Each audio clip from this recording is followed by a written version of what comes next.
So what we are trying to say is, when an insurance company insures itself, that is the second level of insurance, we are calling it as reinsurance. Why does the insurance company have to insure itself? Why is it required that an insurance company has to insure itself? Brilliant. Again, the whole concept is that the whole concept of insurance, you spread the risk. You spread the risk in such a way that any one single loss or one single event does not affect your balance sheet, does not affect your viability, the ability to stay in business. That should not get affected.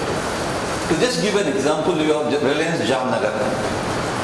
Reliance Jamnagar is a petrochemical plant where the value that is getting covered is almost 1 lakh crore rupees. It's much more than that because it's keeping on expanding. But even the last time that I knew it was sum insured was what is called the value at risk was more than 1 lakh crores. When some major event happens, if a New India covers it, do you know what will be the capital of New India? Hardly 200, 300, 500 crores. Any insurance company in India, minimum capital is 100 crores. You are talking of a maximum of 1000 crores or 1500 crores, nothing more than that. Any company with a very high capital also. Now how do you expect a company with a capital of 1000 crores or 200 crores or 300 crores to be taking care of a risk which is 1 lakh crores? Certainly you need to understand that you can't, every company has a capacity that it can write. Beyond that capacity you are not supposed to write. And insurance is a part of a risk management process wherein you are trying to tell that you are having a risk which your balance sheet cannot take, please transfer it to me as an insurance company. Then as an insurance company, I cannot be in a situation where I am not myself not able to take that particular risk and I am keeping it, and when that guy suffers a problem, the guy suffers a loss, I am unable to pay. So I also need to understand my own capacity, how much I can retain, and based on what I can retain, I should retain only that much, rest all I should transfer off. So this entire process of reinsurance is you spread the risk, usually globally.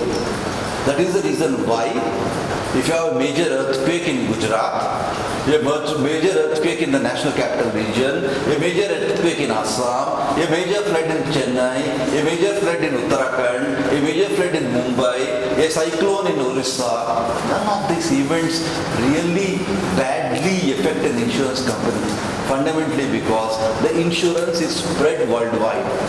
That means every company, reinsurer in the world would participate in this process for these particular events.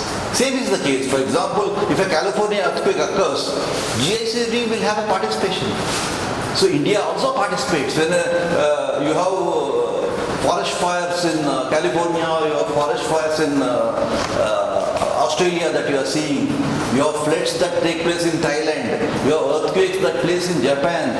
Across the world, people actually pool and actually give this particular money. So the whole concept of insurance, reinsurance is that you are spreading your particular risk. So this is the fundamental behind the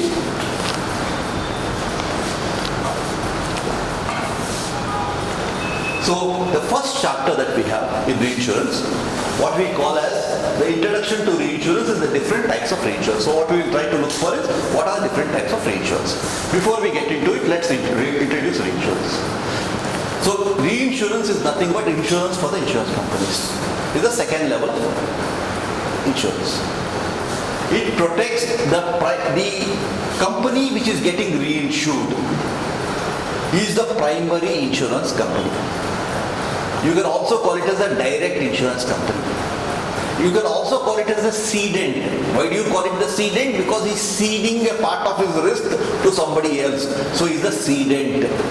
Whatever name you call him, whether you call him as a primary insurance company, you can call him as a direct insurance company, what is he trying to do?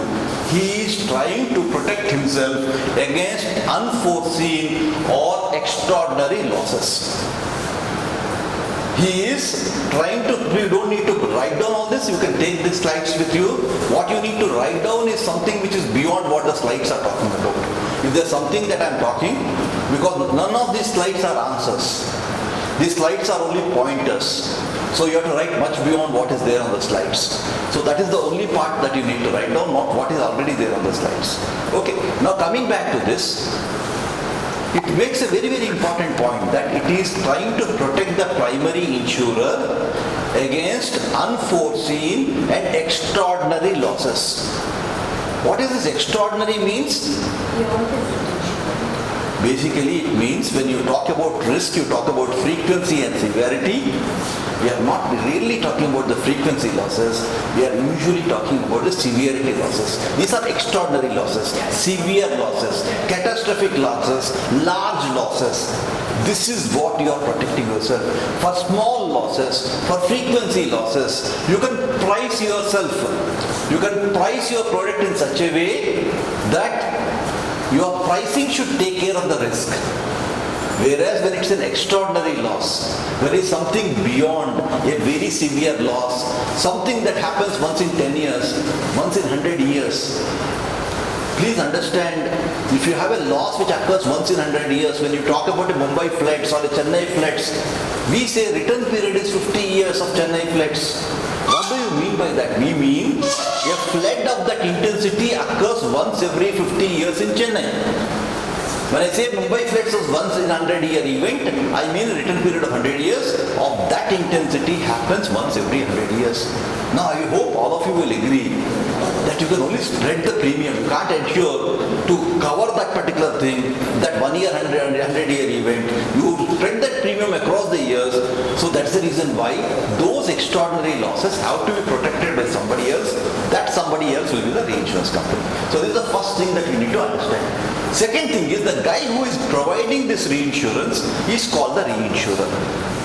The guy or the insurance company which is providing the reinsurance is called the reinsurer. So your direct insurer, or as called the cedent, your reinsurer is the guy who is providing you the reinsurance capacity. So the cedent is called the reinsured. I hope all of you know the primary guy who buys insurance is insured. The primary guy who is selling the insurance is the insurer or the direct insurer or the primary insurer.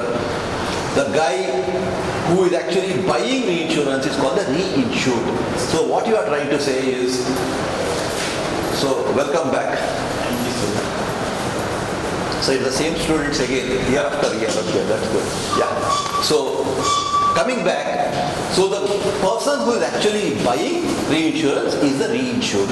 So you can call him the cedent, you can call him the reinsured, you can call him the ceding insurer, the guy who is ceding his business, ceding his risk to somebody else. Whereas there is some concept called as retrocessioner or retrocession. Please understand, a reinsurance company also will have its capacity. You cannot expect that the reinsurance company will be able to take any amount of risk. Certainly it's much larger, much global, much larger than any direct insurance company. Reinsurance concept is that you are a very large, global, spread out company. You are much larger, but still you have your capacity. If you are going to reinsure further, that reinsurance further is called retrocession. And the guy who is actually selling the retrocession is a retrocessionaire. The person who is actually providing you the support for the retrocession is a retrocessionaire. So you have the concept of retrocession. That is, this is the second level of insurance. The third level of insurance. That means the first level of insurance is when a direct insured buys a policy. For example, a Tata Steel buys a policy from New India. It's the first level of insurance. When New India protects itself for the Tata Steel risk or for its portfolio of risk with the same GIC Re, it's a second level.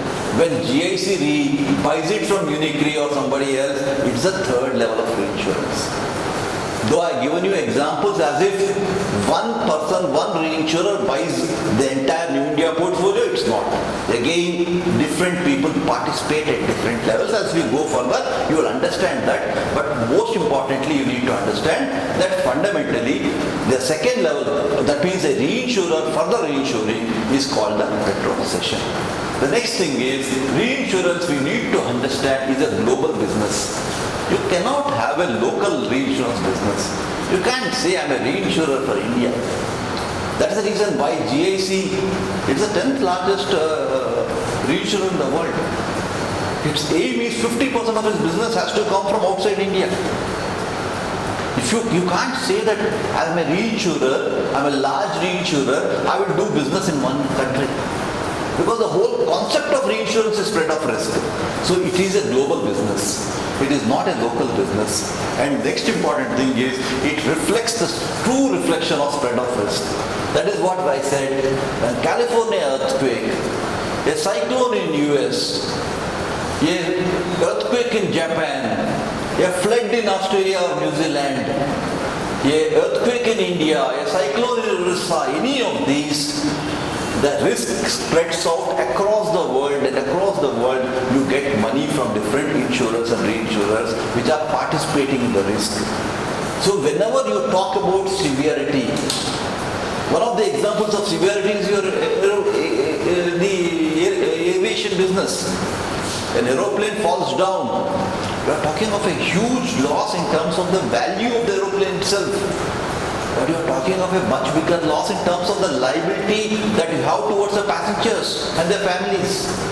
You are talking of huge losses.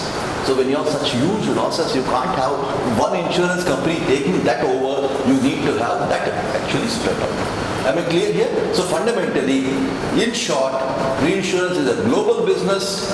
It is a true reflection of the spread of risk. It's very much required because no company will have enough capital to write large risks or large events. I'm keeping on repeating, large risks and large events. Events means earthquake, cyclone, flood. These are all natural act of God. Events or riots, terrorism and all that, these are man-made events. All of these are events. Your risks or one-off large risk, or a petrochemical industry like a Reliance Jamnagar has a major fire or an explosion. A Tata Steel has a major earthquake or a cyclone.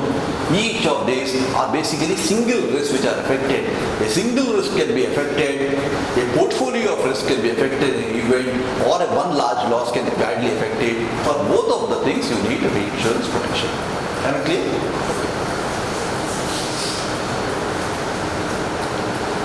Now, another very, very important question in examination is, what are the basic functions of reinsurance? What exactly is reinsurance doing? The first thing that you need to understand is it provides stability. Stability for what? Stability for the results of the insurance company. If you are a CFO of an insurance company, for that matter, forget insurance company. If you are CFO of a company, say if you are CFO of Tata Steel. If Tata Steel this year makes a 1,000 crore profit, next year it makes a 500 crore loss. The next year after that it makes a 2,000 crore profit. And after that it makes a 500 crore loss again. And next year it makes a 200 crore profit. This is a fluctuation in the results. That means on an average 5 years you might have made decent profit. Your returns on equity may be quite decent. There might not be real problems if you look at it from a 5-year period. But will any CFO be happy with it? Will a CFO be happy that 5 years on an average I made money, good money for my investors? He will not be happy. A CFO wants stability.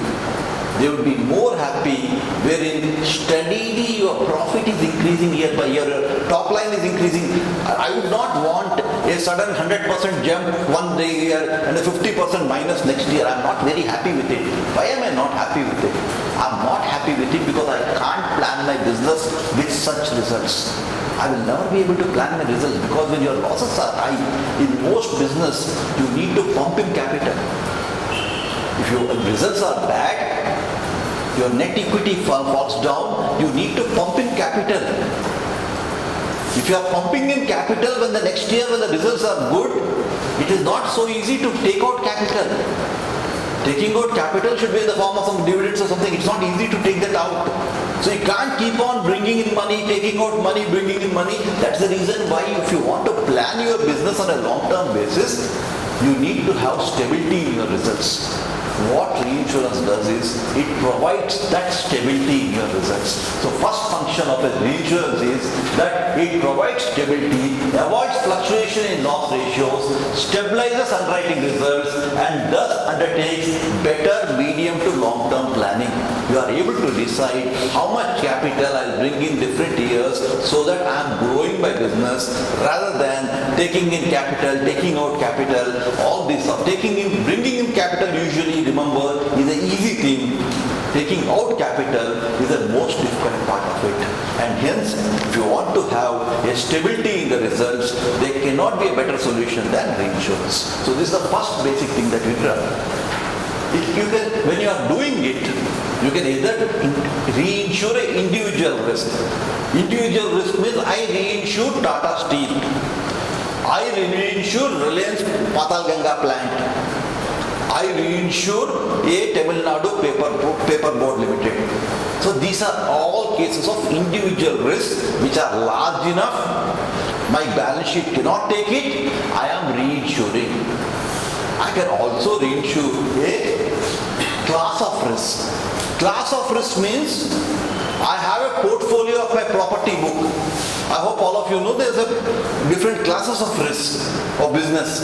In a direct insurance company, a non-life insurance company, the broad classification is property, marine or fire, marine miscellaneous. That's a broad classification, but otherwise, there are hundreds of different things that you're talking about on a product basis. Even if you talk of a broad lines, easily you can give broad 15 to 20 lines. Your liability is one line of business, engineering is one line of business, your property is one line of business, marine hull is one line of business, marine cargo is aviation is a different line of business, workman compensation is a different line. So you have such major lines of business. I can decide that a particular class of business, whatever I write, I reinsure as a portfolio. So you can reinsure on an individual risk basis, you can reinsure on a class of business basis. That means you can reinsure your entire portfolio. So you can reinsure individual risk, class of risk, or certain layers. There is a concept of layering when some of you were talking about non-proportional reinsurance. That is where the layering concept comes.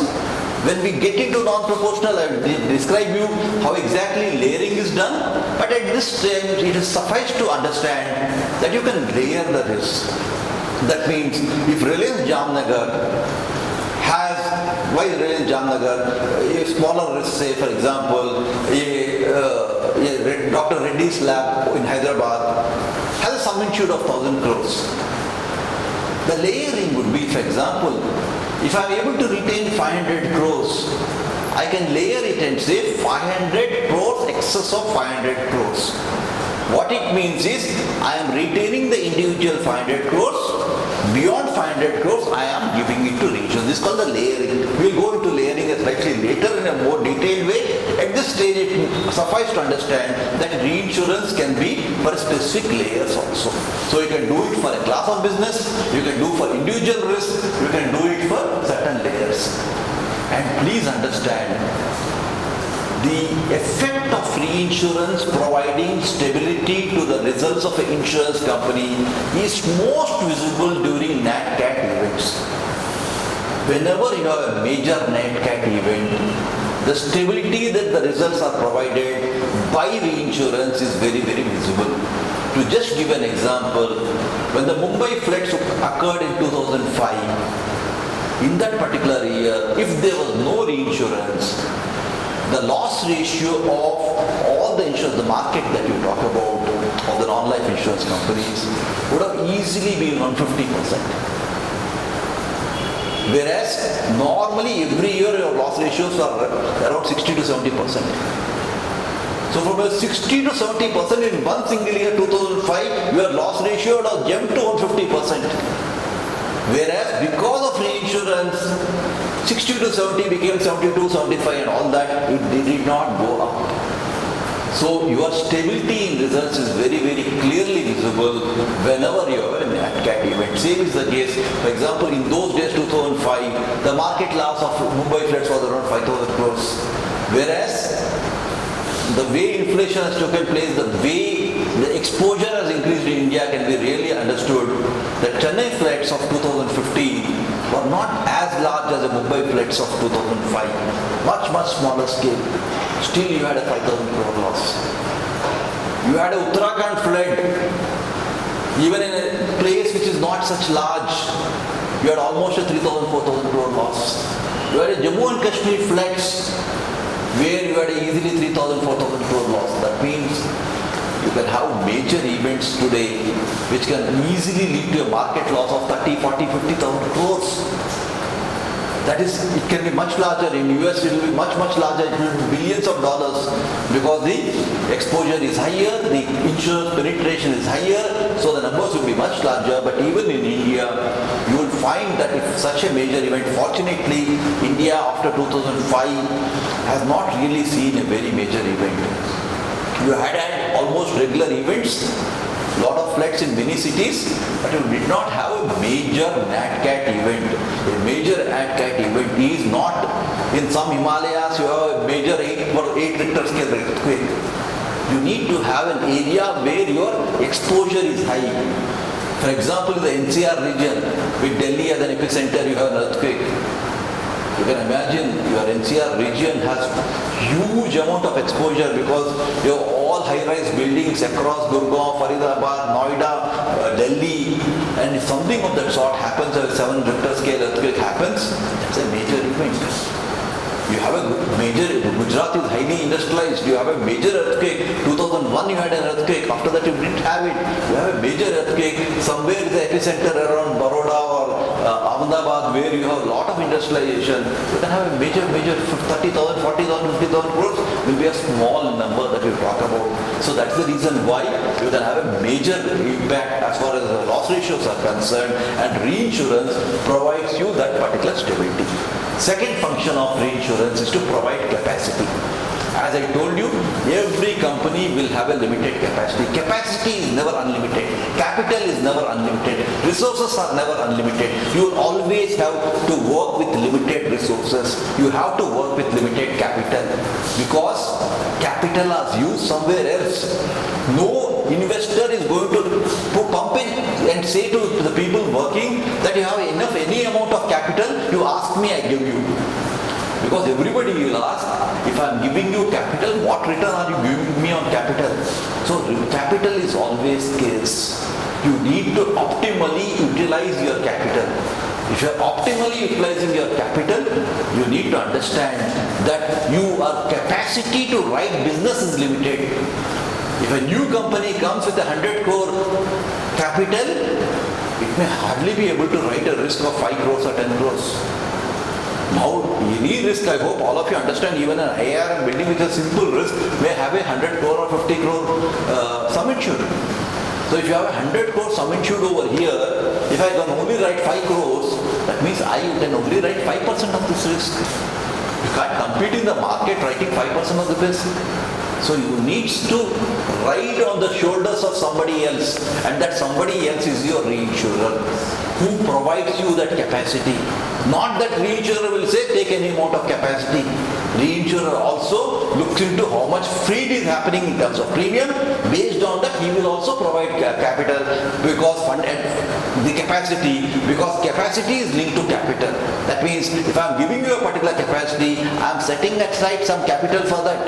If I am setting aside that capital, I want a return on that capital. If I don't get that return on that capital, I will not be ready to provide that capacity. So what is the reinsurance doing is, it's actually providing you the capacity that's required. So fundamentally, capacity of direct insurance is limited by the net equity held by the insurer and the nature of the business return. So how much I can write is determined by net equity. What is basically net equity? The capital that you provided and your retained earnings. So whatever your retained earnings, your capital is basically your net equity. But please understand, usually when companies start, initial few years they will have losses. They will start off with losses. The usual curve is, you start off with losses, get your break even, and then you have your profits. That's how you actually start off a business.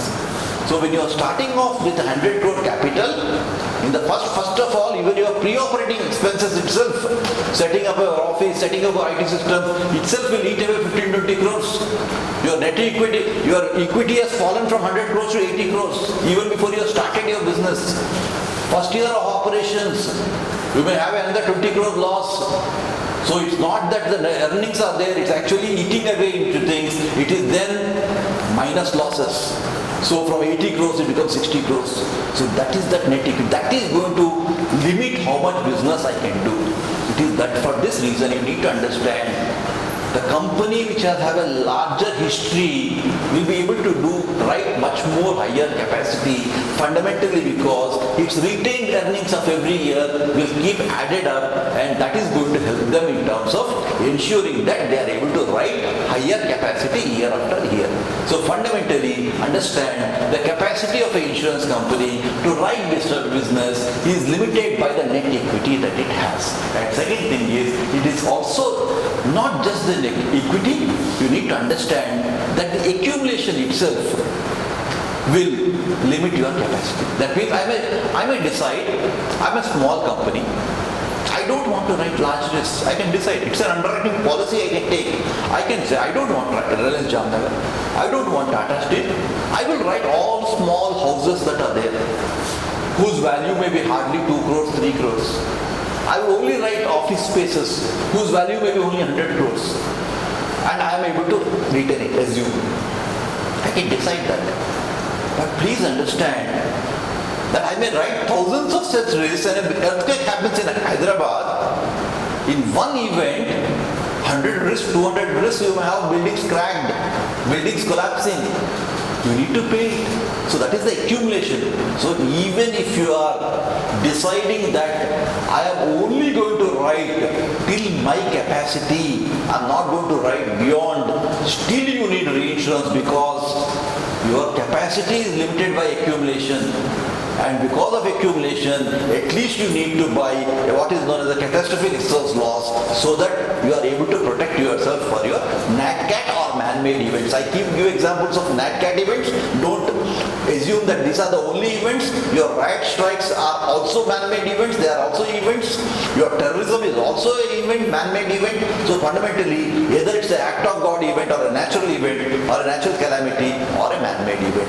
So both of these will create an accumulation issue, and hence you will have a limitation as far as your capacity is concerned, and hence you require reinsurance. So this is the second function. First function is stability in the results. Second function is capacity. Please understand, if you have an examination question on that, you can't just write stability, you cannot write capacity. You need to explain what exactly you mean by stability, what exactly you mean by capacity. Capacity required to compete in the market. Please understand. If I'm an insurance company, I come to IIRM and I tell them, boss, I want your business. But I can only write 10% of your business. And New India comes over here and says, give me the entire risk, I'm taking it. Automatically, they don't have confidence in me because they say this guy can only write 10%, I will quote somebody else for 90%. He will rather prefer to deal with a company which has capacity.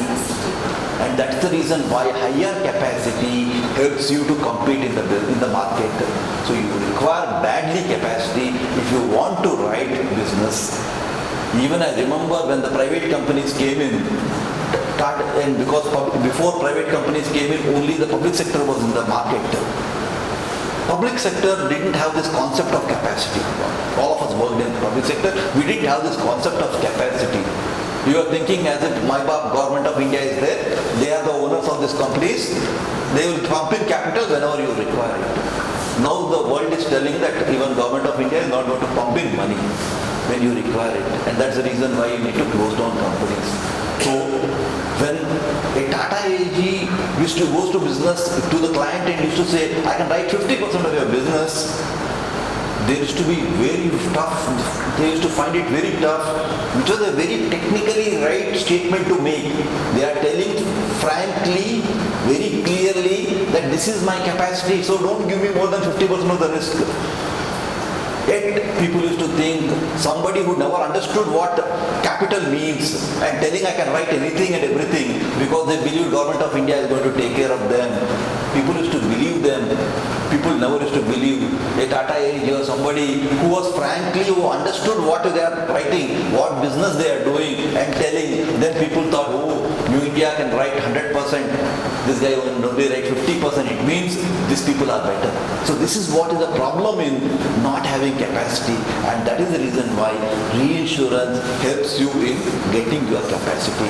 So another function is the capacity part is capacity required to compete in the market, and capacity for individual risk required mainly for large risk, industrial risk. So when you're talking about small motor cars, insuring small motor cars, small homes and all that, you really don't require extra capacity because your capital can take care. But if you are writing large industrial risk, certainly, even take it from me, there is no company in India which can write an entire large industrial risk, large means even a mid-sized industrial risk on its own capacity. Nobody can write it. Despite being calling themselves so large, they can't write it. You require reinsurance for that. So this is the second point that is there as far as capacity is concerned. The third function is catastrophic protection. As I told you, every company, whatever is the type of business they write, they concentrate only on frequency risk. They avoid severity risk. Even still, because of catastrophic events, they need reinsurance, and that is being provided by the catastrophic protection that a reinsurance provides. So catastrophic protection can be related to NatCat events, can be related to man-made catastrophe. It can also be change in environmental, legal environment. For example, your legal environment in your country has changed because there are a lot of risks related to liability. A simple example will be your motor third-party liability. A motor third-party liability is a liability business. It is dependent on your legal environment. Now it's quite possible that previously, when a man died in a road accident, judges used to award say 5 lakhs or 10 lakhs. Today you are growing as a country, your economy is improving, you have situations where people are being given 1 crore, 2 crores award. And you are talking of every day you have accidents on the road. You are taking off thousands and thousands of such claims for every insurance company. Imagine, even if the liability that is being settled in a motor accident is doubling, you have a huge amount of impact that is there. So this also can lead to catastrophic risk. So changes in the environment, legal environment, all of these can lead to man-made events, act of gods, or even change in legal environment can lead to a huge amount of catastrophic risk. And hence, for catastrophic protection, the best protection is the non-proportional protection. We will come to the details of a non-proportional protection slightly later, but suffice to understand that excess of loss, also called as non-proportional protection, is the best protection that you can have for your catastrophic protection. So excess of loss protection is an appropriate reinsurance solution. However, quota share may also be sometimes used for this purpose. What is quota share means? It's a proportional, sir.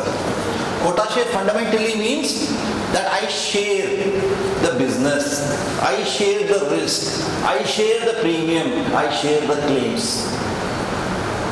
For example, I write 10,000 motor cars, each of a value of say 10 lakhs. So when a major flood, and I write everything in Chennai, and a major flood takes place in Chennai, and 20% of the motor cars are affected somewhere or other. Maybe 10,000 loss of just cleaning the vehicle, or it may be an engine is affected because of the water getting into the engine and all that, a 50,000, 70,000 loss. But when you add up these so many losses, it can become a big event, a big thing that you are talking about. So when you are protection that you talk about in reinsurance, one way of protecting is to buy what is known as a catastrophic excess of loss. Other way is, though your capacity is enough for you to write all these motor cars, if you take a quota share and share the business, so automatically your loss loss in case of a nat cat event is dramatically coming down by the percentage of transfer of the risk that you have done by quota share. So sometimes quota share can also be used for catastrophic protection, but generally the usual protection that you give is the excess of loss protection.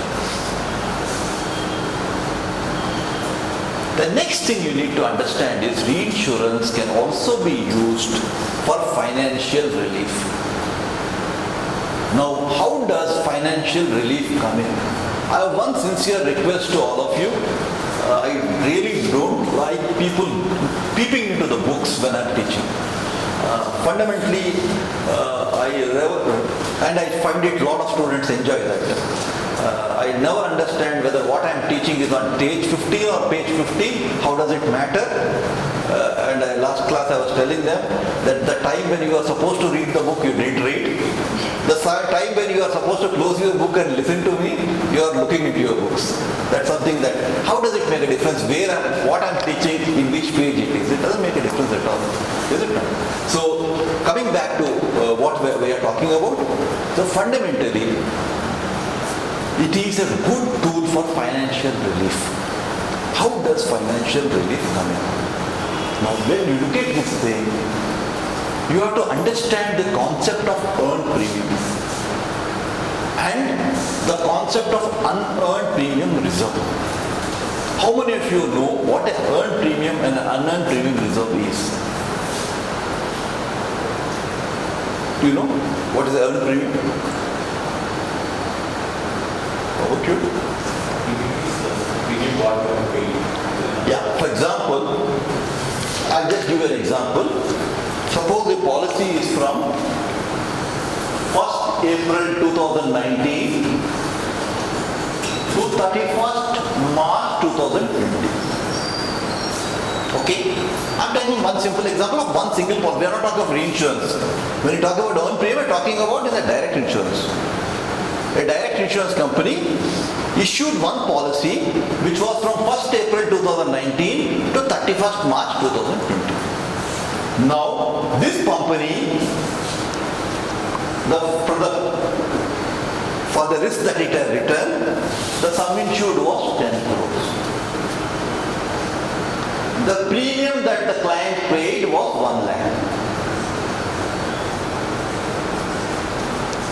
The premium that the client paid was 1 lakh. Now, at the end of the first quarter, that is on 30th June, okay, I am trying to look at my results. When I am trying to look at my results, what should I do? That means, for the first quarter of 2019-20, that means between 1st of April 2019 and 30th June 2020, I need to understand how much premium I got and how much claims I paid. Is it not? So, suppose like this, I just take I return only one policy, and so I got the premium earning is 1 lakh.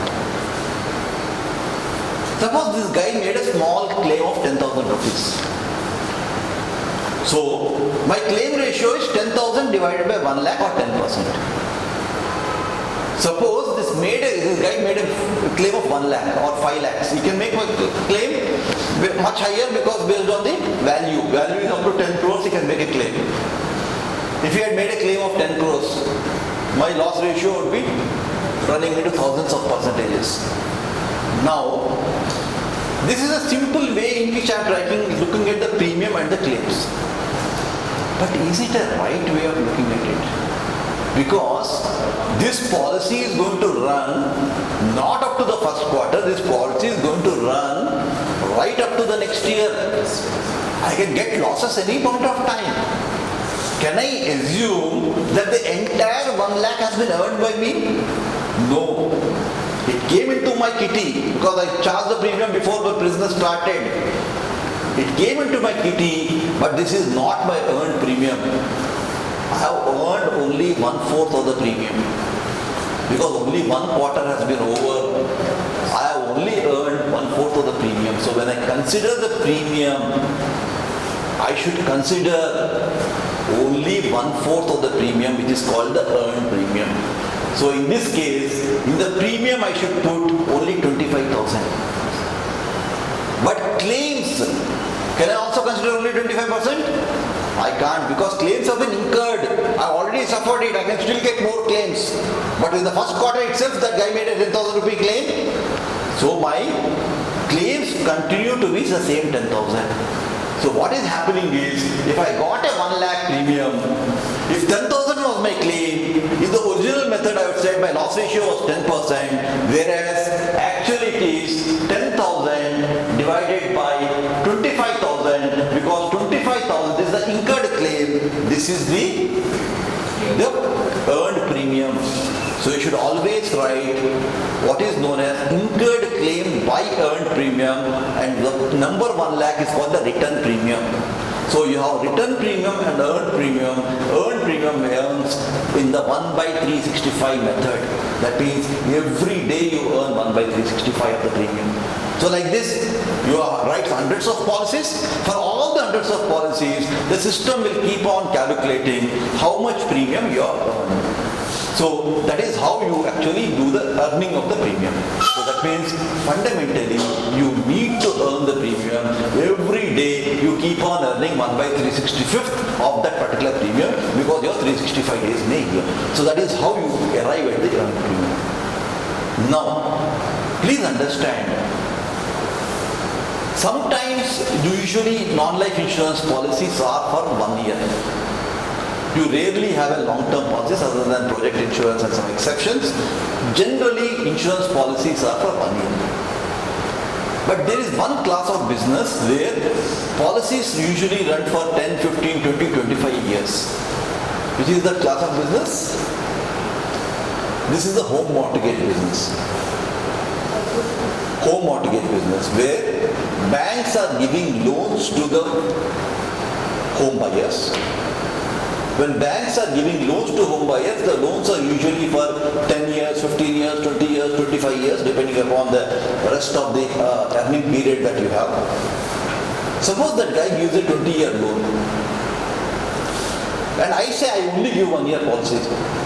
So what happens is every year that guy has to send a reminder, we have to send a reminder, that guy has to pay a premium and all that, which is a very, very administratively tedious thing. So what they do is, they buy a policy, insurance policy, the bank forces the client to buy a 20, if you are a 20-year loan, buy a 20-year policy, that's all. And insurance companies give a 20-year policy. And the entire premium is paid at the starting. There is no installment. Entire premium is paid at the starting. Okay?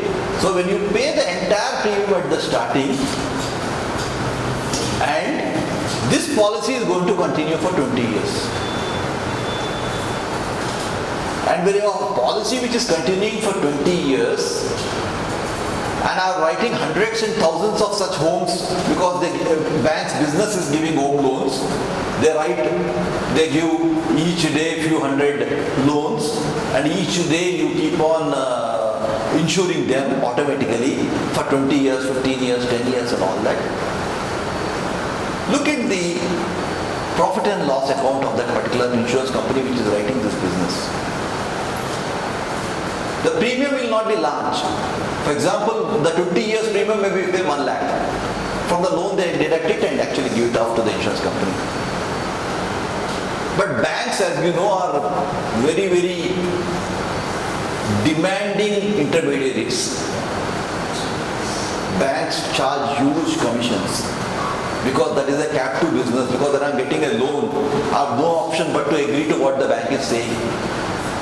When the bank says, I am deducting 1 lakh rupees towards insurance premium, you say, okay, because my main purpose is to get the 1 crore loan rather than bother about this 1 lakh. So that is a captive business. So out of the 1 lakh that you give, 50% of that bank gives. It is carrying no risk. It's carrying no risk. Please understand, it's a commission, it's a broker, it's an intermediary. 50% of the thing bank gives as its commission. So what the insurance company is getting? Only 50,000. Okay? 50,000 for 20 years.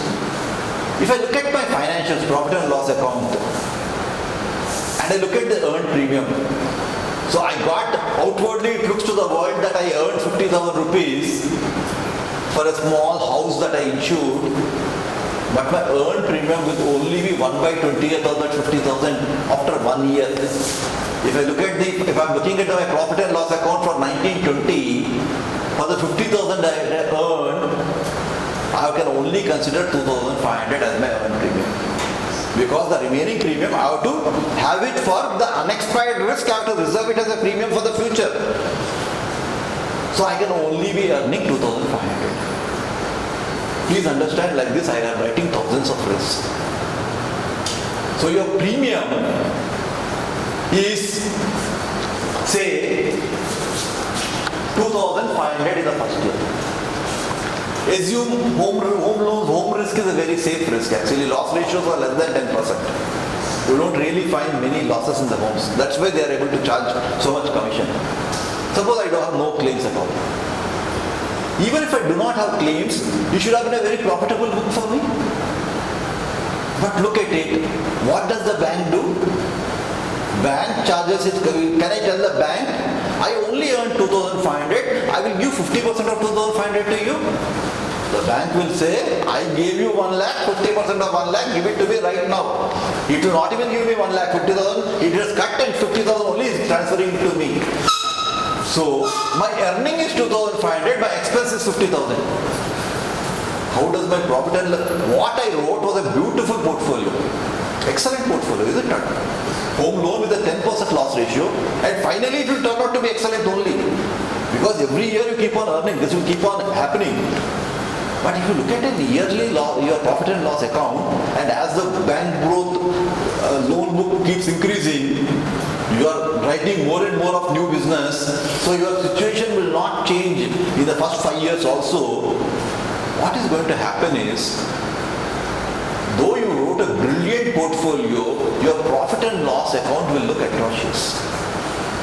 2,500 is your premium earned, your 50,000 is your expenses that your other management expenses are not considered anything. I've just considered one expense, which is the commission that you pay to a bank. I am showing a loss from one policy of 47,500. Will any of my shareholders appreciate that I will tell I wrote a great, I tied up with Andhra Bank or I tied up with HDFC Bank, the largest loan provider in the country, and my shareholders will say brilliant. After 1 year I said, but because of this I am showing you a loss of so much. Shareholders will never understand this. So what is going to happen because of this particular situation is that you have written a brilliant portfolio, you have done a very good thing for your company because on a long-term basis you are creating value for your company. But a CEO's job is maximum for 3 years, 5 years. So the guy who actually brought the business, when he shows his financials will look very, very atrocious and bad. This is again where reinsurance helps. Because reinsurers are actually looking from a long-term perspective. They can understand creating value. They may have idle capital with them. They are ready. So they give what is known as a reinsurance commission. That means you transfer a quota share or a surplus treaty, which is a proportional treaty. They give something called as RI commission. Now if you transfer 80% of your risk, then you transfer 80% of the premium to the reinsurance company. But that guy, reinsurance commission again is upfront. He will give more than what your expense was. 50% you are paying, plus 10% management expenses, 60 or 65% reinsurance commission that guy gives. Just because this reinsurance simple act, you are improving the entire financial results. Your profit and loss account looks much, much more healthy when you have this particular situation. I am not doing problems related to that. They will be very interesting when you do problems related to that. I am not getting into that particular aspect because of lack of time. But please understand that When you give a quota share, it provides a huge financial relief. You have profit and loss account for the current year or for the year next year. It will look very, very good fundamentally because you have done nothing else other than taken a risk and transferred it to somebody else who is paying you a commission. Just like the bank did, you are also doing the same thing. You are actually taking away, transferring 80% of the risk and keeping only 20%, and for that you got a commission. And somebody else has capital with him, has no business, wants to write more business. He is looking from a long-term basis. He is ready to take it because for him, usually reinsurance CEOs will stay for 10 years, 15 years, 20 years. You don't have this problem of every 2-3 years one CEO will be removed and the new CEO will come. And this is something that you will find in any insurance company, any bank in India. Have you seen any CMD comes or a CEO comes, new CEO comes, immediately the first quarter results will be very bad. Because he will put all the provisions, all the reserves on the first year. Why? He wants to show that the previous guy was very bad. So your results will be very. You see at any bank, any public sector bank, any insurance company, new CEO comes, means that quarter results will be very bad. Then slowly, now what he has to do, he knows his tenure is 3 years. So from very bad situation, only can come better. So every quarter you will show improvement in the results. By the time you leave, you will have the best results. Because what is in your hand is your reserves. You can, all this, there are a lot of claim reserves, everything, you can always play with this. For banks, you have the NPA, NPS, you can reduce your NPA, you can increase your NPA, all this, RBI, EBA, whatever rules they say, you can always play around with those numbers. So you can always show results the way you want. So your results will be great. Next guy comes, again follows the same cycle, and the cycle will keep on repeating, and all of us investors will keep on investing depending on these numbers that they actually provide us, those particular numbers. So coming back to this, if you look at reinsurance, what it is trying to do is, it's actually creating you a ability to show better profit and loss in a particular year only because you have transferred your risk and got reinsurance commission. So this is the financial relief that I am talking about. So fundamentally, the concept of earned premium, I hope all of you understood, and why that actually spoils your results, because as per law, as per the regulation, you can't consider return premium, you have to consider only earned premium, because you have to keep a part of your premium for the unexpired risk. Whatever is available, you have to keep it because you don't know when the loss is going to occur. So the concept of earned premium, unearned premium reserve, concept of front loading of expenses. The front loading of expenses means earning is taking place slowly 1/20th every year, whereas expenses have to be immediate. Expenses are your bank commission is immediate. That's all the front loading of expenses, and hence like direct expense, marketing expense, everything is front loaded, because of which your net equity worsens. Because once you get a loss, automatically your net equity will worsen. So greater the pace of top line growth, worse would be the impact on net equity. The more you grow, that is the whole problem. Because when will the results become better? The moment your growth stops or your growth becomes negative, then your earning increases. Whereas your outgo of commission will reduce. That is when your results start looking good. But in a country like India where growth is there, whether you do anything or anything, because of the growth, you will have whatever you say, because of inflation you will get 6-7% growth. So your 10-15% growth is given. So you are going to have a 10-15% growth in the bank loan book. It means you have a 10-15% growth in your premium. If you have a 10-15% growth in the premium, your net equity worsens. So the higher the you grow, the worse the result will be. It doesn't mean the worse your book. Please differentiate between your current results versus your overall beauty of the book. Book is beautiful. Long term, you will realize after 15 years, after 10 years, what a great business this guy had done. But till the time he is the CEO, he will show very bad results. So that is where the whole short-term versus long-term thing will come up. So if you want to take care of this, there's nothing better than a reinsurance. So greater pace of top-line growth versus with impact on net equity. Reinsurance can be an appropriate solution because ceding commission considered fully paid, fully earned when paid. The moment they pay it, it's fully earned for you. Whereas premium, you can only earn based on 1/365 method. Whereas commission, you can directly, just like commission, you have to see as an expense. If you are earning a commission also, you can fully earn it. So it's front loaded. So that is why your entire equity or your entire financial relief will be very, very clearly visible whenever you are seeing it. Yeah. Later, try to do some problems related to that. You will understand the beauty of how reinsurance helps you in this process. Right? And then, as you know, if your net equity worsens, your solvency ratio will fall down. If your solvency ratio falls down, regulator will force you to bring in new capital. Reinsurance is helping you in solvency relief fundamentally because it is improving your balance, your profit and loss account. It is improving your profit and loss account. My solvency will improve. If my solvency is going to improve, I don't need to bring in capital. Please again remember, for an insurance company executive working in the top management, the worst thing is going to the shareholders and asking them for more capital. That's the worst thing that they want to avoid.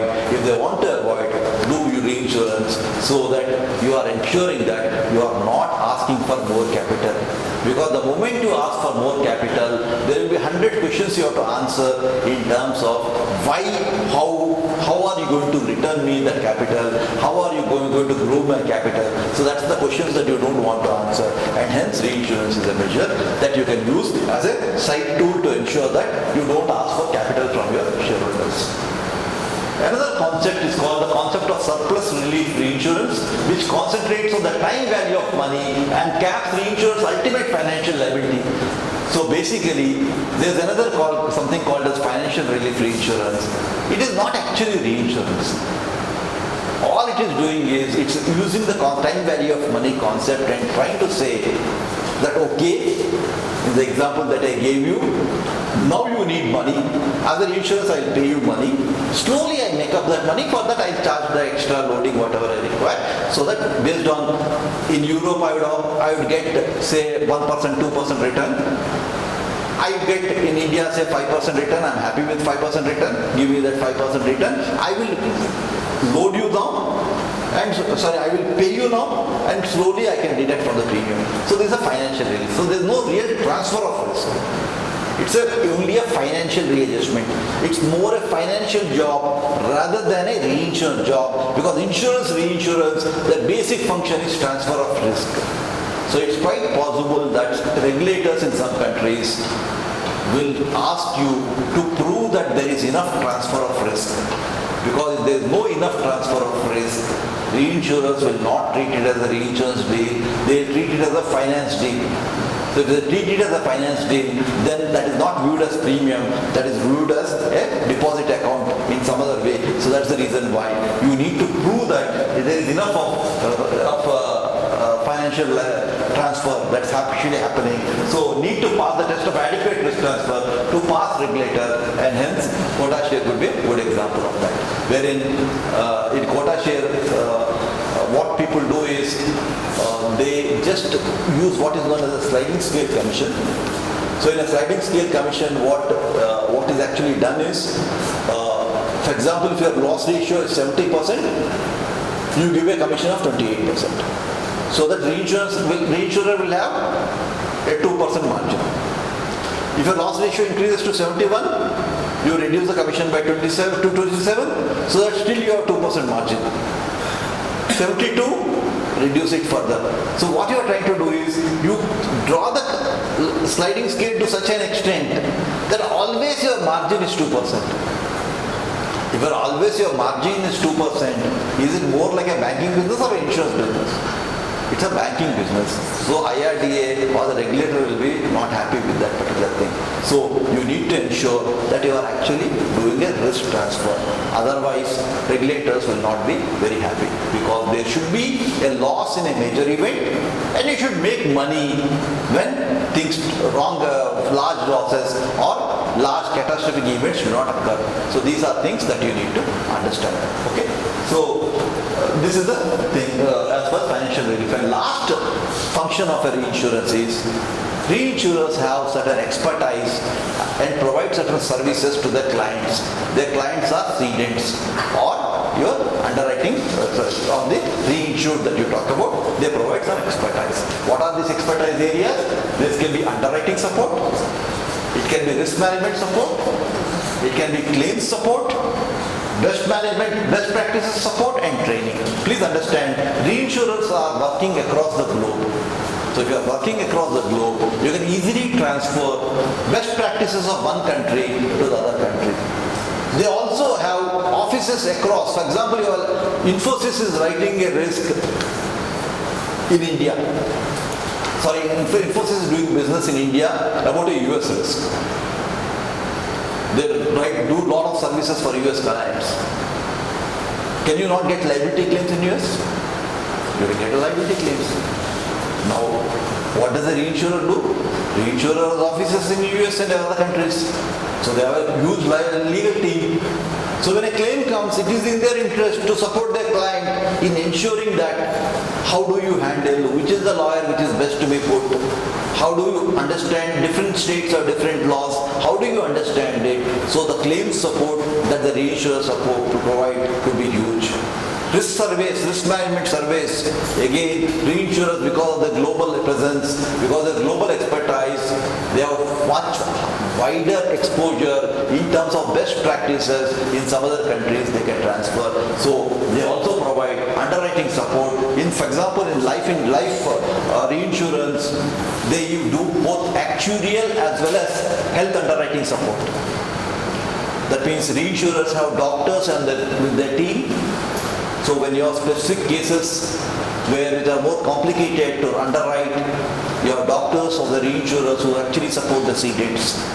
You have a full actuarial team which actually supports in the entire actuarial pricing calculations or the reserving calculations that they do. So all these different supports that the reinsurers provide to their clients. So these are the various functions as far as reinsurance is concerned. And final function is, reinsurance is a mechanism to exit business.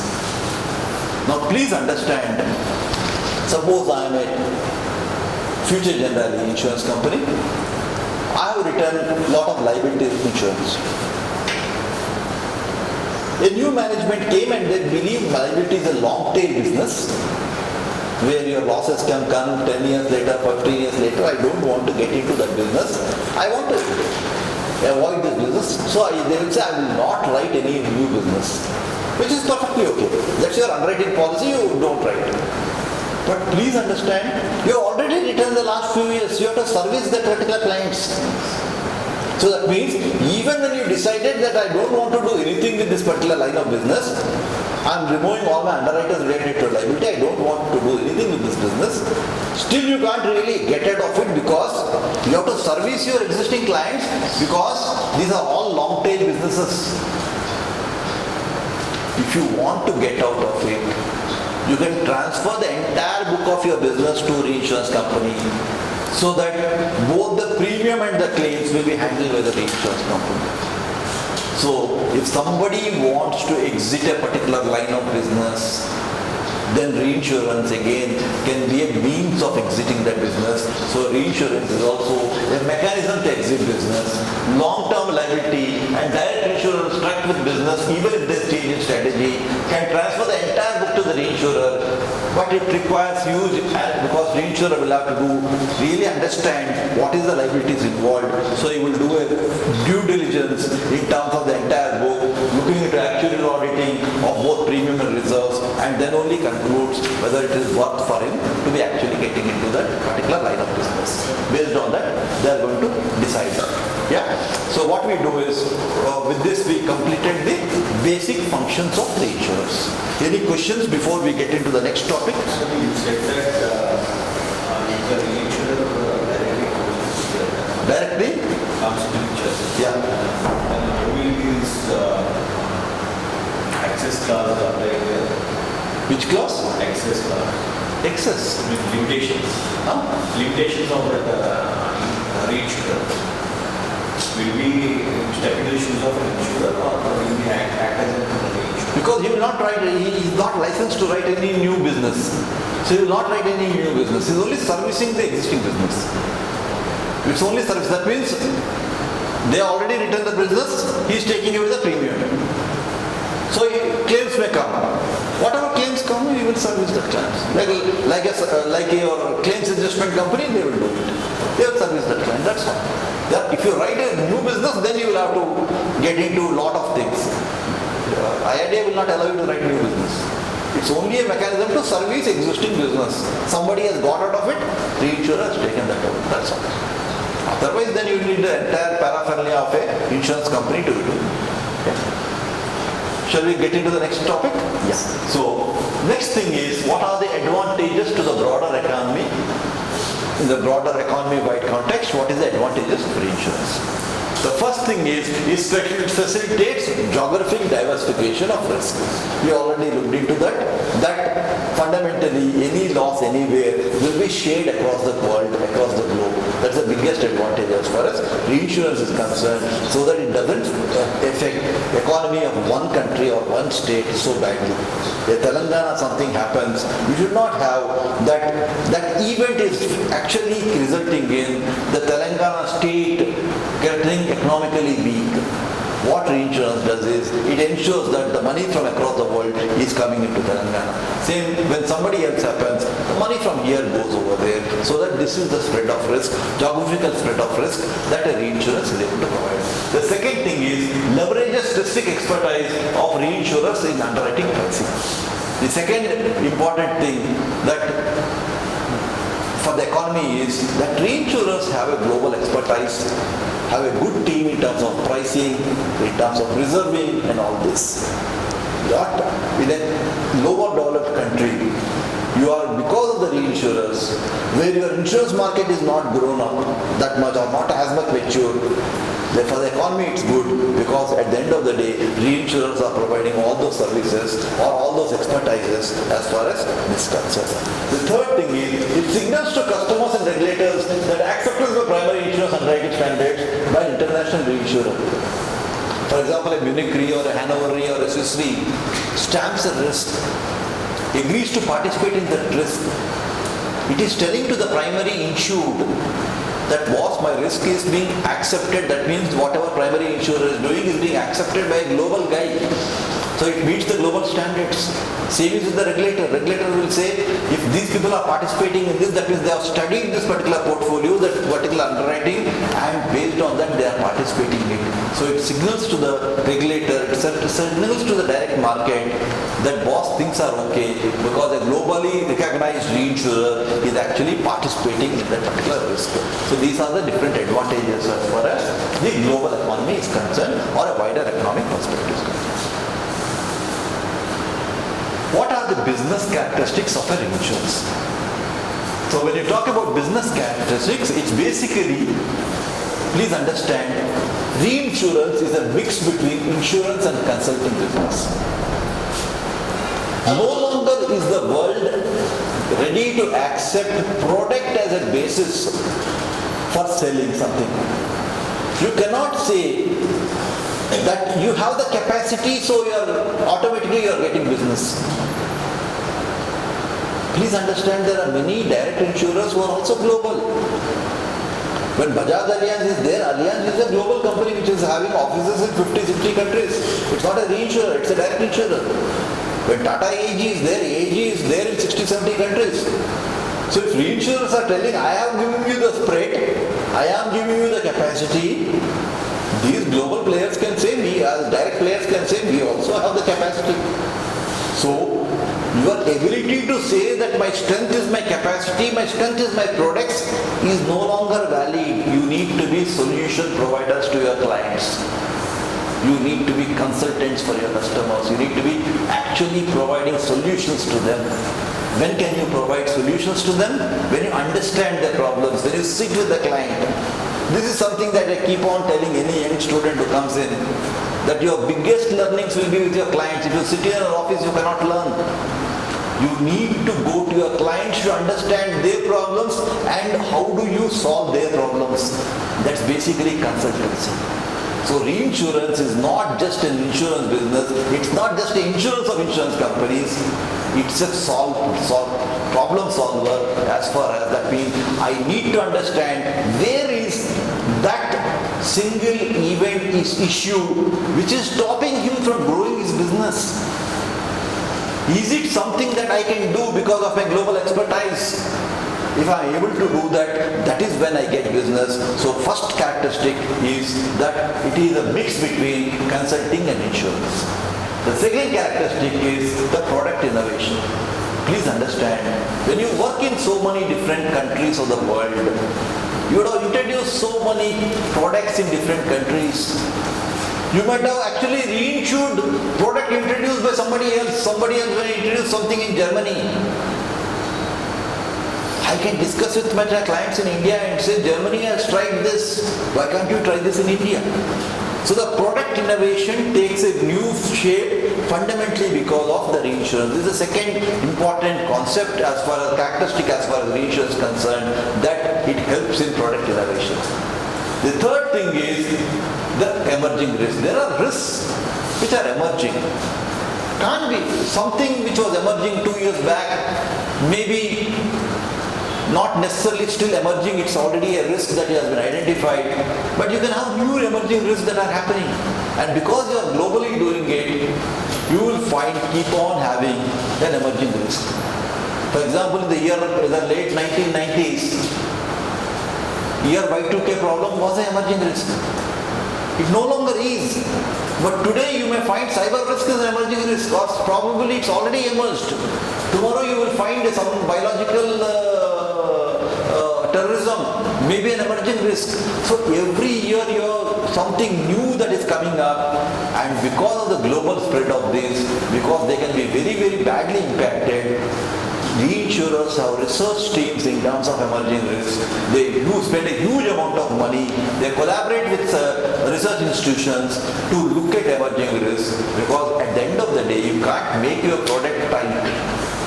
You can't say that I never visualized that such a risk is there, I have not priced it, so I am not going to pay a claim.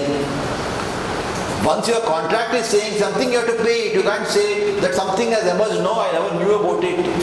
So you need to be keeping on your toes to find out what those emerging risks are. Either tighten your product wording to ensure that you are not having to pay a claim because of it, or you calculate how much that risk is, how much should I charge for that, and ensure that you are covering it. Either way, you are protecting itself. So reinsurers' characteristics is they are very, very good at finding out about the emerging risks. Fourth thing is emergence, and please understand that slowly that thin line between reinsurance and capital markets is slowly reducing. Lot of capital markets are finding that it's attractive to do reinsurance business. So you don't need to be a reinsurer to do reinsurance business. Your capital markets are getting into reinsurance. One of the typical cases is the catastrophic bonds that are getting created. So when you have a catastrophe, I hope all of you understand broadly what a catastrophic bond is. What in a catastrophic bond you tend to do is, you say, for example, if Telangana government can buy a catastrophic bond, it can say, if a return period of say 50 years, if a flood in Hyderabad takes place with a return period higher than 1 in 50, then the reinsurance has to pay. So this is a reinsurance business. But they can also raise float bonds and say that the normal rate of interest for a Telangana bond is say 10%. That is the rate of interest at which they can sell the bond. Government of India bonds may be selling at 6-7%.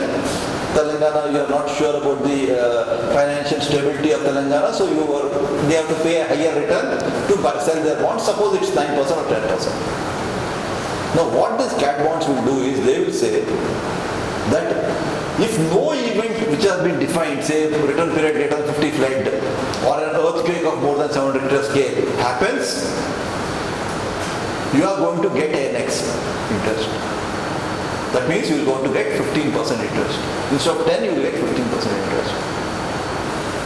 But if an event of this sort happens, your 10% interest will fall down to zero, or probably 25% of your principal will also be lost. Or there will be investors for that. This is nothing to do with reinsurance. It's a catastrophic bond. You are actually linking your products, your investment products with your reinsurance concept. So this is something that is a business characteristic wherein that line between what is your capital market or financial markets and your reinsurance business is slowly actually tending to disappear. One of the examples could be the emergence of catastrophic bonds.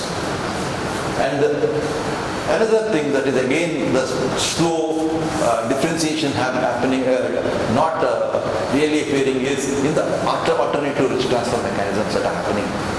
When a company creates captives, it's an alternative risk transfer mechanism.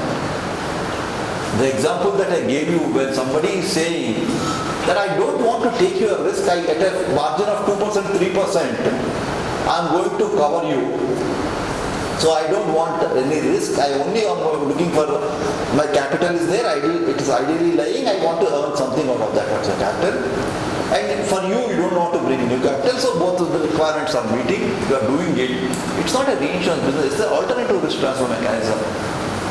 When you do certain things, they are all alternative risk transfer. So this is another characteristic that's happening, wherein that line of difference between a capital market and a reinsurance is slowly fading away. So these are the things. So basically blending of reinsurance and investment banking is something that's actually happening in all these particular cases of either cat bonds or art or any of these things. Right? These are the few characteristics as far as reinsurance is concerned. So when we talk about insurance, reinsurance and retrocession, reinsurance contract does not, very critical for you to understand, that an insurance contract is a contract between an insurance company and an insured. A reinsurance contract is a contract between a reinsurance company and the insurance company. There is no direct contract between the reinsurance company and the insured. And just because an insurance company has entered into a contract with the reinsurance company, the original contract between the insurance and the insured will not change. For example, if Tata Steel has been underwritten by Tata AG, that's a primary contract. A primary contract will have certain terms, conditions, everything, based on which claims are payable. It is possible that Tata AG has entered into a contract with Swiss Re for a reinsurance of the same Tata Steel. The risk is the same, but this contract is different. It is possible these terms and conditions may be different from the original conditions. Tata AG cannot say, my reinsurer is not paying me because it does not fit into one of the terms and conditions to Tata Steel. Tata Steel will go by based on your original contract. The original contract, if it says that's payable, then you have to pay it irrespective of whether your reinsurer is paying you or is not paying you. So a reinsurance contract does not alter the primary contract. They are two independent contracts, nothing to do with each other, despite the fact the subject matter of both the contracts may be the same. In this example that I gave you, Tata Steel was the subject matter was the same, still the contracts are independent of one another. So that is something that you have to always keep in mind, that an insurance company cannot say, my reinsurer is not paying, so I am not going to pay. The insurance company can only say, because of this terms and conditions, you have not met these terms and conditions, I am not going to pay this fine. But he cannot say, I have some other contract, in that contract somebody else is not paying me, so I am not going to pay you. You cannot be saying that. So it's an independent contract that you are talking about. So reinsurance contract does not alter the underlying reinsured policies or the obligations created by these policies. So there is nothing that a reinsurance contract is going to change your primary contract. Second, reinsurance contract provides protection to the ceding insurer against frequency and or severity losses. More so for severity, less so for frequency, but your reinsurance contract can, by quota share, also provide you coverage as far as your frequency losses are also concerned. Thing is, ceding company remains obligated to pay policyholders' claims without regard to the reinsurer's financial condition. If a reinsurer goes bust, if he goes bust, he will not be paying you is part of this risk. What you have transferred to him, you have transferred 80% of your risk to a reinsurer, still your liability is 100%. Because there is no relationship between, they are all independent contracts. So even if the reinsurer has gone bust, the primary insurer cannot get out of his obligation to the primary insured. So these are the things that you need to be noticing. Yeah, 1 minute. Yeah, let me complete this scenario. The policyholder has no direct claim against insurer. Okay, I think this is insurer. Okay, we'll do it. Yeah, you ask me. Insurer already given a contract, issued a policy with the insurer. The insurer did accept the terms of an insurer. How is insured will be affected? No way. Insured is no way affected. That's what I'm saying. I mean, if you write them as a agreement that ours is the insurer and the insurer, then why reinsurance company comes to the future and they say it's going to be done? Why it cannot be done? Because it's an independent contract. Recently I faced it. Yeah, because it's an independent contract. It fundamentally, you have not asked the reinsurer and done certain things. You have decided on you to enter into a contract. Now you are approaching a reinsurer. I am a reinsurer. You are approaching me. I have my own underwriting policies and philosophies. Nothing. You can't force me to take a risk. I can decide whether I want to take a risk, I don't want to take a risk. If I want to take a risk, at what cost, at what terms, at what conditions. If you want the seamlessness, that is why the practice is, wherever you require reinsurance support, before you are promising something to your client, you are obtaining in writing from me that I am ready to support you. So what people are doing is, they are not following the sequence of the events. The sequence of the events is, if you do not have capacity, you should not promise something to somebody else. What you are doing is, without capacity, you are promising something to somebody else in the hope that you can convince me. Please understand, a reinsurer is a global player. If he doesn't do business in India, nothing happens to him. If I didn't do business in India, I will do in Indonesia, I will do in Malaysia, I will do somewhere else. As an insurance company, you are a local player. If you don't do business in India, what else will you do? You can't do anything else.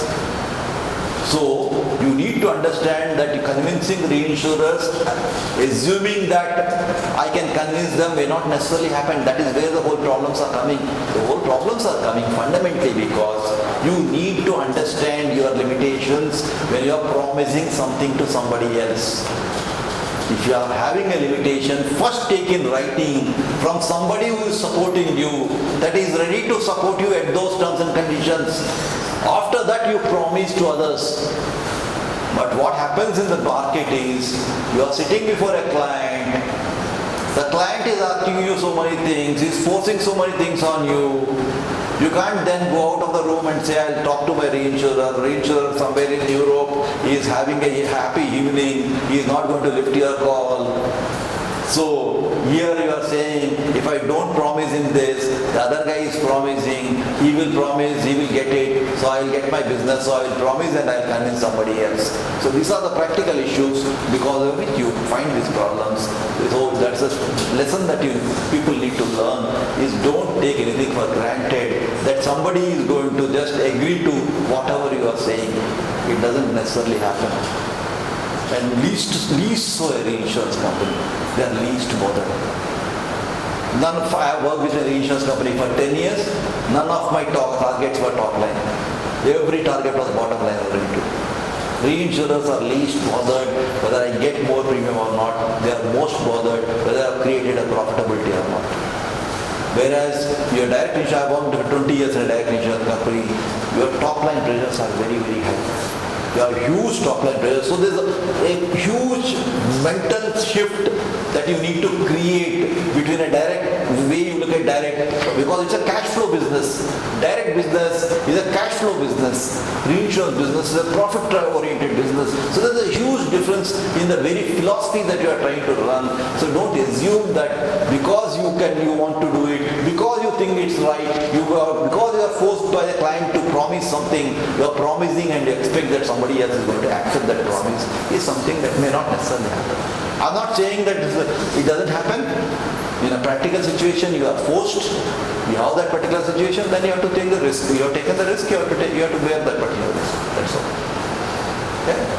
Insurer, sometimes insurer takes it on his neck and... yes, which is the most dangerous thing. Fundamentally, what is when we talk about net capacity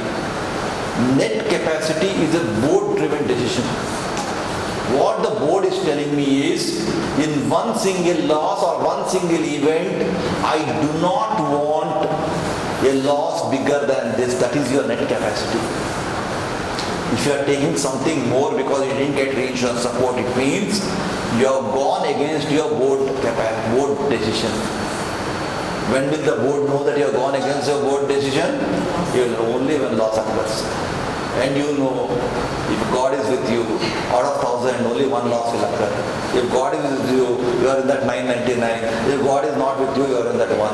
If you are in that one, you can be very sure you will lose your job. Your CEO also will lose his job.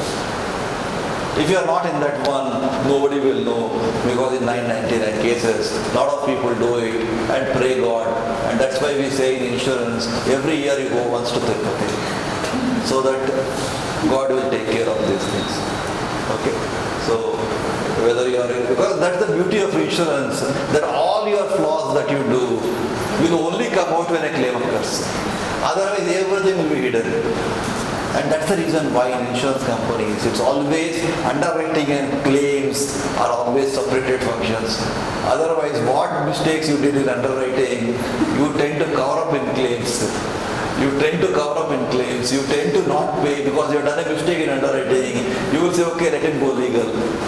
That 20 years afterwards, court will tell something. By that time, I would have retired. So you can cover up things. Whereas, if a claim guy is different, he will point out, he will send a mail, this is what you have done a mistake in underwriting. So these are things that are part of a job's hazards. Yeah? Okay. So coming back to insurance, reinsurance, retrocession.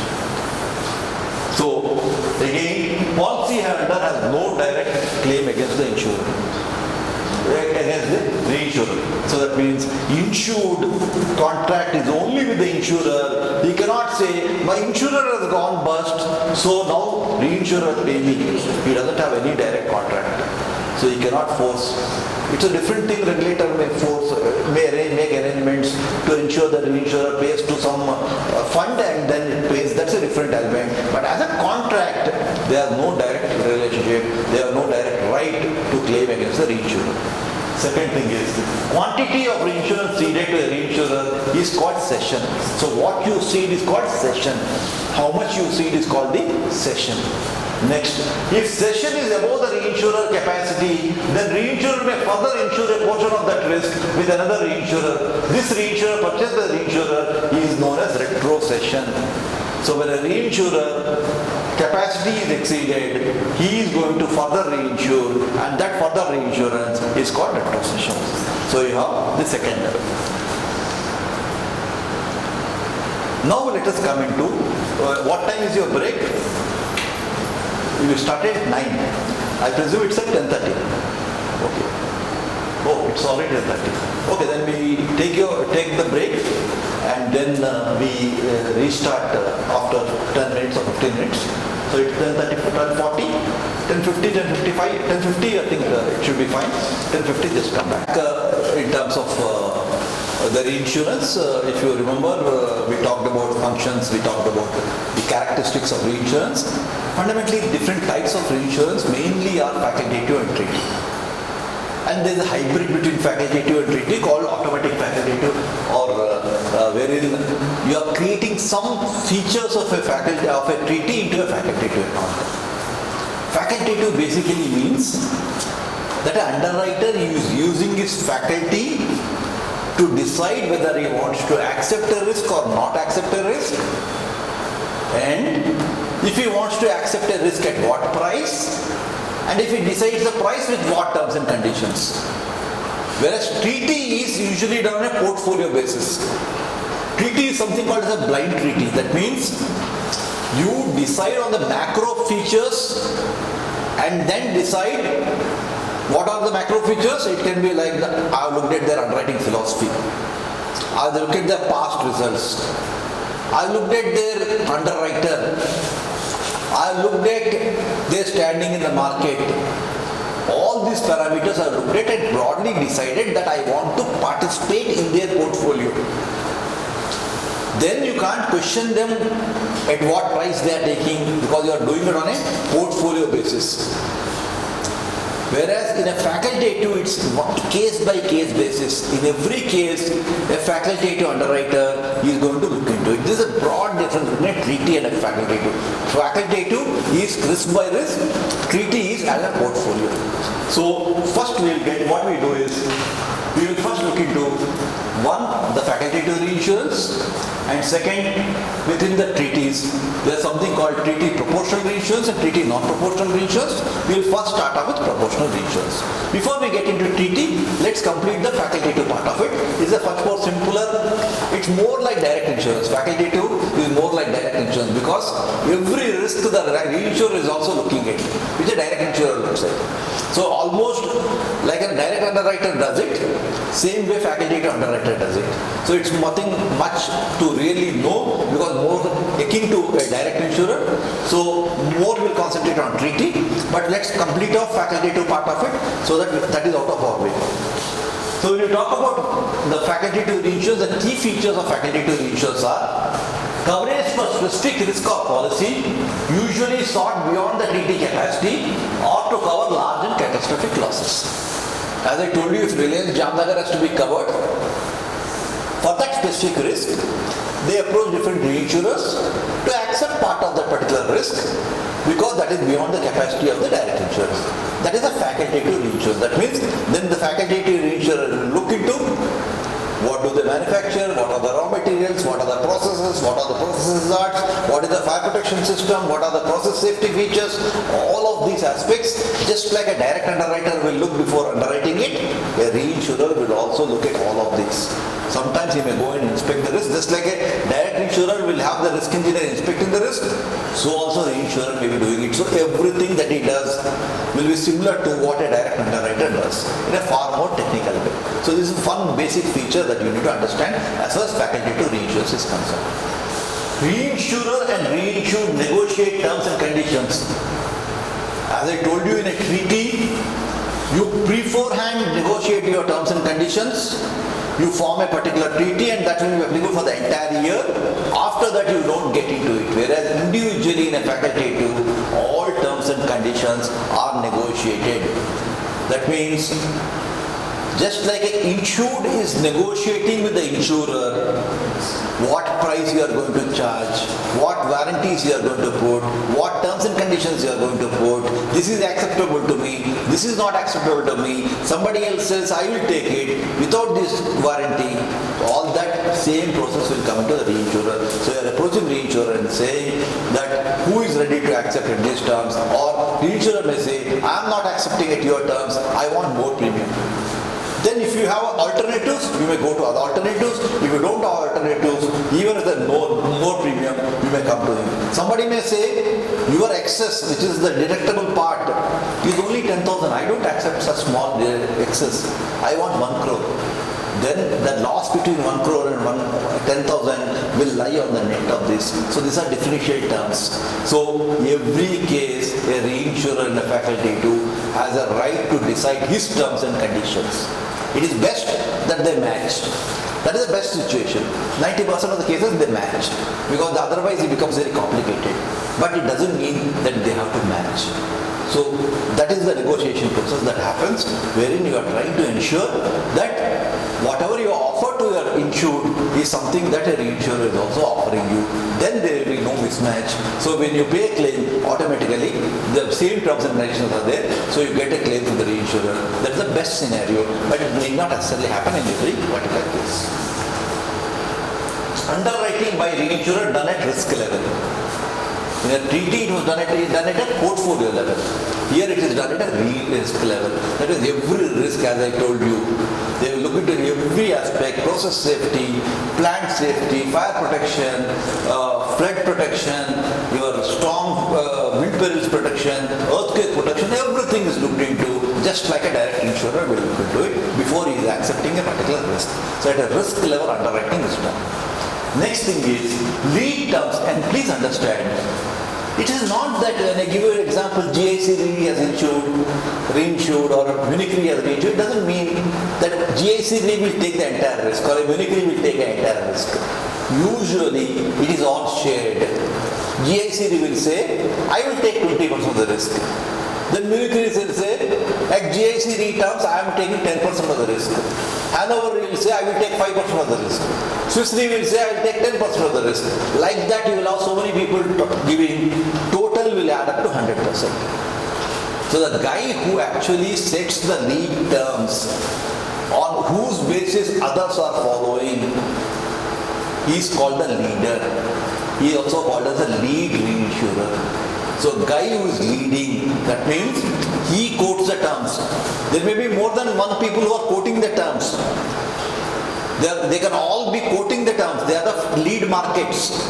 They are all quoting the terms. But out of all the quotations, the cedent, who is the buyer of reinsurance, who has to decide, will decide which of these lead terms I am going to accept. Sometimes he may say the lowest I will accept. But sometimes if you accept the lowest, because the lowest guy will say, I am giving these terms and I am going to accept 20% or 25% or 5% or 10%. Whatever he wants to say, he will say. So I have to get a follow support for the remaining 75%. He is giving me 25% support. I am not confident about getting the 75% support of this low terms. I may even accept a higher terms. So it depends on your ability. Your preference would be the lowest price, but it may not necessarily be the final terms, because at the end of the day, somebody is not going to give you the full capacity. They are only going to give you part capacity. So remaining capacity, you have to get from the follow market. So the guy who is leading is that, first of all, the people who are quoting are called the lead markets. There are some reinsurers who say, I don't quote. I'm not a lead market. I'm a follow market. You get quotation from somebody else, I will decide how much I want to take. That's called a follow market. Whereas somebody who is quoting is a lead market. The guy whose quotation has been accepted is called the leader or the lead reinsurer. So you have a lead reinsurer and follow reinsurers. So somebody who is actually leading the particular risk is called leading from the reinsurer's perspective is called the leader, and the guy the reinsurers who are following are called the follow reinsurers. So you have the lead terms are sought by the reinsured. Once lead terms are finalized, follow support is lined up. So first you have to get the lead terms. Once you have got the lead terms, that is when you are going to look for the follow support. Follow support can be in line or even at variance with the lead terms. Please understand, the most ideal situation is you have one leader. That leader has given the terms. The same terms you give to the direct insured so that there is no gap. And then you get the follow support from everybody on the same terms. That's the most ideal situation. But the ideal situations don't necessarily happen in business. Many times you will get exceptions. Many times somebody will say, for example, Munich has given a term for 20% share. However, we may say, I'm okay to Munich terms, but this part, this condition I'm not okay. I want this extra, for example, or I want to put one extra warranty. Or I want to have more premium for my share. I'm going to take 10% if you want to take me as a part of your panel. Munich has quoted you 1 lakh. I want 1 lakh 10. I can say that. Then only for my portion, 10%, 1 lakh 10. So instead of paying me 10,000, they'll pay me 11,000. So, though ideally lead terms, follow terms should be based on lead terms, lead followers need not follow the lead terms. It may happen that they may put their own price, they may put their own terms and conditions. Again, it is the right of the cedent to decide whether he is going to accept it or not accept it. If he is getting support from somebody else based on the lead terms, he will not accept. But if he is not getting support, then he will accept. Because something is better than nothing. So you will accept it. So it all depends on your negotiation situation, whether you are in a stronger negotiating point. The insurer also looks at it the same way. If he feels that this guy is not getting support, I can easily extract more from him. He will put his own terms. If he feels that there is a lot of interest for this risk, a lot of people want to take this risk, then he will not put it in different terms. He will say accept it. Then what will happen? If everybody is accepted, then what the cedent will do, they will give to the stronger reinsurers. Whoever has better credit rating, they will give. But once you are giving your own terms, then cedents will be preferring not to give it to you because they would like to have everybody the same terms. So it all depends on your negotiation in terms of this. So, but basically, you need to understand it's a lead term and a follow market. Lead market, follow market. And the follow support can be in the same in line with the lead terms or maybe it's different from the lead terms. Facultative, what are the uses of facultative reinsurance? So these are all slides almost equivalent to your questions. So, if the question is what are the uses of facultative reinsurance, then these are the points that should come. Points are not enough, you need to elaborate the points, but fundamentally these are pointers to what exactly your answer should contain. So when you look at the uses of facultative reinsurance lets direct insurer underwrite risk beyond its own retention and treaty capacity. As I told you, treaty is a blind treaty. That means for every risk that a guy writes, an insurance company writes, he does not need to approach the treaty insurer and say, I am charging this rate, I am putting these conditions. He need not say that. He can do on his own. So, treaty capacity is almost like your automatic capacity. So your net retention plus the treaty capacity is what you use first. But sometimes even that will not be enough. When that is not enough, that is when you go for facultative reinsurance. So one thing is, it allows you to write risks which are beyond your own plus treaty capacity. You can say, there is a concept called coinsurance. There is a difference between reinsurance and coinsurance. In coinsurance, what is happening is, two or more direct insurers are participating in the same risk. For example, Tata Steel, 50% is written by Tata AG, 30% written by New India, 20% written by Future Generali.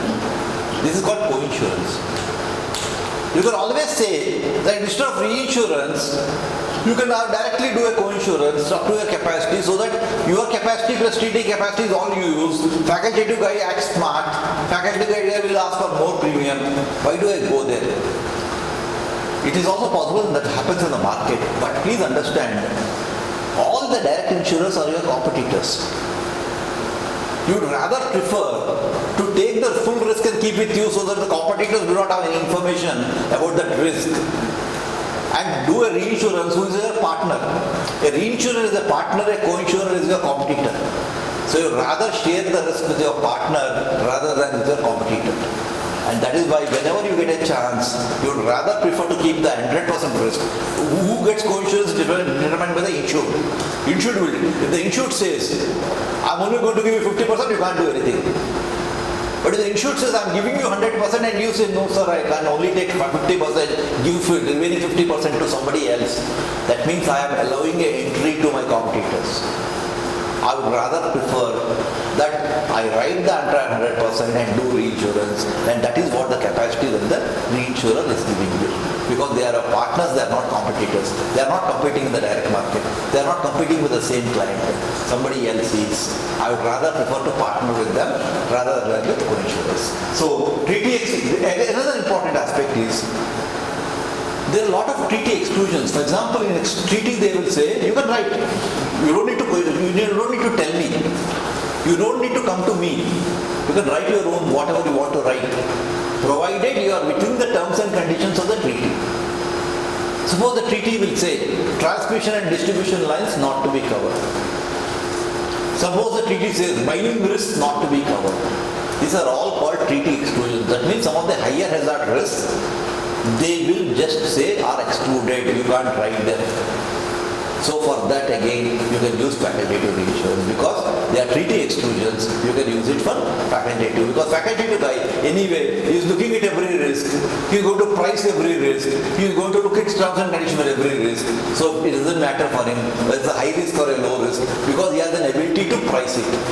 So that's the reason why you can have a situation where your treaty exclusions are written by facultative. This is the second advantage of the facultative reinsurance. Third thing is, cedent may offer facultative reinsurance for risk within the treaty capacity in order to protect treaty results. Sometimes, though it's not legally right, you can only do it after taking permission of the treaty reader.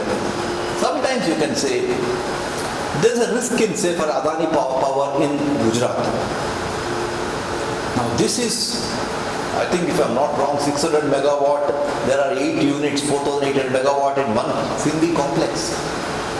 If you have an ATCAT event, your entire treaty results will be affected because of one risk getting affected. You don't want your treaty results to be affected because if your treaty results are affected, your commission will come down next year for the entire thing just because of one claim.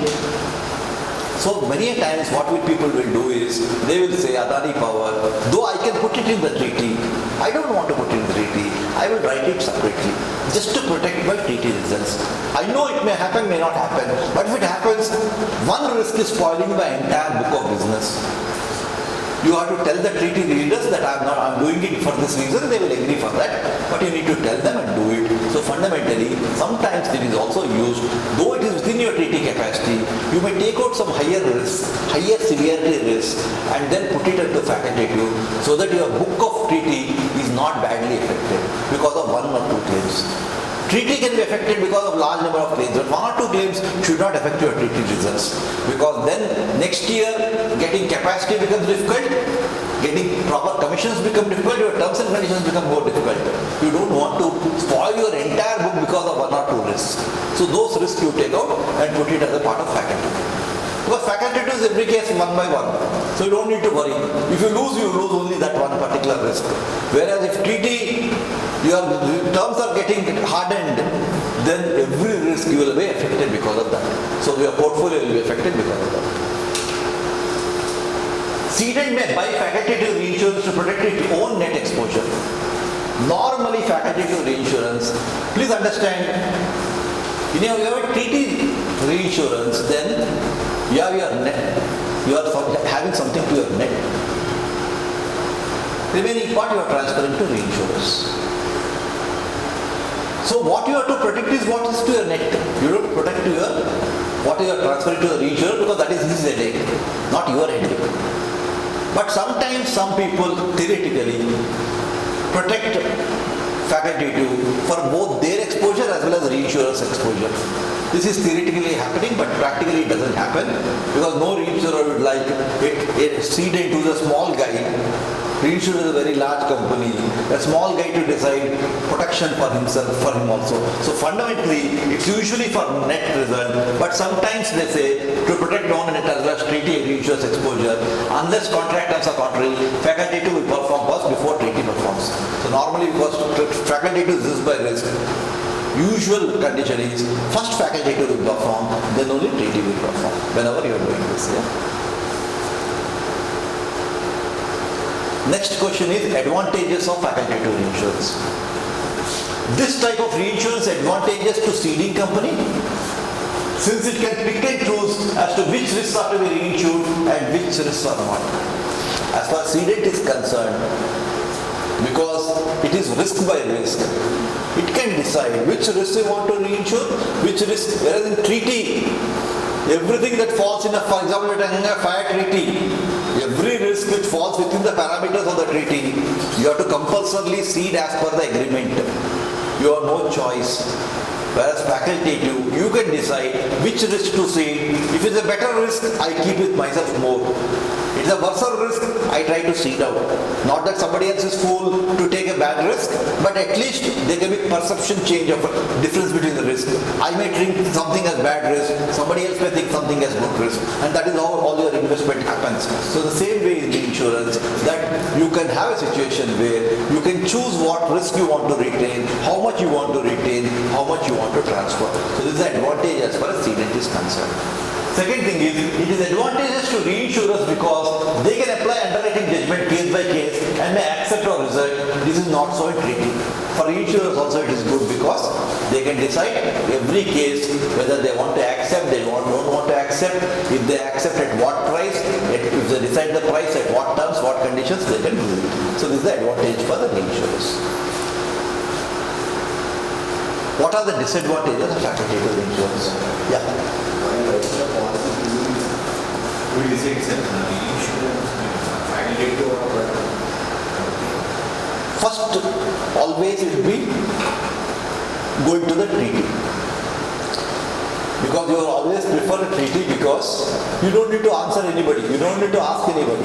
You can decide. If you are sitting in front of a client, if it is within my plus treaty capacity, I don't need to ask treaty reinsurers. I can decide, I can say, if that guy is saying, you are asking me 1 lakh, you give me 90,000, I'm giving the check right now. You reduce the price by 10%, I'm giving the check right now. You don't need to ask anybody. You can take a decision. You can say, okay, I want the check now, I'll take it. So your always preference would be treaty. But your capacity is not enough. Then you are forced to go to the facultative. So that is how you get into facultative. Otherwise, you are always any cedent preference is to treaty. Because your net plus your treaty is a blind capacity, your automatic capacity. You don't need to ask anybody anything about it. You are entered before 1st April, you are entered into that contract, it is valid for the whole 1 year. Whatever you do in that 1 year within the conditions of the treaty, nobody can question you on that. So it's always preferable that it's treaty. Yeah. So when you go into the disadvantages of facultative reinsurance, this is the disadvantage.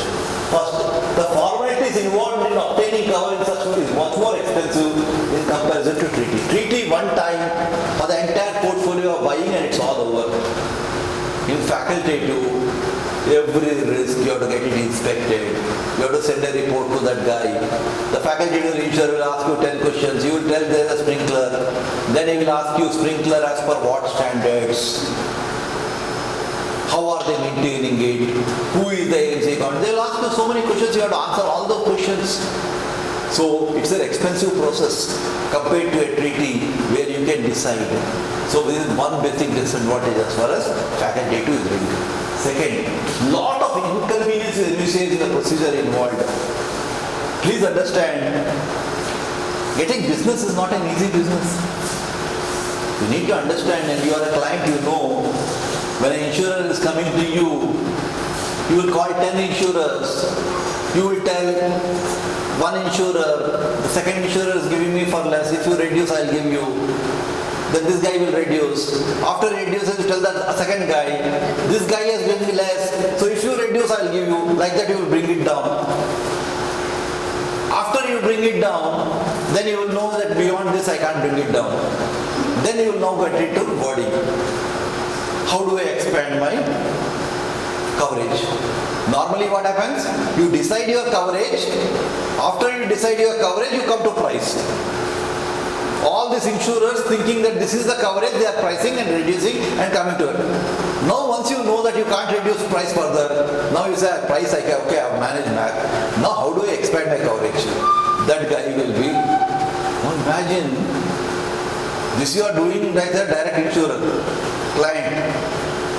This guy, nothing in his hand, this guy has to go 10 times. Because when I was a reinsurer, I used to ask the broker or the client, you are asking me to reduce. Okay, I will reduce. I will go to Germany, I will get a reduction in price. Now tell me, will I get the business? No sir, I don't know. Okay, I reduce. Then he will come to me and say, sir, you reduce, but mimicry has reduced further. If you reduce further, will I get the business? No, I don't know. So after doing all this, then he will say, coverage. Then you are, because there cannot be more intelligent customer than an Indian customer. The problem with the Indian customer, he thinks he knows everything. Nowhere else in the world I have seen customers who think that they know everything because they are expert on everything.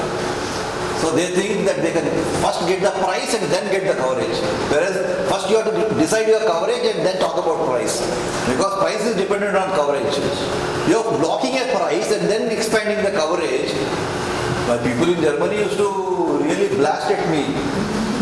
You told me to reduce the price, I am reducing the price, and now you are saying expand the coverage. But price was dependent on the coverage you told me first. Now you are asking me that price is now blocked, now expand the coverage. Now how do you actually, so when you ask questions, why do insurers behave like that? Please understand the situation. The situation is they can't lose your premium.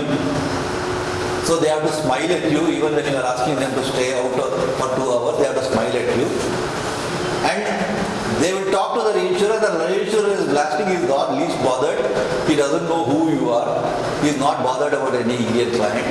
For him it doesn't make a difference. He is blasting at him and says that you talked about pricing and now you are asking me about coverage. So this is a huge procedural thing. Treaty is that way much better. In facultative, because the negotiations to and fro negotiations that happen, it's a very tedious process. In one go, nothing closes. You quote, you assume that you have given a very competitive quote, you are successful. It is never professional like that. Because quotation is supposed to be confidential. My quotation will go to the market, everybody. And again that quotation will come back to me. My own quotation will go to the market and come back to me and say, this is the quotation, can you reduce your own quotation? So this is how it happens. So that means there's nothing like a very professional thing wherein whoever is the lowest, whoever is the best terms get that. You use the lowest to further reduce it. So because of that particular thing, you have huge amount of negotiation that happens, and hence it's a very procedurally tedious process. Facultative reinsurance is something that people tend to avoid. Please understand, for an insurance company, the whole idea should be at least 90% of the risk you should be able to cover by treaty.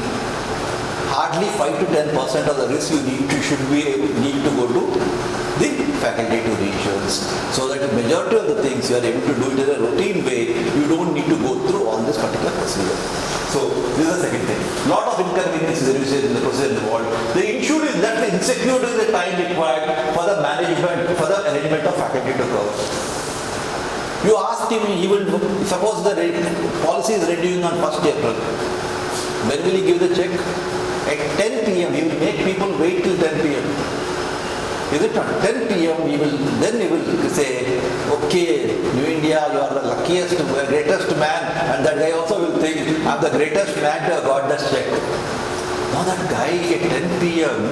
you are giving a check, how will he get a reinsurance support before the risk is starting 12 p.m., 12 midnight, it is starting. How will he get a reinsurance support between that 2 hours?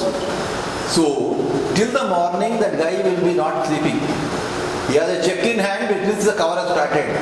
He doesn't have a confirmation from the reinsurer that at this final price that you have agreed, final terms that he has agreed, that because if he has previously, if the terms have not changed, the support is there because they have already taken it. But if the terms have changed, reinsurer will just lift his hands and say, this my coverage, my support was based on that terms. Now you have changed it because your client at 10 o'clock in the night wanted to make you happy, he reduced the price. Now I'm not going to support you. So till he gets the fresh support, he is left insecure. He is not going to have thing. And if suppose at midnight there is a loss, can anybody say that between midnight and morning there will be no loss? If you have a loss, Reinsurance is not there. So you will be left insecure in that process. Whereas treaty, there is no problem. Before April, you have decided, everything automatically goes. You don't need to tell anybody. So automatically it goes into the treaty. Whereas in facultative, you can be left insecure because you have a situation where your business, you are getting finalized in the last moment, it is getting finalized, and then reinsurance support is not being bought. Such a situation may cause the business to be lost to a competitor who might have automatic treaty cover. That's the reason why. Lot of risk, the bigger you are, the bigger capacity you have, the more business you get. The smaller you are, the smaller capacity you have, the lesser business you get. Because somebody who has an automatic capacity can take decisions much faster. As an underwriter in a direct company, if somebody gives me a check with wherein I didn't have a reinsurance support, our company philosophy was return the check. I don't want business. I don't want business where I am not sure about my reinsurance support. This is a very, very clear stand organizations take. There are some organizations I have seen as a reinsurer. 3 months later also they are coming to me and saying, please support for a risk they started. That means for 3 months God has been kind with them and there have been no losses. They are hoping that someday they will get the support. So it all depends on the underwriting philosophy of a company wherein you are trying to get support. Most companies, most good underwriting companies never accept a check unless they are sure about the reinsurance backup support that they have. So this is the thing. So a lot of inconveniences, insured left is unsecured. Any mishap may take place during this period. So the situation may cause the business to be lost to a competitor who might have automatic treaty capacity. So now let us get in. So these are the, broadly I hope all of you understood what a facultative reinsurance is all about. So it's nothing but similar to the underwriting of a direct insurer. Now let us get into the treaty. So what is treaty reinsurance? So, Yeah. in practical insurance market, most of the contracts are in treaty. Yes, I told you, more than 90% of the risk will be covered by treaty. Only the large risks you have to go to facultative market. More than 90% has to be treaty, otherwise it's a nightmare. If somebody has to go to facultative market day in and day out, it's a huge nightmare. Reinsurers are mostly in outside India. They work from 10 to 5, their timing. They don't lift their phones after 5. You can't have, our clients start work only after 5 p.m. Till 10 to 5 you pass your time.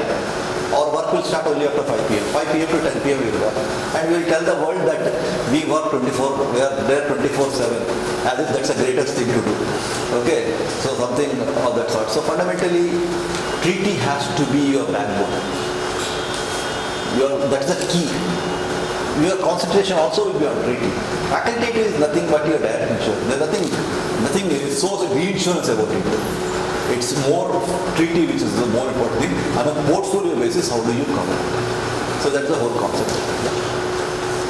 So, treaty is a broad contract that covers a block of seeding companies' book of business. When you say it's a fire treaty, it means every risk that is written in the fire department, as long as they meet the terms and conditions, in the proportion that you have decided, will be ceded to the reinsurers. The risk gets transferred to the reinsurer.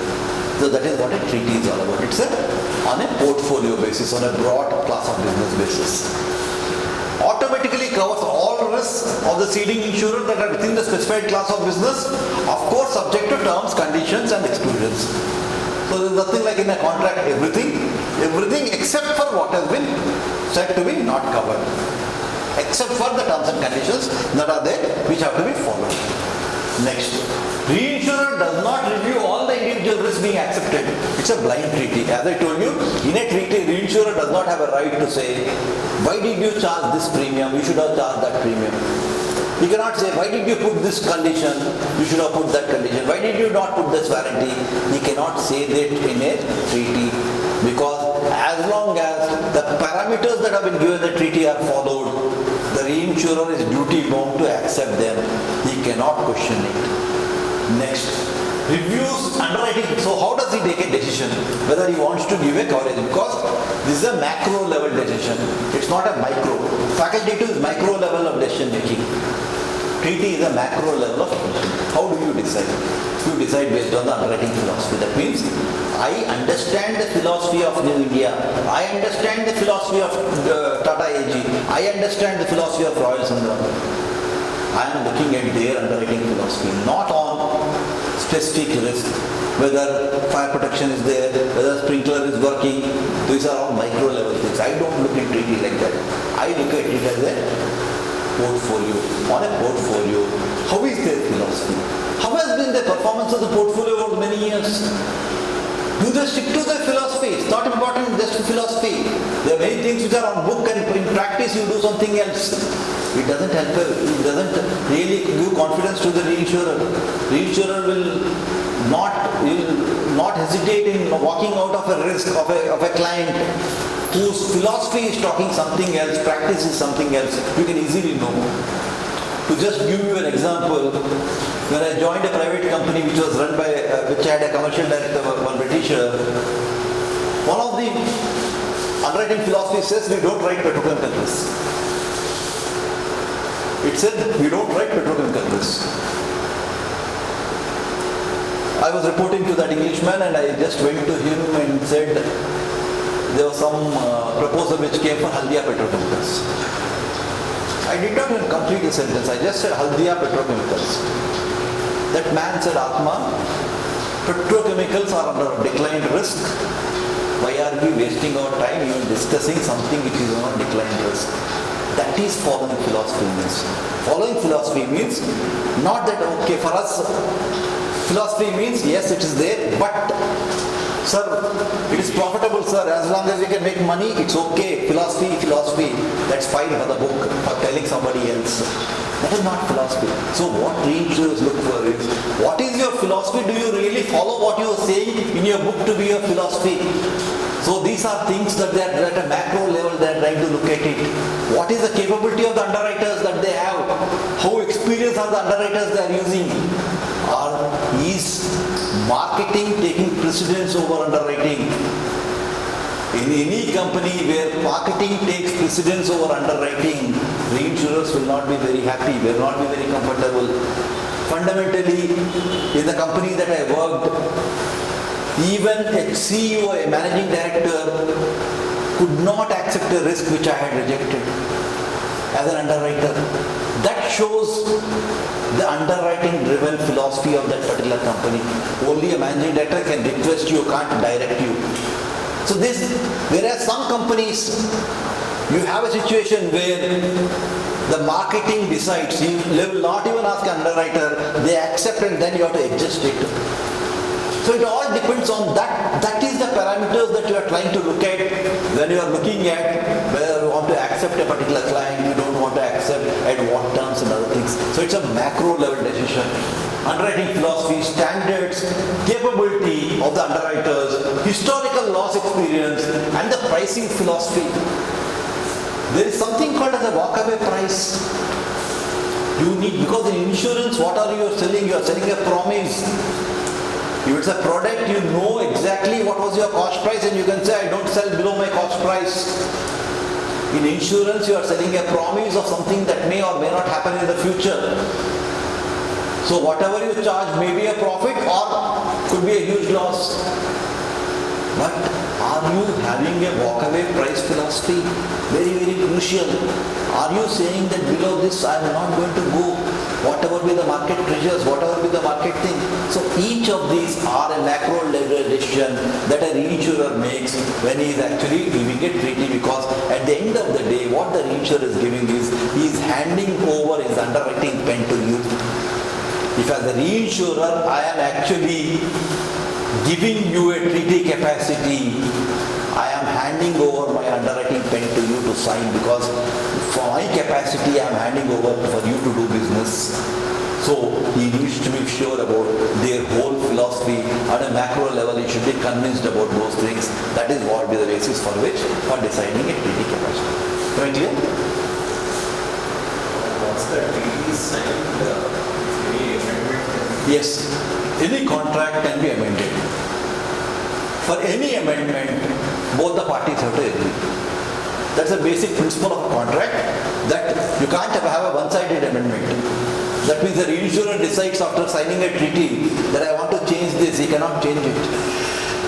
He can only change provided both the parties agree. You can have any amendments. You can cancel, there will always be a cancellation provision. There is no contract which says that you can't cancel. Exceptions are there, but normally contracts can be cancelled.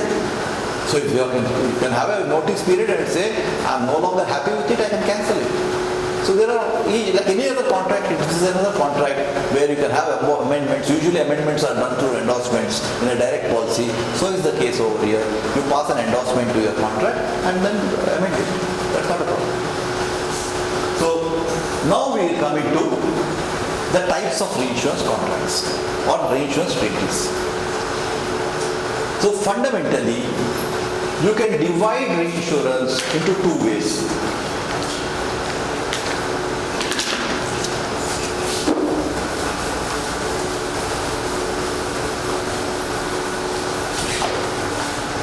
You can divide reinsurance into, or treaty into, which need not be just treaty, it can be facultative also, but you can divide it into proportional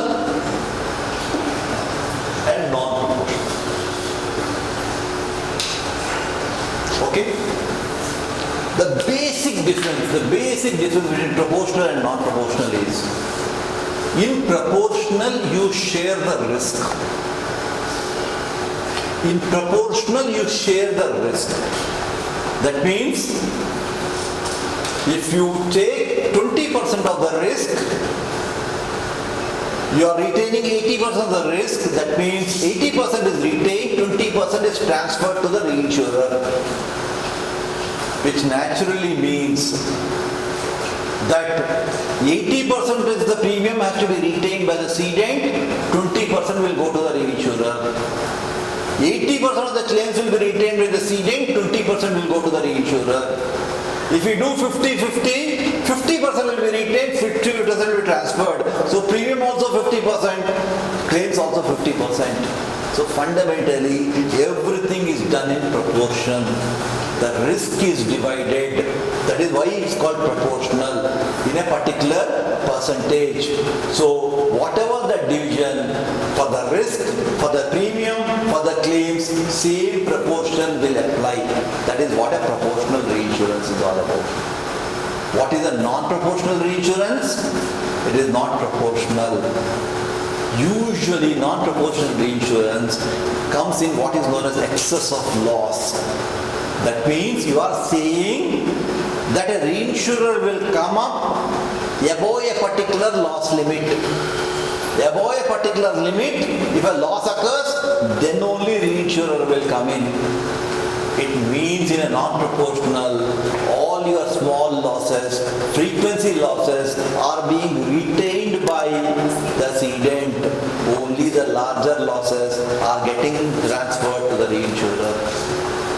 As you would appreciate, in a proportional, if there is a 100 rupee loss also, you need to do it proportionally. That means if you are 50-50, only 50 rupees you will retain, 50 rupees reinsurer will give. It's a 500 crore loss also, 250 crores this will retain, 250 crores you have to give. That is what a proportional is. In a reinsurer, in a non-proportional thing, which is an excess of loss, it's a 500 rupee loss, everything you have to keep. If the limit, if the retention limit is say 1 crore, and you have a 9 crores excess of 1 crore, it means any loss below 1 crore, the insurer will not pay a single pipe. Everything you will have to retain. Only above that 1 crore, up to 9 crores, reinsurer will come into picture. That naturally means he is only taking severity losses, he is not participating in your frequency losses. And as you understand, severity losses are rare, frequency losses are regular, which naturally means in a non-proportional, the cedent is keeping majority of the risk, or he is keeping the higher risk. So he should have a higher share of premium. So In a non-proportional, premium is not shared, claims are not shared. What you are tending to do is, in a non-proportional, your original premium that you are charged has nothing to be done. The reinsurer quotes a premium. The reinsurer quotes a premium. Whereas in a proportional, you are sharing the original premium that you had with your insured. The original premium becomes an important element. That's the basic difference between a proportional and non-proportional. Fundamentally, all of you are clear what's the difference in proportional and non-proportional. In proportional, you share the risk, so you share the premium, you share the claims. In non-proportional, only above a particular limit of the loss, the reinsurer will come in. So he's actually taking over the severe losses. He is not getting involved into the frequency losses. This is the broad difference between proportional and non-proportional. Now proportional and non-proportional can be facultative and treaty. Facultative we have covered, so you can do the same thing. But basically whatever fundas you learn in treaty, same will be applicable for facultative also. So right now let's look at the treaty. So you can have proportional and non-proportional. Now if you have, now first thing we are studying is proportional. Within proportional there are two main classes, very very important. One is called quota share, one is called surplus. Please understand, lot of students, because of the word surplus, it gives an indication surplus of something. It gives a feeling that it's not proportional. Surplus is not non-proportional. Surplus is also a proportional reinsurance. So, proportional reinsurance, as you can see, proportional contract, ceding company and reinsurer share risk and premium on proportional basis. You have two types. One is called quota share, other is called surplus. Both are proportional. So don't mistake surplus to be a non-proportional thing. It's a proportional thing. Within non-proportional, you have different classes. One is called risk excess of loss, that is risk XL. Second is called the cat excess of loss, called cat XL. There's something called stop loss, and there are some basically stop loss can be per occurrence or on an aggregate basis, and there are some hybrid contracts between proportional and non-proportional. So fundamentally these are the various classes that you have. Our first concentration is on the proportional. So within proportional we will have quota share, that is first thing that we will look at. Quota share is the simplest form of reinsurance. All that you are saying is, this percentage I retain, this percentage I give out. If you say, I retain 20%, give out 80%, all you need to do is, that means I retain 20% of the risk, 80% of the risk reinsurer takes over. Reinsurer, when I use the word reinsurer, though I keep on giving examples also of one reinsurer, in practice it's not one reinsurer, it's a panel of reinsurers will do it.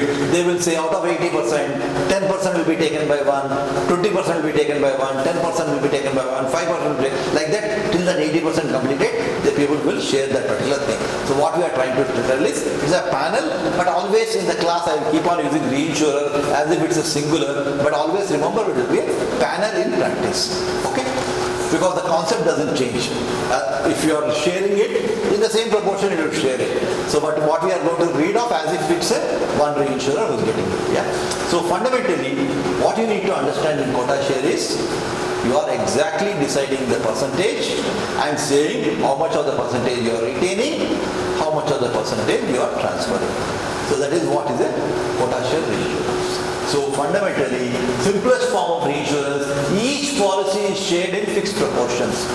That means every policy you will say 20% I keep, 80% I give, 30% I keep, 70% I give, 80% I keep, 20% I give. Whatever be the percentage that you pre-decided, the same risk, same every risk that you are writing in that particular area, you will just be transferring in that proportion. So the premium that you have collected, also you will transfer in the same proportion. And also, claims if they come, the reinsurer will pay in the same proportion.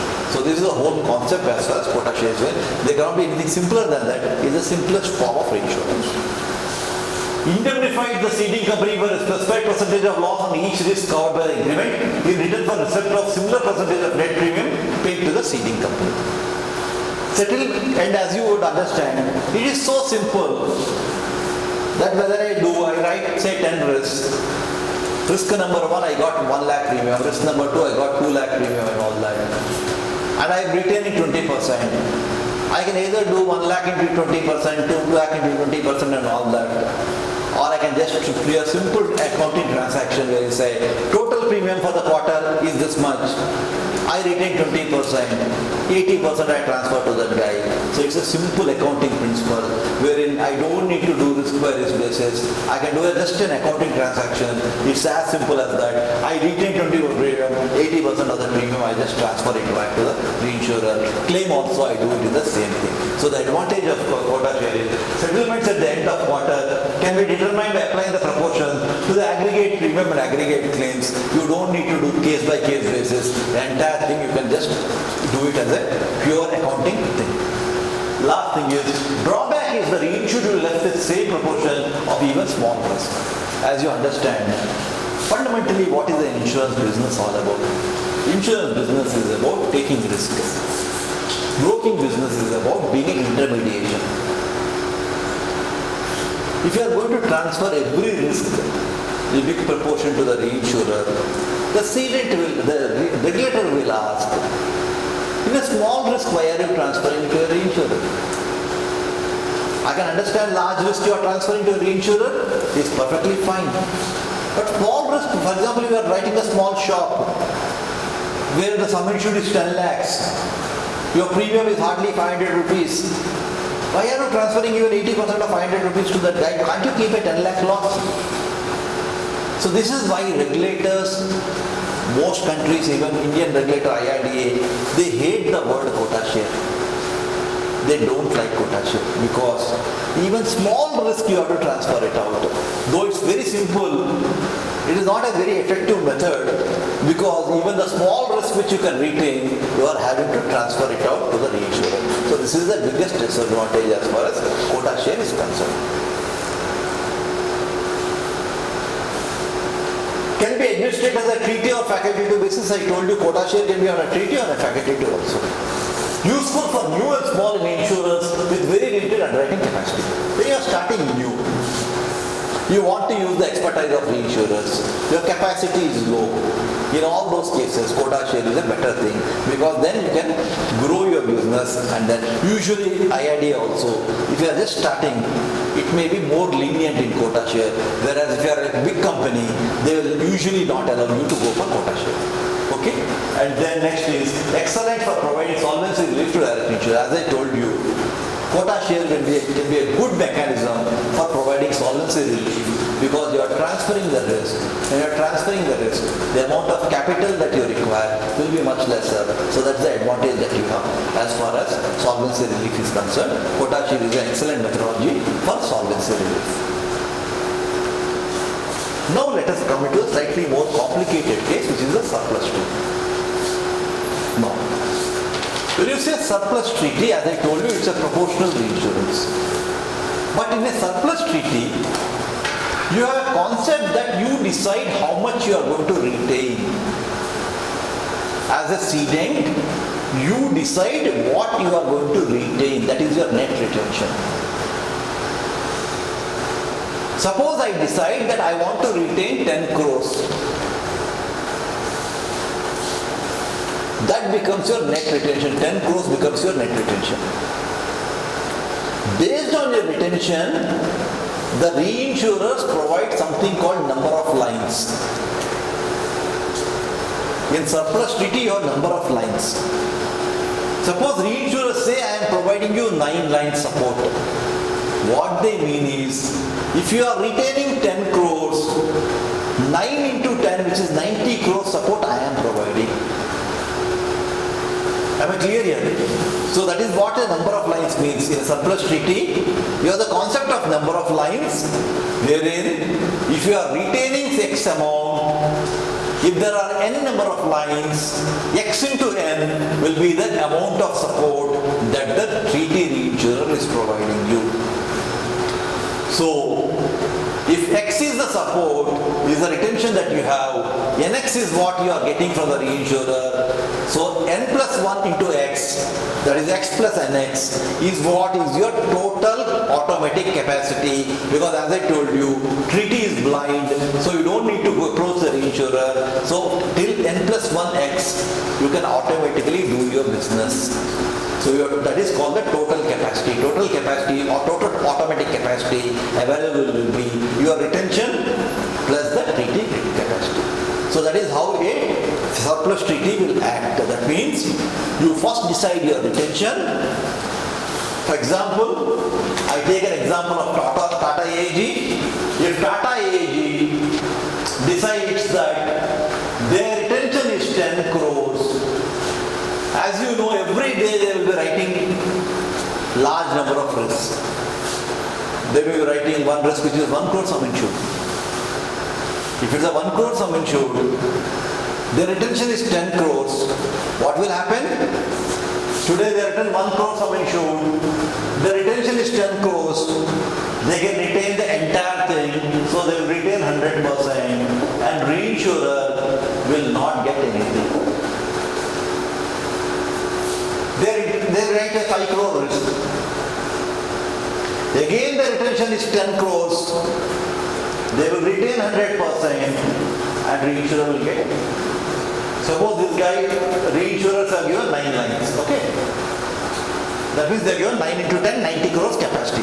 Total automatic capacity is 10 plus 90, 100 crores.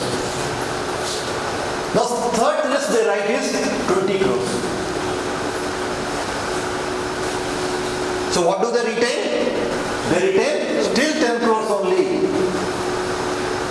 So 10 crores means 10 out of 20, which is how much? 50%. So 50% will go to the reinsurers. Suppose there is a fourth risk which is 100 crores. They still retain 10 crores, which is 10 by 100, which is 10%. 90% will go to them. It's a 150 crores risk. They still retain 10 crores. But reinsurers maximum they are giving is 9 lines, 90 crores. So 10% will be them. Not 10%. So 10 out of 1. Suppose it's a 200 crore list for easy calculations. Suppose the next sum insured is 200 crores. So what do they retain? 10 out of 200, which is 5%. So they retain 5%. If it's a 200 crore risk, they retain 5%. How much capacity are the reinsurers giving? 90 crores. 90 out of 200 is nothing but 45%. So what is left out? Still 50% is left out. What do they do with this 50%? For the 50%, they have to arrange facultative reinsurance. Am I clear about it? So that is the remaining portion. They will have to arrange facultative reinsurance. So if you have a 10 crore capacity, you have 9 lines surplus treaty. This is how risk will be divided. As you know, every day you keep on doing this, of different sum insureds. You just keep on proportioning it in that particular way. What does it mean? In a 1 crore risk, if there is a loss of 1 crore or 5 crores or whatever figure, sorry, you can't have a 5 crore loss. If the 1 crore sum insured, maximum loss can be 1 crore. If you have 1 crore loss, then the entire 1 crore has to be paid by the cedents. Reinsurer will not give. Whereas if that is a 100 crore risk, you have a 10 crore loss, then 10% only they will have. 1 crore is what cedent pays. Remaining 9 crores will be paid by the reinsurer. That's the biggest advantage as far as the surplus is concerned. That means smaller risk you are able to keep it yourself. The larger risk is what you are transferring. So though it's a proportional, don't assume it's a non-proportional. It's proportional because everything is shared. Premium is shared, risk is shared, claims are shared. So it's a proportional reinsurance. Except that what you are tending to do is, if it is a smaller risk, I am retaining more. Larger risk, I am retaining less, transferring more. So that is the biggest advantage as far as surplus treaty is concerned. So that is the feature of a surplus treaty. Is this clear to all of you? Premium is after this percentage is there. Yeah, premium also what you will do is, there's the original premium that you have charged the insured. So that premium, exactly in the same percentage. For example, you had charged say 1 lakh premium in first case, entire 1 lakh will be kept by them. Suppose in the third case, you had charged 10 lakh premium, 5 lakhs will be kept, 5 lakhs will be here. In the fourth case, you had 10 lakh premium, only 1 lakh he will keep, 9 lakhs he will give there. In the fifth case, he will only, for example, 10 lakh is the premium, 5 lakhs he will keep here, 5 lakhs plus finance, 45 lakhs he will give here. If it's 1 crore, suppose 1 crore premium, 5 lakhs he will keep here, 45 lakhs he will give there, 50 lakhs will go to the facultative reinsurer. So that is what will be the thing. There's something called ceding commission. We'll come to the commission part because at the end of the day, the reinsurer will be a small unit. For example, when I was working in a reinsurer, my entire team was only 5 people. So you will have a very small team handling a huge business because you are not doing direct marketing. You are only having clients who are insurance companies who are doing the direct marketing. They are spending their time, they are spending their money, they are giving the direct brokerage. So reinsurer has to compensate for that. So that is where the ceding commission will come. We'll slightly come to that aspect. But as far as concept is concerned, premium will be shared, claims will be shared in the same proportion. That's the whole concept of proportional. Is this concept clear to all of you? Okay, if this concept is clear to all of you, we'll slightly go ahead and probably then get into the particular example. Okay, now. So, this is, you have the concept of ceding company first decides what level of liability they wish to retain on a given risk and then reinsurers multiplies them to that level through the reinsurer. Okay. Next thing is the concept of number of lines. That means, that's what I told you. If I am retaining X, if N is the number of lines, NX is what is the capacity reinsurers are providing. Graded retention is possible. So far I only told you retention is X. But please understand, sometimes insurers may say, why should I have only one retention? I will have more than one retentions.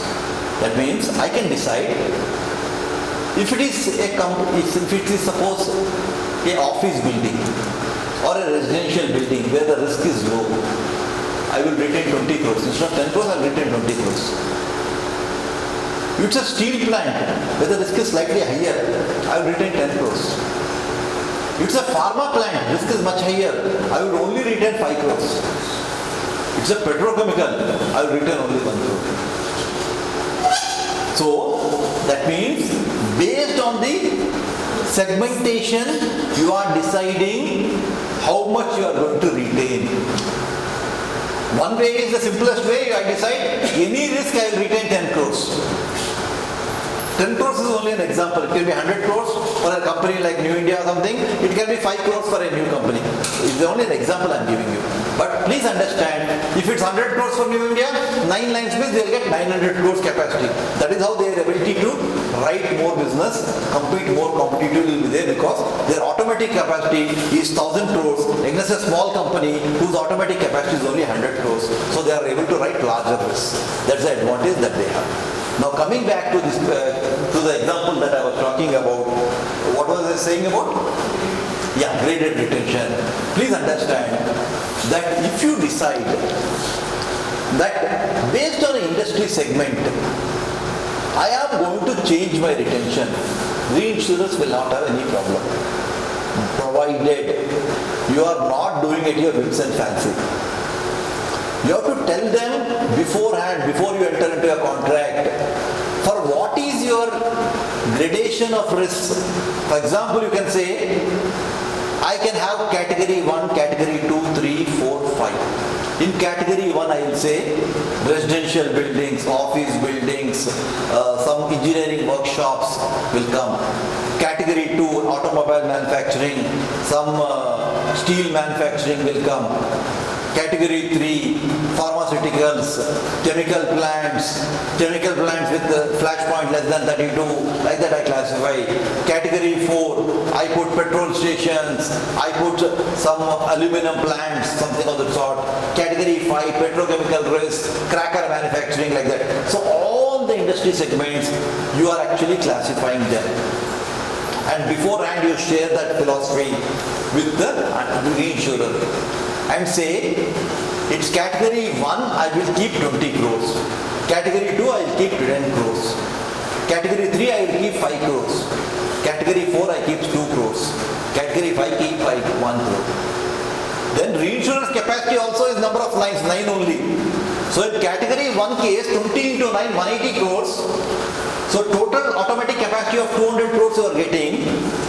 Whereas in category 5 risk, where your retention is only 1 crore, you are only getting 1 into 9, 9 plus 1, 10 crores. So automatically, your ability to write petrochemical risk is reduced, but your ability to write an office risk is increased. Now, as you know, marketing people will follow the path of least resistance. Will they write petrochemical risk or will they write office risk? They will write office risk because they will say, for an office risk, even it's 200 crores, I don't need to approach anybody, I can automatically write it. Petrochemical risk, then I have to, no petrochemical risk will be so small, I will have to, so if I spend time also, I will not get automatic capacity. I have to again approach facultative reinsurer, all that headache of doing that. So graded retention is a beautiful way of driving your underwriting philosophy. Please understand, portfolio creation is not about having all good risks. Portfolio creation is about deciding how much percentage of your book should be low risk category, how much percentage of your book should be medium risk category, how much percentage of your book should be high risk category. For example, a company may say 70% of my risks have to be category 1, category 2. 25% of the risk should be category 3, category 4. 5% of the risk should be category 5. So what you are trying to do, you are creating a beautiful portfolio in such a way that your portfolio consists of majority low hazard category, some portion of medium hazard category, very smaller portion of high hazard category. That is how you create a book, and that is how you are using a graded retention concept to drive an underwriting philosophy of yours, of creating a portfolio which is interesting for you, which is something that you would like to build. So that is the advantage of a graded retention. It certainly can lead to anti-selection. That means what you are doing is you are retaining less in bad risks, whereas retaining more in good risks. It's anti-selection against reinsurers, but the reinsurers have no problem as long as you have previously itself told them that this is what I am going to do, because this is an accepted philosophy as far as reinsurers are concerned. Restricted primarily to the treaty. So here, compulsory insurance company need to go their reinsurance. Compulsorily? The reinsurer need to go the reinsurer. Insurer has to go to reinsurer. Why? To protect his risk. Yes. If the reinsurer, we have GSC in India. Even if GSR is mandated to do a reinsurer. GSR do it and some other treaty who is outside India is ready to accept risk. Will it go further or? Will it? Means insurance company will go further or will we? No, basically you have to, if you are working in a country, you need to follow the regulation of the country. IRDA decides the regulation. The regulation very clearly says the order of preference. Whom should you approach for quotation? Whom should you approach for following? So if GIC says I am going to take the risk, a particular percentage, you need to first give preference to GIC. But he doesn't. GIC says I don't want to take it. You are right to go outside. if GSC is ready to take risk, but the premiums are Higher. So then you can go approach others. That's what the league terms are. You then again have to show to GIC that league terms. If GIC says I am going to take at this terms, you have to still go to GIC. Otherwise you can say that the GIC has not accepted those terms, so I am right to go outside. So the rules are very clearly mentioned. How you can go, at what stage you can go outside, what is the preference you have to give to the local people. All that is very clearly. If you need to operate in a country, you need to follow the rules of the country. That's the basic funda of any regulated market. That's what you have to do. Yeah. coming back to this, it can be administered primarily through a treaty arrangement. Normally you don't do facultative on a surplus basis. Surplus is usually on a quota facultative is usually on a quota share basis. Surplus is mainly for treaty. As I told you, direct insurers, for example, when I was working in a direct company, there were almost 40 underwriters across the country reporting into me for one line of business. Now when you have such a huge team, you have huge expenses. I have expenses for giving commission to people, for the brokers and others who are doing it. My own management expenses will be there. So I have to cover all that. Whereas reinsurer is having a small setup, his expenses are nothing. So to cover up all those expenses, or probably slightly more than that, the ceding commission concept will be there. That means the reinsurer, though he gets a proportion of the premium, he has to give a certain percentage as a ceding commission. And that is a negotiation. A reinsurer will give higher ceding commission if he sees higher profit. He is certainly considering how much you are spending. But just because you are spending, he is not going to give you high ceding commission. Fundamentally because a reinsurer will see the profitability of his portfolio. That means in a normal year he should make money.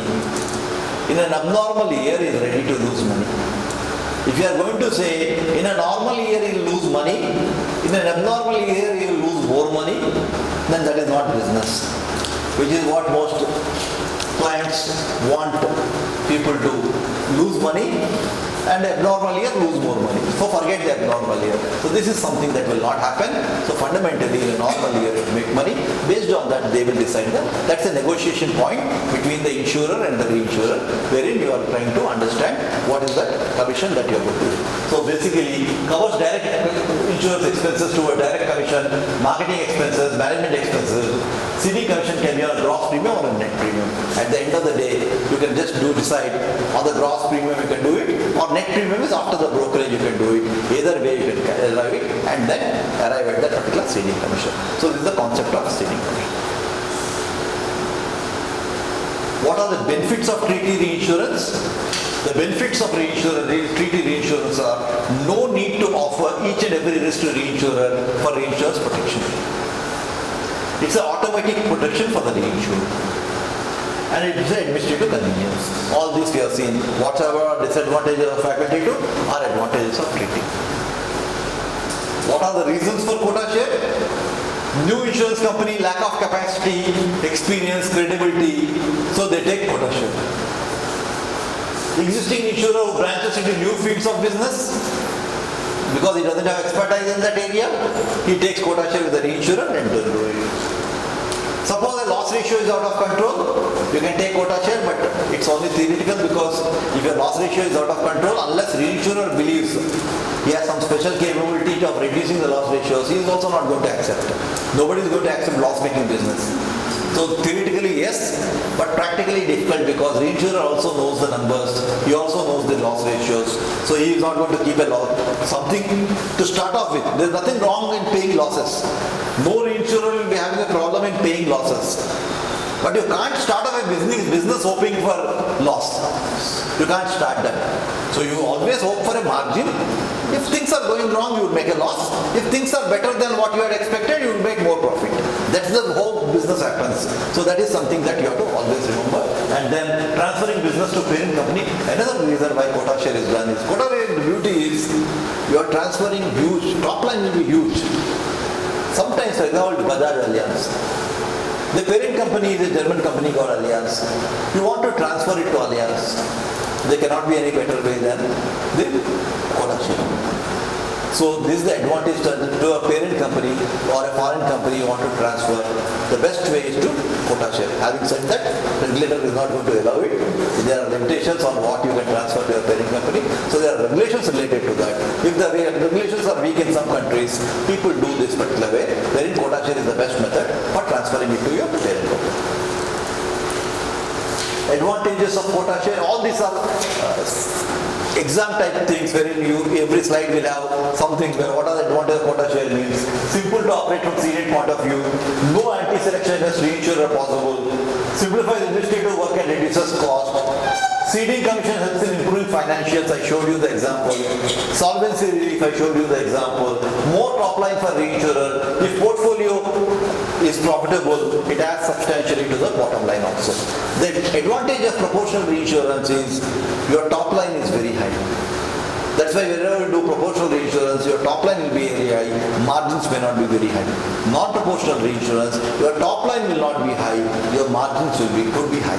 So that's the basic difference between proportional and non-proportional. And within proportional, between surplus and quota share, your top line will be much higher in the quota share, because even a small risk, everything gets into the particular book of business of the reinsurer.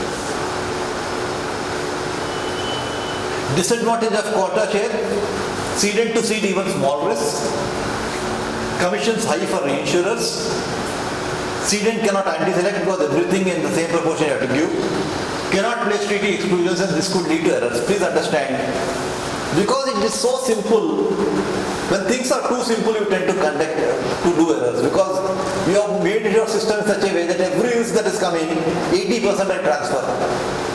But there every contract will have some exclusions. So by nature, because you are transferring everything, you may transfer even the exclusions into the treaty. You are paying the premium, but when a claim comes, reinsurer is not going to pay. He is going to say, you might have transferred the premium. I don't look into it. I look it as an accounting statement. I don't know what you have transferred, but this was an exclusion. I am not going to pay the claim.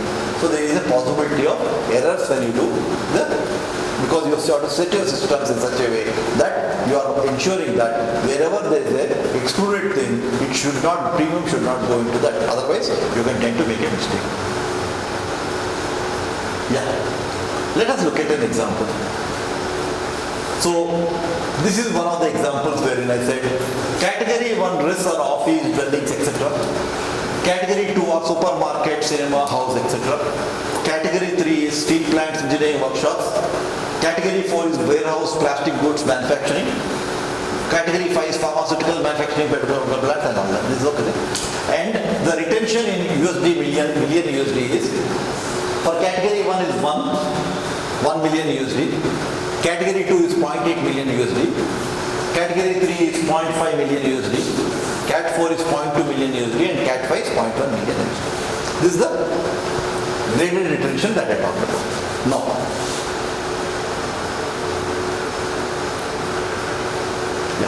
let's take this example. Can you do this problem?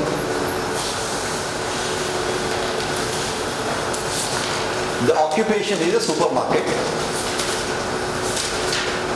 Sum insured is 10 million US dollars. Number of lines is 9 million. 9 number of lines is 9. Total premium for that supermarket is 50,000 USD. There were 2 claims of USD 5,000 and 200,000. What is the total automatic capacity? 5 whether facultative support is required, it says how much percentage. Allocate premium and claims.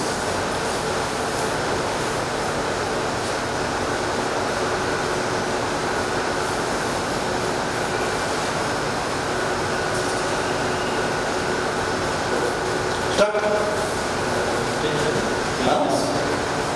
Yeah, you need the previous slide. That's good. Yeah.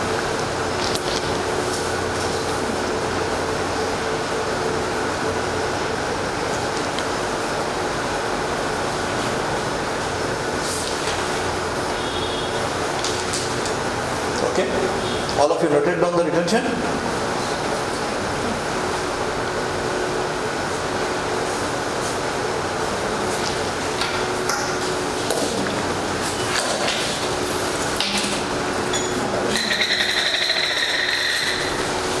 Once you do it right, you earn your lunch. Why is it 8? Because 0.8 is your retention. 9 into 8 is 0.8 is 7.2. 7.2 plus 8, 0.8 is 8. So this is the first thing, the automatic. Second thing, what is the sum insured? 10 million. So how do I do? So I have net retention is 0.8 million. Treaty, surplus treaty is giving a 9 into 0.8, 7.2. My total total sum insured is 10. This total is only coming to 8. I2 is remaining. So that has to come from faculty 2. So first I have to find the percentage. Percentage of risk, percentage of premium, percentage of claims, everything is the same. So this will be 0.8 divided by 10 is nothing but 8%. 7.2 divided by 10 is nothing but 72%. This is 2 divided by 10, nothing but 20%. So how much faculty to support required? 20%. So first question answer is 8 million. Second question answer is 20%. Third question is allocate the premium. So you have to allocate the premium. How much was the premium? 50,000. So how much should the net guy, the cedent get? 8 into 50,000. So 8 by 150,000 is 4,000. How much this guy should get? 72% of 50,000. 72% of 50,000 is 35 plus 1, 36,000. This guy should get 20% of 50,000. 20% of 50,000 is 10,000. Don't forget to put the units in the exam. You should write USD 4,000, USD 36,000, USD 10,000. So total is working to 50,000. Next thing are to allocate the claims. So how much is the claim? There are 2 claims. So claim 1, I have to allocate. Claim 2, I have to allocate. What is claim 1? 5,000. So 5,000 into again 8%. 5,000 into 8% is nothing but 400. 5,000 into 7, first 20%. 5,000 into 20% is 10,000, sorry, 1,000. So what is left out? 3,600. Claim 2 is how much? 200,000. Again 200,000 into 8% is 16,000. 200,000 into 20% is 40,000. So what is left out? 1,44,000. So next, which one? If you look at it, premium gets allocated in the same percentage, claims also percentage, same percentage. Claim 1, lot of students do this mistake. There is a surplus, too small, so everything you give to the cedent. It is not logical because he kept only 8% of the premium, you should pay 8% of the claim, whether small or large. So you had a 5,000 claim. 5,000 into 8% is 400. 5,000 into 72 is 72% is 3,600. 5,000 into 20% is 1,000. Second was 200,000 or 2 lakhs. 2 lakhs ka 8% is 16,000.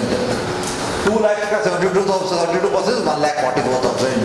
2 lakhs ka 20% is 40,000. So you add up, you will get it. So when you answer the question, total claim should be 16,400, 1,47,600 and 41,000. So that is how you will divide the claims. That is how you divide the premium. If you do all this, your question has been solved fully. Is this clear to all of you? All of you have done this problem? What's the answer? Is faculty to support required? What percentage? 50% faculty to support. Okay. So what we do is we'll just do the problem again on the board. So you had Tata AG entered into a surplus treaty for the property portfolio with GIC. Tata AG retention is 50 crores. So retention is 50 crores. Number of lines is 9. So total treaty capacity is 9 into 50 is 450 crores. So total automatic capacity is 450 plus 50, 500 crores. Now, they have insured Tata Steel, whose sum insured is 1,000 crores. If Tata Steel sum insured is 1,000 crores, what will happen? Tata AAG will keep 50 out of 1000 crores, which is nothing but 5%. The surplus treaty reinsurer, who is the surplus treaty reinsurer? GIC Re. So GIC Re will take 9 times of 5%, which is nothing but 45%. Other way of putting it is 9 into 50, 450 crores. 450 divided by 1000 is 45%. I require 100% capacity. My automatic capacity is 50. So the remaining FAC I have to get. FAC who is giving? He has not given the name, so let's take it as FAC reinsurer. So it is FAC reinsurer. How much he will give? 50%. So question number 1 is answered. You certainly require FAC support. You require 50% support. Second thing is allocate the premium between this. First I have to calculate the premium. The sum insured is 1000 crores. The rate is 1 per milli. 1 per milli means it's written like this. Percentage, another 0. It's 1 per milli. Then premium will be 1000 into 1 by 1000 is nothing but 1 crore. So 1 crore is the premium. I have to divide premium between these three people. So this guy will get 5 lakhs, Tata AG will get 5 lakhs, GIC will get 45 lakhs, and 50 lakhs will be taken by the FAC reinsurer. I have divided the premium. Allocate the claims. How many claims are there? There are 2 claims. So let us do claim by claim. So claim 1 is how much? Claim 1 is 10 lakhs. So 10 lakhs 5% is 50,000. 45% of 10 lakhs is 4,50,000. 50% of 10 lakhs is 5 lakhs. So claim 1 will be divided as 50,000, 4,50,000 and 5 lakhs. What will happen to claim 2? Claim 2 is how much? 10 crores. So again 10 crores means this will be 5% of 10 crores will be 5 lakhs. 45% of 10 crores will be 4.5 crores. Sorry, 5% of 10 crores is 50 lakhs. And this is 4.5 crores. And 50% will be 5 crores. So what we have? 50 lakhs, 4.5 crores and 5 crores. Total claims what you do is 50 lakhs plus 50,000, 4.5 crores plus 4,50,000 and 5 crores plus 5 lakhs. You add it.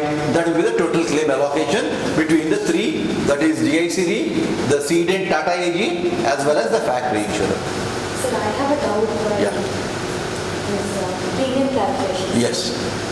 Premium is sum insured multiplied by the rate. Yeah. Rate is 1 by 1000. So 1000 crores into 1 by 1000 is nothing but 1 crore. If your doubt is service tax also to be added and all that, you can add it when you join the job. In the class, service tax and all that you forget. Is that the doubt? Huh? What was the doubt then? How did I get 1 crore? Yes, sir. Okay. Right? So some people tell you didn't take service tax and all that, and that you can do it in the job. And that's nothing, it doesn't affect your premium. It's not a premium, it's a tax. You take it, you give it to the government, that's all. It's a different account. Okay? Right. So with this, just to summarize, please stop that, we'll come back to that again. So to summarize, surplus treaty is sum insured below retention, there will be no cession to the surplus treaty. This you have to be very clear. Second, above retention it is ceded to surplus treaty. Up to how much maximum cession to the treaty will be? Number of lines multiplied by the retention. Above this limit, facultative has to be arranged. Cedent can opt for lower category retention for poor quality risk and higher category, higher retention for good quality risk. I already showed you the graded retention concept. It's a good way to portfolio creation and driven by underwriting philosophy. This is what I was telling you, that if you are telling the marketing people that I have more capacity to write lower category risk or lower hazard risk, certainly marketing people will be more enthused to write those rather than wasting their time on the high hazard risk. So this is the advantage of creating an underwriting portfolio which is in tune with your philosophy. So this example we already done. So understand that treaty, though it's a blind treaty, it's automatic treaty, it doesn't mean it doesn't have terms and conditions. Every contract will have terms and conditions, so there will be some exclusions. Normally in the treaty, some higher hazard risks like your transmission distribution lines, your probably cross-country pipelines, probably mining risks, especially underground mining risks, all of them may be excluded. So then you can't send it to the treaty, though your capacity, you can't send it, you have to directly arrange for a facultative. You can't be having a treaty for that. So these are exclusions. Second thing is, sometimes there's a concept called a second surplus. That means, in first surplus, suppose he gives you 9 lines. If your retention is 50 crores and he gave you 9 lines, you only got 450 plus 500 crores capacity. You are not able to write a 500 crores, 1000 crore risk which is greater than 500 crores. You want to write higher risk, you arrange something called as a second surplus. Second surplus basically means you have only for those larger risks an additional 5 lines or 6 lines or 9 lines. Now you may ask me a question, rather than taking a second surplus, why can't you increase this 9 lines directly to 18 lines? Fundamentally, please understand this concept called as a treaty balancing. That means, if I am giving you capacity, that means I am using my capital to give you capacity, I expect a return. So if you have only 1 or 2 risks which are very large, I don't get much premium for the capacity that I have given. So there is a premium feed that should come into the treaty. Based on that, I decide how many lines I want to give. A cedent is looking for maximizing his number of lines. A reinsurer is looking at minimizing the capacity he gives. A compromise will be reached, and that is the whole negotiation process of why you use second surplus is because when you are giving capacity where your feed is not that much, you don't want to give high commissions. So in first surplus treaty, if you give 30% commission, in second surplus treaty, you may reduce the commission to 15%. So that is the advantage of, rather than increasing the number of lines, I am able to create another treaty, which is a second surplus treaty, and give a different commission structure, different terms and conditions as far as the second surplus is clear. In those cases, you create a second surplus treaty. It's all proportional. We are not yet coming to non-proportional. Everything is proportional. Proportional means, again the same concept. Suppose you have second surplus, what you would have done is, if you had second surplus 6 lines, then what you would have done is, first surplus, suppose second surplus was written by Hanover Re, what you would have done is, you would have given, say 5% to Tata AG, 45% to GIC Re. So 6 into 50, 300 crores. So 300 by 1000 is Hanover Re would have got 30%. This would have got 20%. Then what will happen is the commission they get for this will be higher. The commission they will get for this is lower. So this reinsurer is different, this reinsurer is different. No, it's not. It's not core. Co will always be there. Though I have given you GIC Re, it never happens in practice that GIC Re takes the entire 45%. GIC Re will take some 20%, 15%, Hanover Re will take. So everywhere it will be participant. There will be always co. It's not about co. This is only an example wherein I am saying just to make it easier to give names I am giving. Otherwise it's insurer 1, reinsurer 2, reinsurer 3. And you can just allocate it based on that. But everywhere you will have co-reinsurers. There will always be a panel. It usually rarely happens in reinsurance that you are one guy who is taking the entire. Okay. So this is how the second surplus will happen. Retention to consider if the risk is the same location or not. Please understand, when you say retention of 10 crores or 50 crores in this case, it is quite possible that you have a separate policy for building and machinery and a separate policy for stocks. And one fire can damage your building, machinery and stocks. You can also have a separate policy for business interruption. That is loss of profits. So one fire can affect not only your building, machinery, stocks, it can also affect your loss of profits. So when you are considering retention, if you do, because the board has told you 50 crores means they are telling you in one loss, I should not have a loss more than 50 crores. They are not telling you, getting into micro details telling you, I meant only for building machinery 50 crores. You can have a separate loss for 50 crores for stocks. You can have a separate 50 crores for loss of profits. That is not what their point is. Their point is in one loss, I should as a company not lose more than 50 crores.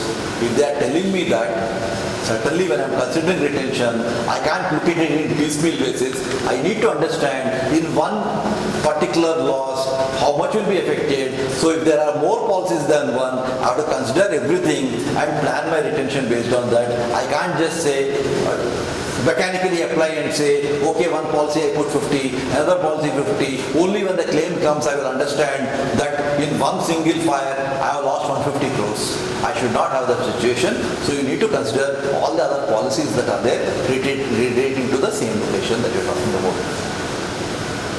Sometimes, basically LOP coverage when you give it, sometimes some reinsurers give you extra capacity. That means they will say, because LOP is not covered by everybody, when LOP is covered, they say your retention increases by X percentage. That means instead of 50 crores, if you say 50% increase, that means your retention becomes 75 crores. Automatically, if your retention becomes 75 crores, your overall capacity also increases when LOP is covered. That is possible. It may be given, may not be given, depending upon the negotiation, but this is a possibility that is there. Loss of profits.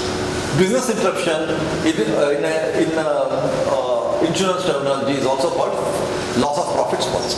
That means you are actually calling the loss of gross profits. That is basically net profits plus your fixed expenses is what you cover. That is something that is a separate policy. You need to consider that also. So again, if somebody is asking you what's compare and contrast a quota share and a surplus treaty, both are proportional treaties. But surplus mainly used in property, quota share used in property as well as in casualty. Casualty is your liability and other businesses.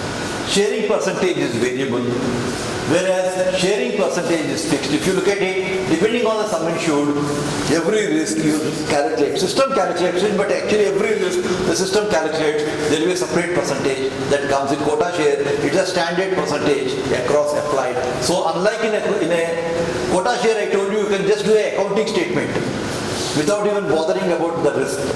Whereas here you can't do it because every risk you have to allocate it. So overall will be a total of all this. So you can't directly say total premium for the quarter is this much, 20% is this much. You can't do it because every risk you have to allocate and do it. So it's not as simple as a quota share. Individual sessions, whereas in quota share there is no individual session, as a group, as an entire portfolio do it. Reinsurer premium is original premium plus ceding commission. Again, in the here also there will be ceding commission. Proportional, non-proportional you don't have commissions usually. Proportional you have commissions. So commissions I told you are related to the expenses that the direct insurer will bear. So for that you pay commission for that. So it is again original premium plus ceding commission. Premium and losses are settled on account, by account, and premium and losses are settled by account. So in both the cases, you actually settle the premium and claim. Every quarter, you have a time period in which you have to send the accounts. Based on that, premium and losses. If premium is to be paid, they will pay you. If losses are to be paid, you will have to pay them. So that is reinsurer and insurer. That is done in both the cases. So with this, we have completed proportional. Now, all of you are clear about proportional? Any questions on proportional? Otherwise, we proceed to non-proportional. Clear? So then we will get into non-proportional.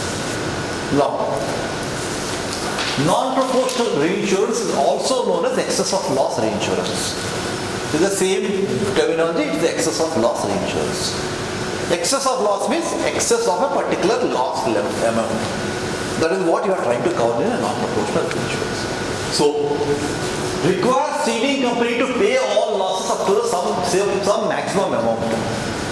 So, if you remember in the proportional, any small loss also the reinsurer participated. In non-proportional, small, below a particular limit, the reinsurer does not participate. He only comes up above a particular limit, whatever the retention limit, only above that guy will come in. Otherwise, till that, for example, I am covering IARM. I have for example, an insurance company has a retention of 1 crore. Then, if there is a 50 lakh loss, he has to suffer. Entire thing, the insurer will. Again, there are 5 such 50 lakh losses. In all the losses, he will only get nothing. You know, entire 2.5 crores, he has to suffer. Reinsurer will not pay. When will the reinsurer come? Only because retention is 1 crore when the loss is above 1 crore. Suppose the loss is 1.2 crores. Then still the cedent will have to suffer 1 crore. Only 20 lakhs the reinsurer will give. So certainly you will appreciate, you will have more of these small losses. I don't expect an entire factory to be burnt out. I only will have more number of smaller losses. So that means more number of losses this cedent is going to incur. So certainly it will not be logical to say premium also will be shared proportionately. You can't be sharing the program. So what happens is you quote the premium. You ask the reinsurer to quote for this layer how much premium you require. So it's a different from a proportional. In proportional, you are bothered about the original premium. On the original premium, you are sharing that premium. Whereas in non-proportional, the reinsurer quotes that particular premium, and hence the concept of ceding commission does not come, because whatever premium he wants, he is asking for it. So there is no question of again commission being paid for that. So that is the reason why you have a quotation system as far as non-proportional is concerned. If losses exceed that amount, the entire excess will be paid by the reinsurer up to the limits of the. For example, you have a concept in a non-proportional.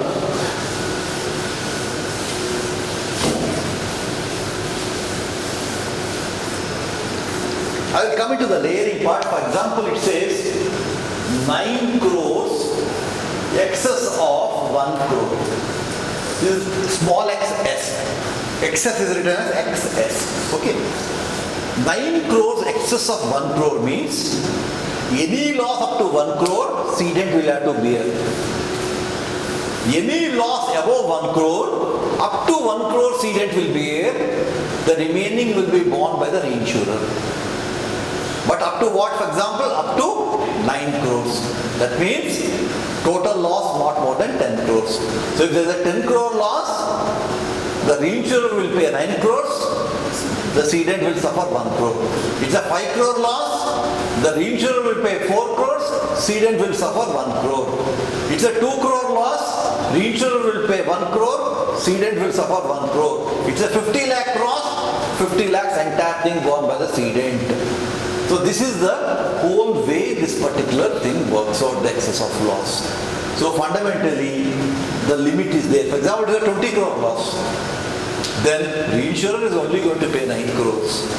Cedent has suffered 1 crore. If the cedent has not arranged anything for beyond that, then the remaining 10 crores will again fall back onto the cedent. That means he has not bought adequate reinsurance to protect himself.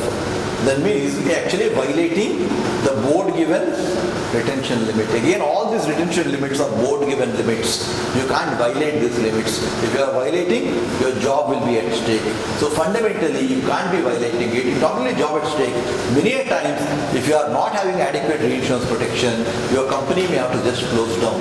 So it's very, very crucial that you have to arrange for adequate reinsurance. So how much you are going to buy is depending upon the book you are writing.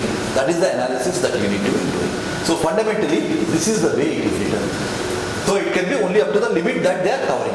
There is no unlimited reinsurance that somebody is going to give. There is always an upper cap on what they give. Can be structured in layers. Please understand. Suppose somebody wants to cover up to 100 crores. He wants to retain 5 crores. That means he has to cover 95 crores excess of 5 crores. Is it not?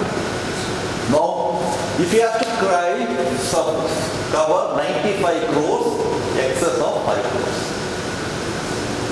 So he has to buy a non-proportional reinsurance, 95 crores excess of 5 crores. Then he has to approach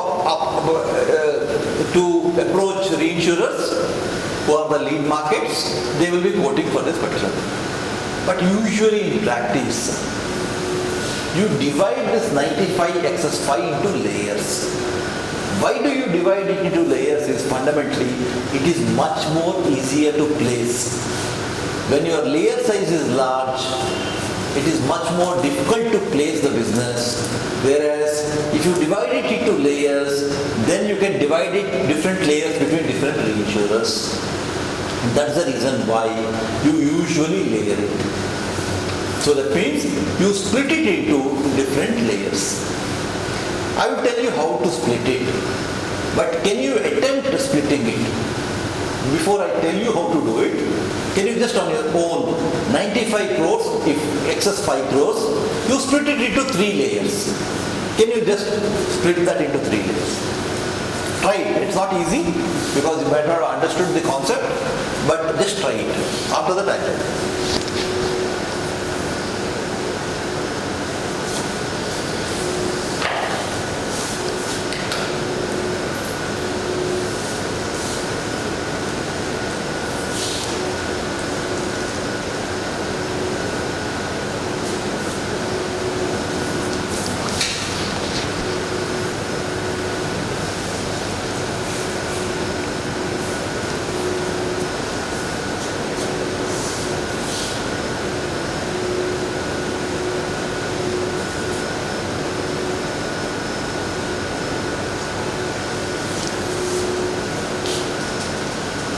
You don't need a calculator for that.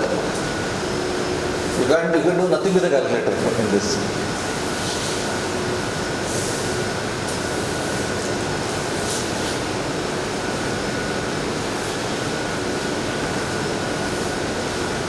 Unless you want to use a calculator even for doing 5 plus 5 also, you want to use a calculator, then it's a different thing.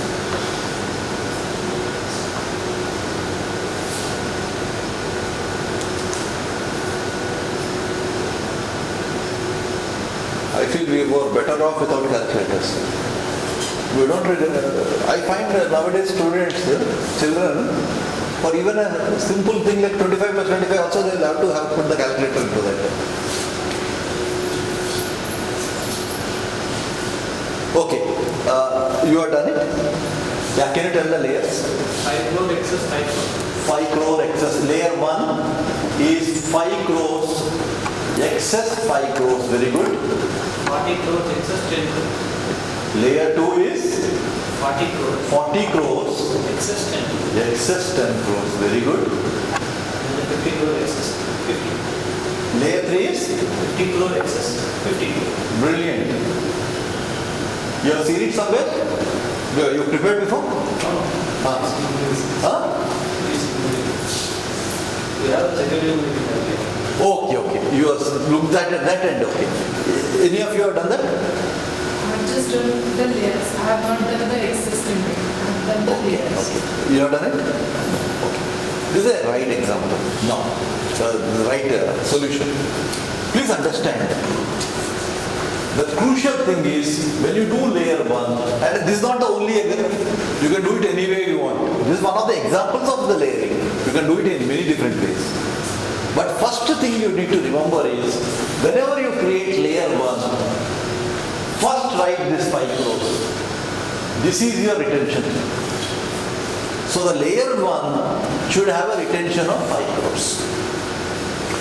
Now you can decide how much you want to keep the limit for the layer 1.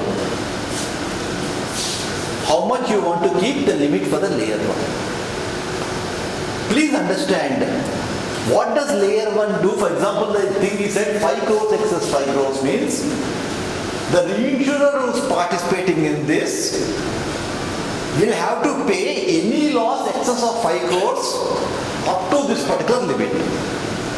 Whereas in layer 2, a reinsurer will pay only if the loss exceeds 10 crores. In layer 3, the reinsurer will pay only if the loss exceeds 50 crores. So where is the higher chances of losses? The lower the layer, higher are the chances of losses being paid. Higher the layers, safer the reinsurer. So I hope all of you understand, higher the layers, premium will be lower. Lower the layers, premium will be higher. I hope all of you understand that as far as layering is concerned, it is much more easier to sell higher layers. It is much more difficult to sell lower layers. So automatically, though there is no rule, you should make lower layers smaller, higher layers bigger. Again, if somebody is asking you to layer, as long as the concepts are cleared, you will get full marks. But in practice, you should always ensure that because it's difficult to sell the lower layers, your lower layers should be smaller in size. Smaller in size means the capacity you are providing will be smaller. Because then smaller things you can sell easily. Large things you can. That's the reason why you are layering it. So 95 crores selling may be difficult. Whereas 5 crores selling will be much more easier. So that's the reason why your lower layer should be small. And that is why his example that he said 5 crores excess 5 crores is a good one, wherein you are putting only 5 crores in layer 1. Okay? You can have said 10 crores excess 5 crores, I would have still been said is the right. 15 excess 5 crores, again it's right. But whatever number you take, the next layer what you should do is, you should add this and this. 5 plus 5, 10. This becomes the retention for the second layer. That means what original insured has retained, original reinsured has retained, and what the layer 1 reinsurer is paying. So total is 10 crores. This becomes the retention for the thing. Okay? As I tell you as a concept, this layer should be bigger than this, but I should leave enough for the bigger layer because there it should be maximum. So what I am trying to do is, instead of doing 40 crores, probably I will do 30 crores or 25 crores. Again, I am not saying this is wrong, everything is right as long as the concept is fit. So your 30 crores excess layer 2. Then layer 3, what you should do? Again, add this 30 plus 10. 30 plus 10 will be 40 crores. Excess. What is the total I want? 95 plus 5, 100. So you add 95 plus 5, 100. This is the total capacity. So what is here? 40. So out of 100, 40 is gone, then 60. So this becomes 60 crores. 60 crores excess.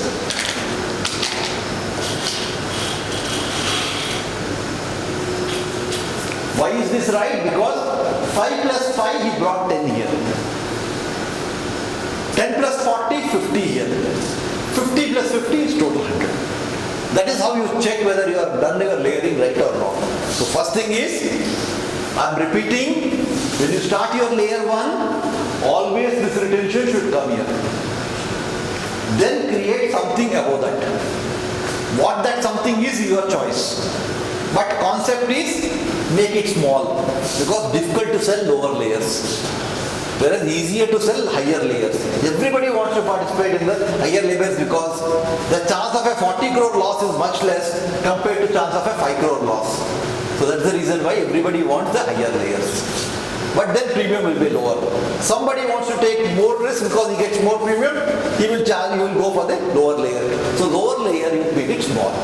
So once you get this, you add both of them and put it as a retention here. Then you will have 30 crores, whatever figure. You add both of them, put here. Add both of them, whatever is remaining from this, you put it over here. This is the 3 layers. You can do 5 layers, 6 layers, whatever number you want to do. That is the way you actually do the layering. Is this clear to all of you? If this concept is clear, can you all solve problem number 3 fast?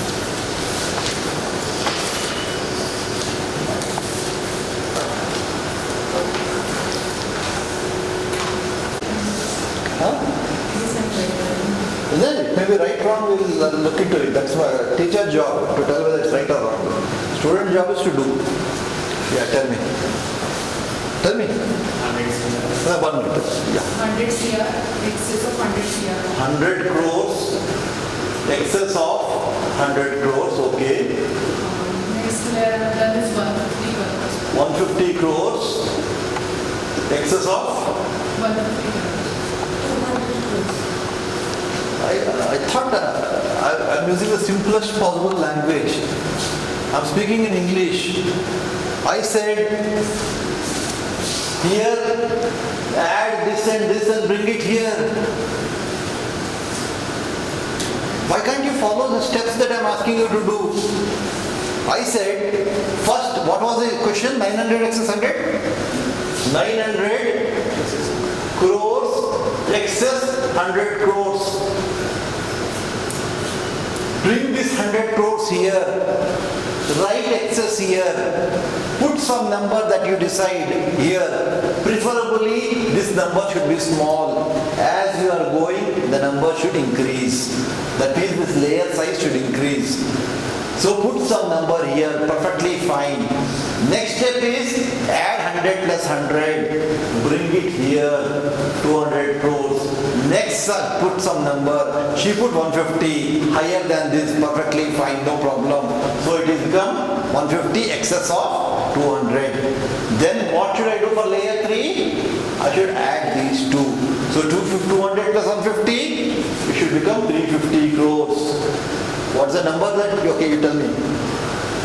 So have you taken this 150? How much have you taken? 250, okay. So I will take 250. So if this is 250, then it will be 250 plus 100, 450. Okay, 450 crores. So now what's the number you put? 500. So this is layer 3. So now, what will you do? What is the question? How many layers? He wants 5 layers. By third layer, you are almost reached the limit. 900 excess 1,100 means 1,000. You already reached 950. Where will you put layers 4 and 5? Okay? So it's not right. You are done? So I'm stuck with the third layer. You don't need to get stuck at third layer. You are done? Yeah. Can you give the numbers? So, first, yeah. You can get 100. Okay. So, first case is 100 excess 100. So, what I should do? Next should be 100 plus 100 should come here, 200 crores. I went with 125. Yeah, you went with 125. So, logically right, because this is more than this. So, what should I do next? 125 plus 200, I should put 325 here. Then next, 150. So, now 150 plus 325 is how much? 475. 200. So 200 plus 475 is how much? 675. How much should I get? 900 plus 100. 1000. 1000 minus 675 is how much? 325. So this is a brilliant thing in terms of layering, wherein I'm not saying that if you do, it doesn't increase, anybody can cut you marks, but the fact is, practically, as you go, it is more easy to sell. So your layer should be small, whereas the lower layer should be small, whereas higher layer should be bigger. Another way of doing it is, for example, I would also said 100 crores. I could have started with 50 crores. Layer 1. Then 150 crores will come. I could have done 100 crores. So I get 250 crores here. I could have done 150 crores. So this would have been 400 crores. Then I could have done 200 crores. Then this will be 600 crores. Then I can put 400 crores. What is the advantage? There are many takers for this. So though this is high, only a loss above 600 crores, this guy will be affected. So it's something usually called sleep easy covers. That means you know that the chances of a 600 crore loss is very low. So whatever premium you get usually is your profit. So there will be many takers for that. So even though it's 400 crores, it's easy to sell. Whereas the lower layers, more difficult to sell, so I'm able to get it. I'm only having a 50 crore. So both are right. Any number of combinations are possible that you can create, but the whole process of layering is something that you need to understand. Is this concept clear to all of you? Huh? I'm not convinced that it's clear, but I thought it's the simplest possible thing as long as you follow a process. I'm not understanding why you want to create your own process when somebody is telling you a process for doing it. Okay, so can we proceed further? What are the, you want another example? Okay, so now when you look at it, what are the advantages of layering? Layering advantages is that you are able to place it much more easily. That means you are able to get reinsurers supporting you. There are some reinsurers who are very comfortable with high layers. Though they get low premium, they are okay with it because the chances of claims are very low. Some reinsurer says, if I am giving capacity at such a low premium, I am not comfortable with it, they will say I will take the median layers. Slightly more premium but lesser capacity. Some people will say I want high premium, they will take the lower layers. So you will have different types of reinsurers, you are able to satisfy all of them.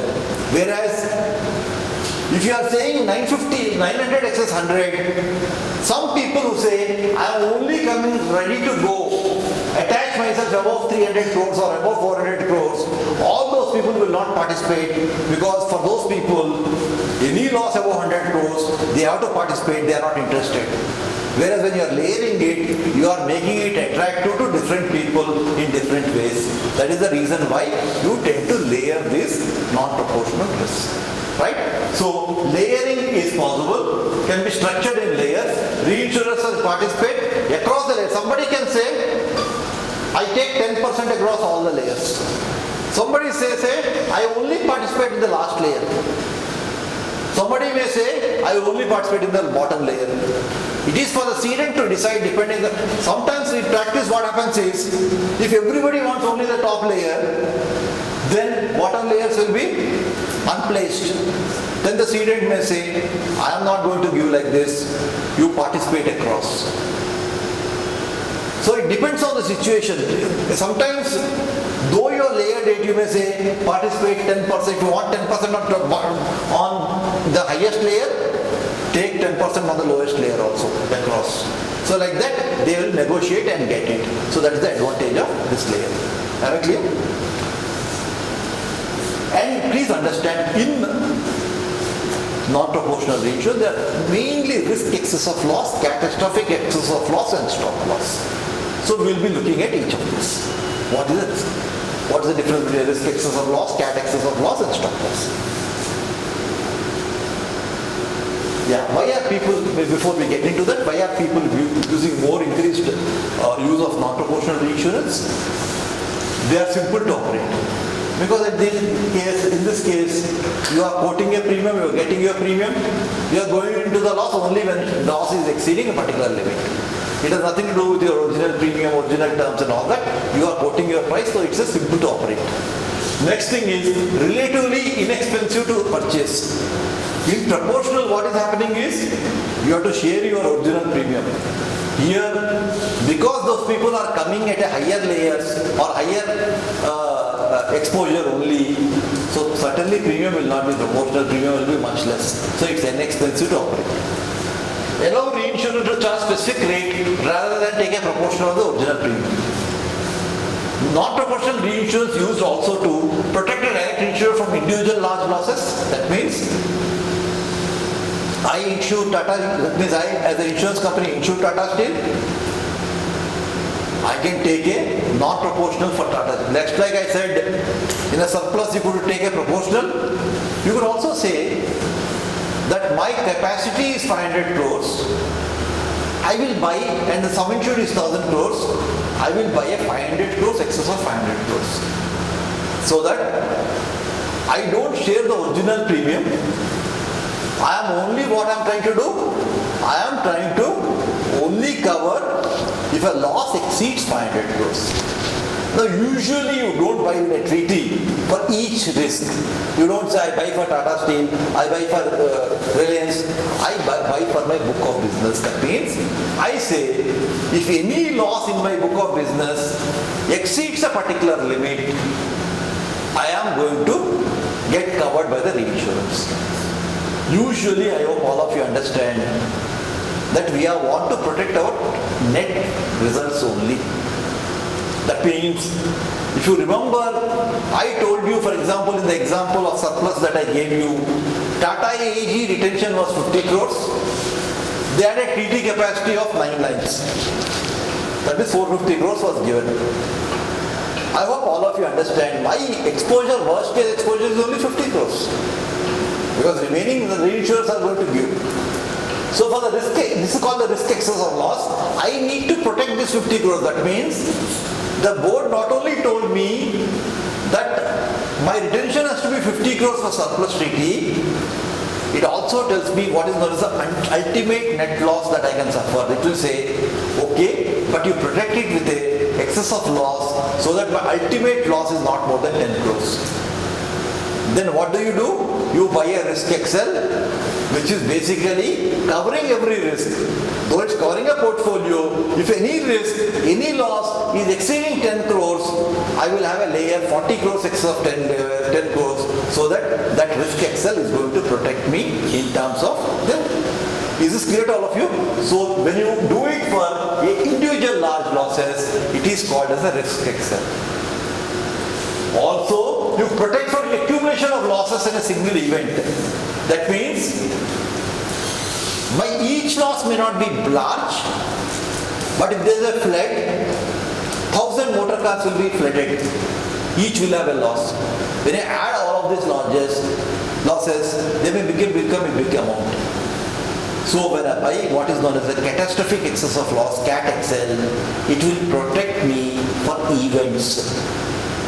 That means for many losses that are occurring, the accumulation of losses are protected by CAT excess of loss. I hope all of you are clear between the difference between risk excess of loss and CAT excess of loss. In CAT excess of loss, you have many risks that are affected. Altogether, my net is large. You are only bothered about your net. That means what you are suffering. That is what you are trying to protect. You are not protecting the reinsurance, you are protecting yourself. So all that. Whereas in risk excel, one single loss may be more than the limit that I want to retain. That you are protecting by the risk excess of loss. Difference between risk and CAT is clear. And then there is something called large loss ratio on a whole account or whole business, that is called the stop loss. That means if I have a portfolio, for example my motor portfolio, normally my motor portfolio loss ratio is say 70%. I don't want my motor portfolio loss ratio to go more than 80% under any circumstances. So you buy a stop loss for your motor portfolio. For example, you say 40% excess of 80%. What it means is that if your loss ratio for the portfolio exceeds 80%, then reinsurer will pay the losses so that your loss ratio will always be capped at 80%. But they never give unlimited, so they will say up to 120. That is 40 excess 80 means up to 120% loss ratio. The reinsurer will do everything to ensure that your loss ratio ends at 80%. If it is more than 120%, then again it falls back to you. But then otherwise you can buy a far bigger number that you can think of. So that's called the stop loss. So these are the three different types of non-proportionals that we will be covering. Is it clear to all of you? So let us go further. Advantages of layering. Reinsurers happy with limited exposure, they are involved in a slice of exposure within defined limits. The cedent is more likely to be able to place the cover. The highest layers are more remote from losses, so the premium for these layers is cheaper. In these higher layers, reinsurers are able to commit larger capacity. All these aspects I already told you in terms of layering. So now let us get into risk excess of loss. It is also called as working excess of loss. So risk excel, you can please understand, People write it in different ways. It is called as working excess of loss also. It is because it usually works. So fundamentally, people can write risk XL, or people may write risk XOL, excess of loss. Both mean the same thing. Some people write XL, excess of loss, or some write XOL. Whatever you write, it's the same thing. So it's a risk XL. So it's also called as a working excess of loss. Meant for individual risk. You don't cover individual risk identified, you cover a portfolio, but the losses when they happen on individual risk, that is when the risk XL will act. Usually placed as a treaty, but can also be placed as facultative. Insurer decides maximum amount he wishes to pay in the event of a single claim or a single risk. So, a single claim on a single risk, what maximum he is ready to pay. I told you in a surplus treaty his retention was 50 crores. So the board will decide 50 crores is too much. It's okay for a surplus treaty because if I reduce 50 crores to 10 crores and take a surplus treaty, my capacity will be less. Because the reinsurers are going to give number of lines based on your retention. So your ability to compete in the market will be less. So what you do is you take a reasonable limit in the surplus treaty, and that limit also you further protect by risk XL. So that I am in one loss not suffering 50 crores.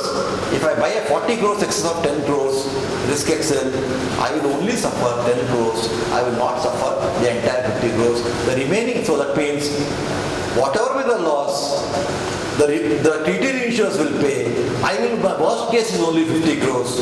Even that 50 crores happens, I will be protected further by a risk XL, which will basically be making that my ultimate loss will be only 10 crores and 40 crores will be paid by the risk XL reinsurance. So I hope all of you are understanding. It's not a either or. You buy surplus, you also buy a risk XL. It's not that if I buy this, I don't buy that, I don't buy. It's not, it's a combination that you buy so that by having a higher retention, your competing in the market becomes easier. Whereas you don't want to even suffer 50 crores, you are protecting by a risk XL. Am I clear? Risk XL is a non-proportional. Is a non-proportional. Up to 10 crores of loss, that has to pay for this. Yes. Otherwise, You pay. 10 crores of net loss, not overall loss. Tata Steel loss may be 100 crores or 200 crores. That is not important. So 200 crores, suppose if you remember in that example, he was giving 5%. So 200 ka 5% is only 10 crores. So 10 crores you will not get anything. It's not from risk XL. Suppose it was a 500 crore loss. 5% of 500 crores is 25 crores. Then you would have got 15 crores from the risk XL. So it's only the net loss that you have to protect. Am I clear? Is this clear to all of you? That's the advantage of a risk XL. Again, it's a non-proportional, so the guy will quote a premium based on your risk profile. He will quote a premium, and that premium you pay. So for the whole year, you're protected for a number of reinstatements. That means once you burn out that layer, you need to reinstate. So that also is bought beforehand. That means you have to identify how many such big losses are going to occur. Please understand, it's not a 10 crore above loss. It's a net loss about 10 crores. That means the loss should be very large enough. So how many such losses, based on your risk profile, based on your past data, you can identify how many maximum such losses occur. Based on that number of such retentions, reinstatements, you will keep buying, and then that is what is going to protect you in terms of your portfolio. So that is what a risk XL is doing. Is this clear? If the loss was 15 crores, in this case we have calculated 10. So you told that if the 15 crore loss is there, he has to bear 10 crores and he will get 5 crores. Again, I am repeating it. 15 crores, you have to understand, is it a gross loss or a net loss? What risk XL is protecting is your net account, not your gross account. So when I am covering Tata Steel, I am only keeping 50 crores of that 1000 crores. That means I am only keeping 5%. Remaining is being paid by somebody, whether the treaty reinsurers or the facultative guy. My loss is only going to be 5%. So first, your gross loss that is there, you need to first arrive at how much is your net loss. So if the gross loss is 15 crores, my net loss is only 5% of 15 crores. So I will not get anything from the risk excel. If my gross loss is 100 crores, still my loss is only 5 crores. I will not get anything from the risk excel. If my gross loss is 500 crores, my loss is 25 crores. My risk excel starts at 10 crores, goes up to 50, that is 40 crores, 40 excess of 10, so I will get 15 crores. So that is how risk excel will act. Is this clear to all of you? So it's a net account, not the gross account. You don't protect. Why will you protect a gross account? Because you already transferred to somebody else. You are only protecting your net account. So that is what you are trying to do when you are buying a risk excel. And same is the case with Cat Excel. Cat Excel also protects your net account. Excess loss is protecting your net account, not the gross account. Okay? So, insurer decides maximum amount is to pay in the event of a single claim or a single risk. The limit is called retention, deductible, priority, attachment point, whatever you call it, it's the same thing. What he is ready to retain. Somebody will call 10 crores as the attachment point. Somebody will call it as a priority. Somebody will call it as a retention. Somebody will call it as a deductible. Whatever you call it, that is the amount that of loss that is first bearing before reinsurers come into picture. That is what a risk excel. Okay? Layering is possible. We already seen the advantage layering. In a risk excel also you can layer it. Cat excel also you can layer it. Risk excel also you can layer it. And why you layer it, you already seen the advantages of layering. Yeah? Let's take an example. Can you try doing this?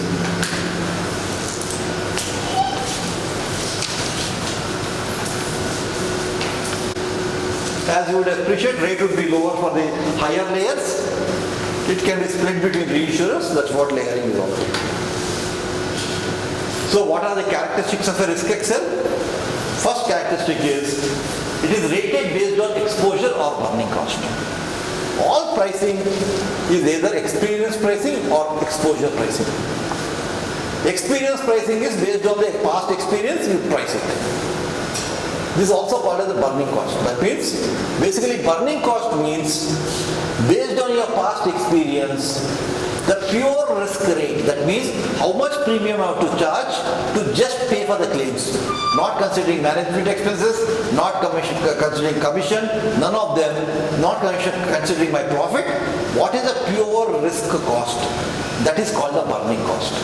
So you can arrive at the risk excel premium either based on the burning cost, but burning cost if you have to arrive at, you have to have enough data, loss data for the past. If you do not have enough loss data, then you have to do it exposure rated. So either it can be exposure rated or experience rated. So basically you use the burning cost.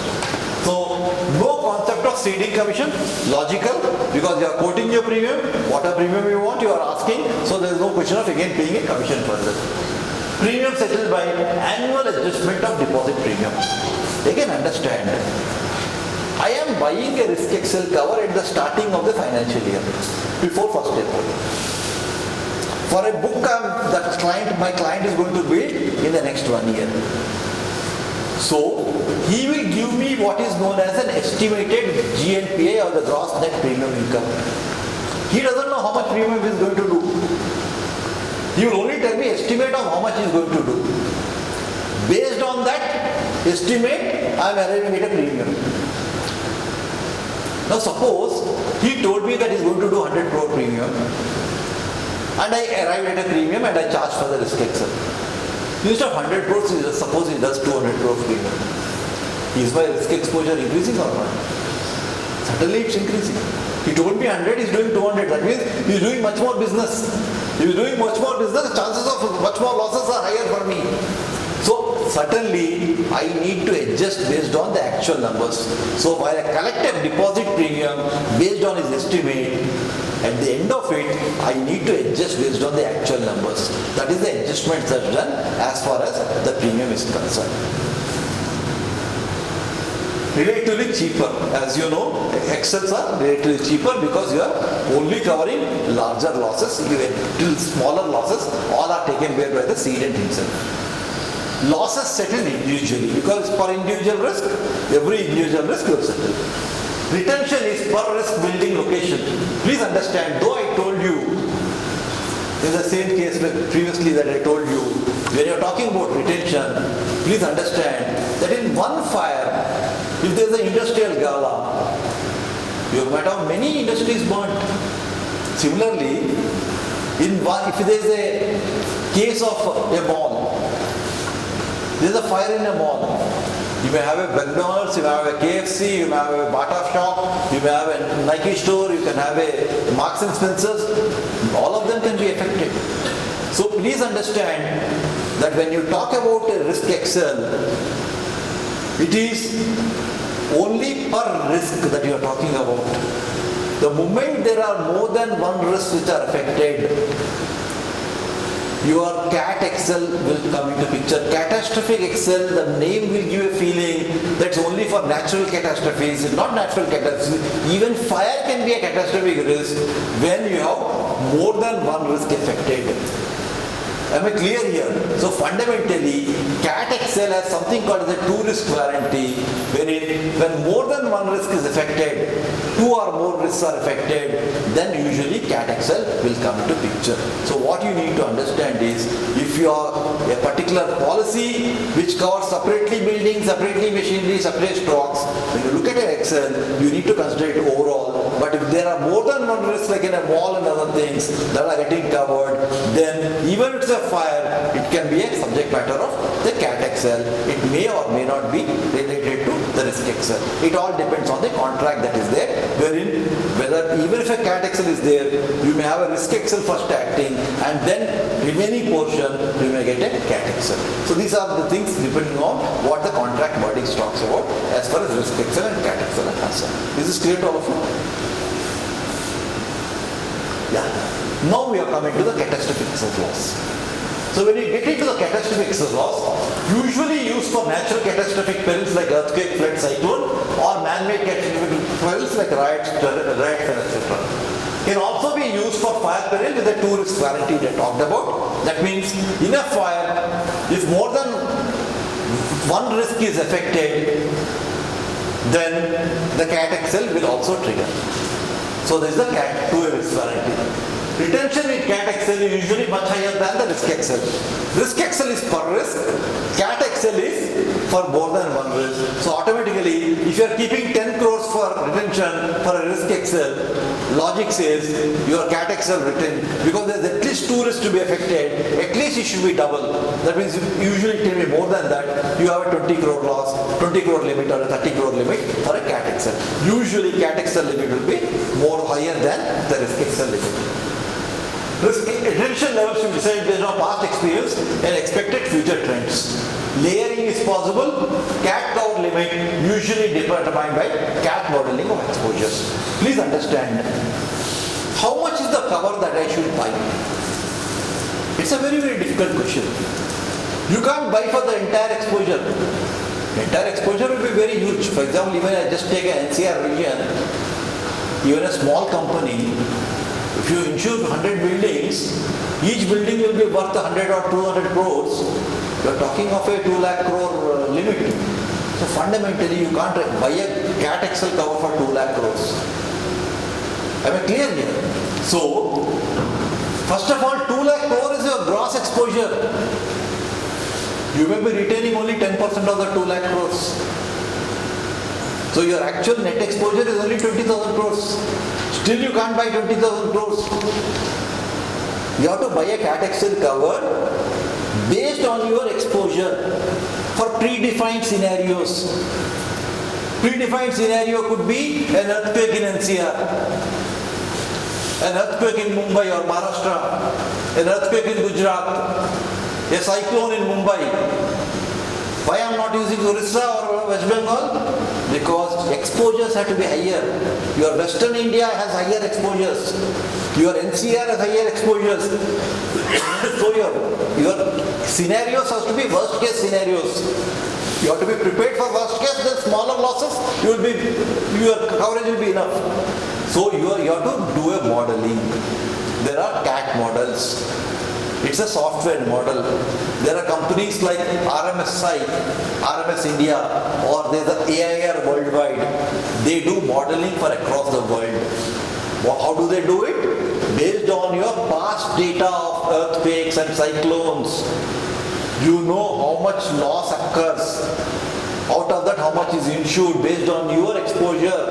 They will arrive and say, based on a particular return period, your loss will be this much. What does it mean? For example, if they say for a 250-year return period, it means for an earthquake which occurs once every 250 years of that intensity, this is the cover you need to buy. A conservative company will buy for a 250 crore, or a 250 return period, or a 500 return period. Somebody may buy for a 100 return period. So fundamentally, then they will buy a lower cover.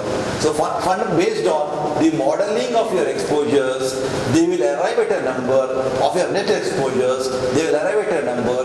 Based on that, you decide how much is the limit that you are going to buy. Is this clear to all of you? So, one is retention you are deciding, but how much should I buy? I can't buy for your entire exposure. In the previous example is Excel, I showed that even the largest thing I buy. But in Cat Excel, your exposures will be running to lakhs of crores. You can't buy that level of cover. You need to do that worst case scenario of a major earthquake of say 7 on the Richter scale occurring in Delhi, how much will be my loss? That is done by a model. So based on that software model, the numbers will come. Based on that, you decide what is the limit that you want to buy. Is it clear?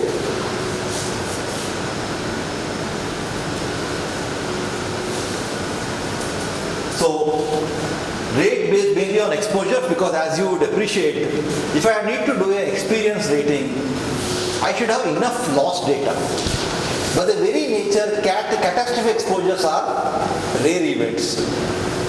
That means you will not have an earthquake every year. 2001 you had a major earthquake. Major earthquakes, you will have earthquakes, so I am saying major earthquakes are 7 plus or 8 plus. You will have once in 10 years, once in 20 years, once in 30 years. So you will not have enough data to do experience rating, so you need to do exposure rating. Next thing is, no concept of ceding commission, like Excel, you are quoting it, so no question. Premium settled by annual adjustment of deposit premium. Again, if you are doing more business, my exposure is increasing, so I have to get a premium related to that. I take a deposit premium, but at the end of the year, based on your actual numbers, I will recalculate the premium and you have to pay me back. It is relatively cheaper. Losses settled per event or catastrophe. Retention is above minimum 2 risk losses and a 2 risk warranty I told you. For Cat Excel to trip, suppose there is a flood, only IARM is affected. Though you buy a Cat Excel, they will not give you, because minimum 2 risks to be affected for a Cat Excel to trigger. That is called the 2 risk warranty. Minimum 2 risks have to be triggered, then only your Cat Excel will come into picture. Is this clear? Okay. Then we get into what is known as stop loss. What we do is, I hope,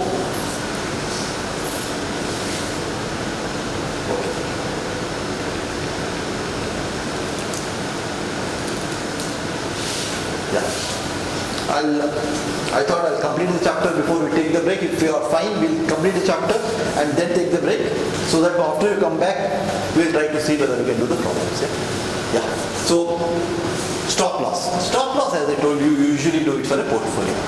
What are you trying to say? Similar to excess of loss contracts, except the stop loss contracts apply to a portfolio of insurance contracts, designed to protect a company's overall underwriting results after application of other types of reinsurance it may have. So fundamentally, your net account, your net loss ratio, you want to cap it at a particular level, you do it by buying a stop loss.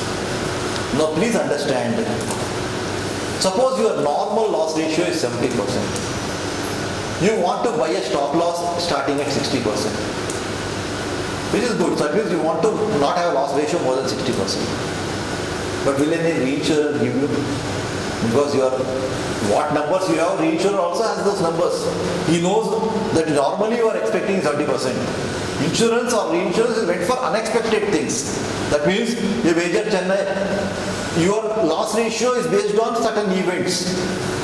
For example, you expected only one flood in one state to happen. In 1 year, you had 3 floods. 3 states were affected. Certainly, your loss ratios will jump. This is an unexpected event. In that case, case your stop loss ratios will work, your stop loss should work. So you can't expect that you are going to reduce your loss ratios, you are going to improve your underwriting results, not by doing proper pricing, but by having reinsurance. It's not a solution because the same data you have, reinsurer has better data than you. There is no way he's going to give you something for something that is expected to happen. So stop loss will only work when you are trying to cover for unexpected loss ratios. Your average loss ratio for the last many years is 70. You want to start at 75 or 80, somebody is going to give. If you want to start at 65, nobody is going to give you. So this is something that you have to understand. So, per occurrence stop loss, reinsurer participate over the predetermined amount for loss ratio for all losses arising out of one event or occurrence. This is what I told you, that in overall, how much is the loss ratio you want to stop. Aggregate stop loss, reinsurer participate over a predetermined aggregate limit of loss or aggregate loss ratio for a correction of risk over a specified period. So you can do per risk or you can do on an aggregate basis. Stop loss treaty protecting, usually stop loss is more applicable for crop insurance. That is where people buy stop loss. Why? Agriculture is based on monsoon usually. You can have a very good monsoon, your loss ratio can be hardly 20%.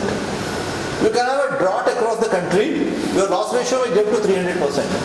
There's you are not sure about what that loss ratio is going to be. In those cases, you can have a stop loss and ensure that you don't want to have above a particular limit. You take a stop loss, you say, my loss ratio under no circumstance should be more than 100%. And your worst case you are expecting is 250%. Then you buy at 150% excess of 100% so that you are protecting with a stop loss. For that they quote a premium and based on that premium you are going to get protection for your loss ratio. For example, but it's many times possible that they don't cover the entire 150%. They may say even in that extra you retain something so that moral risk is not, moral hazard is not there. You say, I'm not going to give the entire 100%, I'm only going to give, say, 90% of that 100%. Remaining 10%, you still keep it. So, for example, covers up to 90% of any excessive claims, over premiums 100%, up to 150%. If this is what is the coverage, just look at this example. Suppose the actual premium income is 3 crores, losses are 3.6 crores, therefore loss ratio is 120%. Claims have exceeded by 20% because 100% is very starting up to 150%. So stop loss treaty will pay 90% of 20% or 18% of that particular thing. Is this clear to all of you? So what we are trying to say is stop loss normally should have paid the entire 20%. But because like a retention, you are saying, I'm only going to pay 90%, 10% you still retain, so I'm only going to pay 90% of 20%, I will pay 18% of that particular thing. So that your loss ratio will not be 100%, it will be slightly more than 100% because your retention in the stop loss also. Am I clear here? So this is how you are going to pay 54 lakhs in this particular example. Characteristics of non-proportional treaties. You have aggregate stop loss, rated based on exposure as a past claims experience, no concept of ceding commission, premium settled by annual adjustments, relatively cheaper, losses settled annually, retention limit is stated in the ratio, all the same characteristics we are talking of again in the aggregate stop loss. There is one important concept called as 72 hours clause in a CAT excel. Now those of you who would have seen or heard of the 2015 Chennai floods, they started somewhere on November 7th or November 8th. There was heavy rain and flooding up to almost November 12th, November 13th. Then there was a break. Again November 16th, November 17th they started again. Till November 20th there was flood. Again there was stop. Again November 28, 29 it started, till December 3rd it was there. So what started off in November first week went on till December first week for 30 days.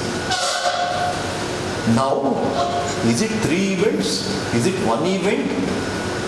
Because, why is it important to know is it 1 event or 3 events?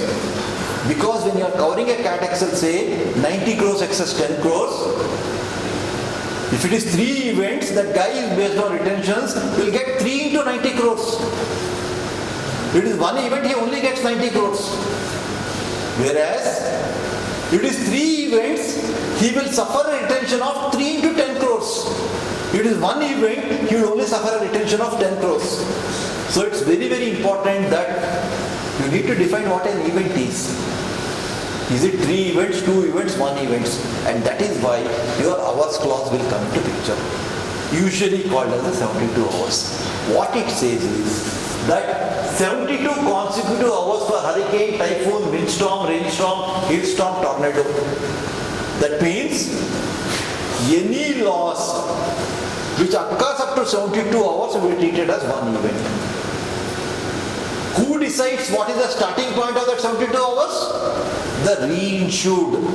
Reinsured is the buyer of reinsurance. He decides what is the starting point of that 72 hours. How will he decide? He will know when all losses are coming. Wherever he can get a maximum from the reinsurer, he will start that. After he decides the starting point, continuous 72 hours, you will treat as 1 event. So after that, reinsured will again decide when he wants the second one to start. So again 72 hours will be treated as 1 event. So for hurricane, typhoon, windstorm, rainstorm, hailstorm, tornado, it is 72 hours. It is again 72 hours for earthquake, seaquake, tidal wave, volcanic eruption. However, for riots, civil commotion and malicious damage, it's 168 hours. 168 hours means you are talking about divided by 24, 72 hours is 3 days. This is 7 days. So 7 days for riot strike and 7 days for any other losses. So that means continuously, for example, if the riot starts in Hyderabad, continuously all losses that occur from the starting point up to 7 days will be treated as 1 event. If they continue for 1 month, then what we will do is it will be treated as so many different events depending upon when the losses are. So this is a very, very important thing that is called the 72-hour clause. Have you understood the concept of 72-hour clause? Why it's required? To know how many limits you will pay, how many retentions you will suffer. That is based on this particular clause. So if you compare pro rata, so now we are comparing proportional and non-proportional. So if you compare pro rata liability based on predetermined retention, excess of loss liability, excess of a ceded retention. Proportional treaty, this is a non-proportional treaty. Sharing of risk, no sharing of risk, sharing either below or above the retention. Treaty focuses on size of loss, treaty focuses on size of risk. Reinsurance premium, original premium and a ceding commission, separate rate, no concept of ceding commission. Premium and losses settled by account or bordereau, whereas losses settled individually. Bordereau is basically a complete list of all your risks, everything that you give, including the premium, sum insured, location, all that. That's a bordereau. Based on that you settle it, whereas this is every loss will be settled individually or every event will be settled individually. So with this we have completed our Unit 3.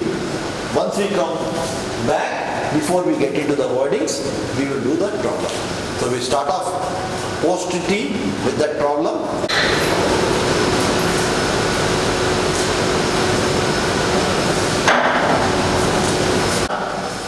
Yeah. So problem number 2. Oriental Insurance has entered into a quota share treaty for its property portfolio with GIC. Oriental retains 80% and cedes 20% of every risk to GIC. Oriental also bought 3 Cat XL layers from various reinsurers. Layer 1 80 XS 20 with Munich Re, 200 XS 100 with Swiss Re and 300 XS 300 with Hanover Re. Oriental Insurance had written a large number of risks between 1st April 17 and 31st March 2018. There was a major earthquake in Latur on 15th February 2018 and the following 3 risks were affected. So, claim 1. So first of all, first which treaty will act? Quota share. So what will happen? You had claim 1, claim 2, claim 3. Claim 1 is how much? 80 crores. Next is 100 crores. And third is 300 crores. Agreed? So total loss is 480 crores because of Latur earthquake. Agreed? No. These losses, premium will be shared. We are not concerned with premium at this stage. Losses also will be shared in the same percentage. What is that percentage? 80-20.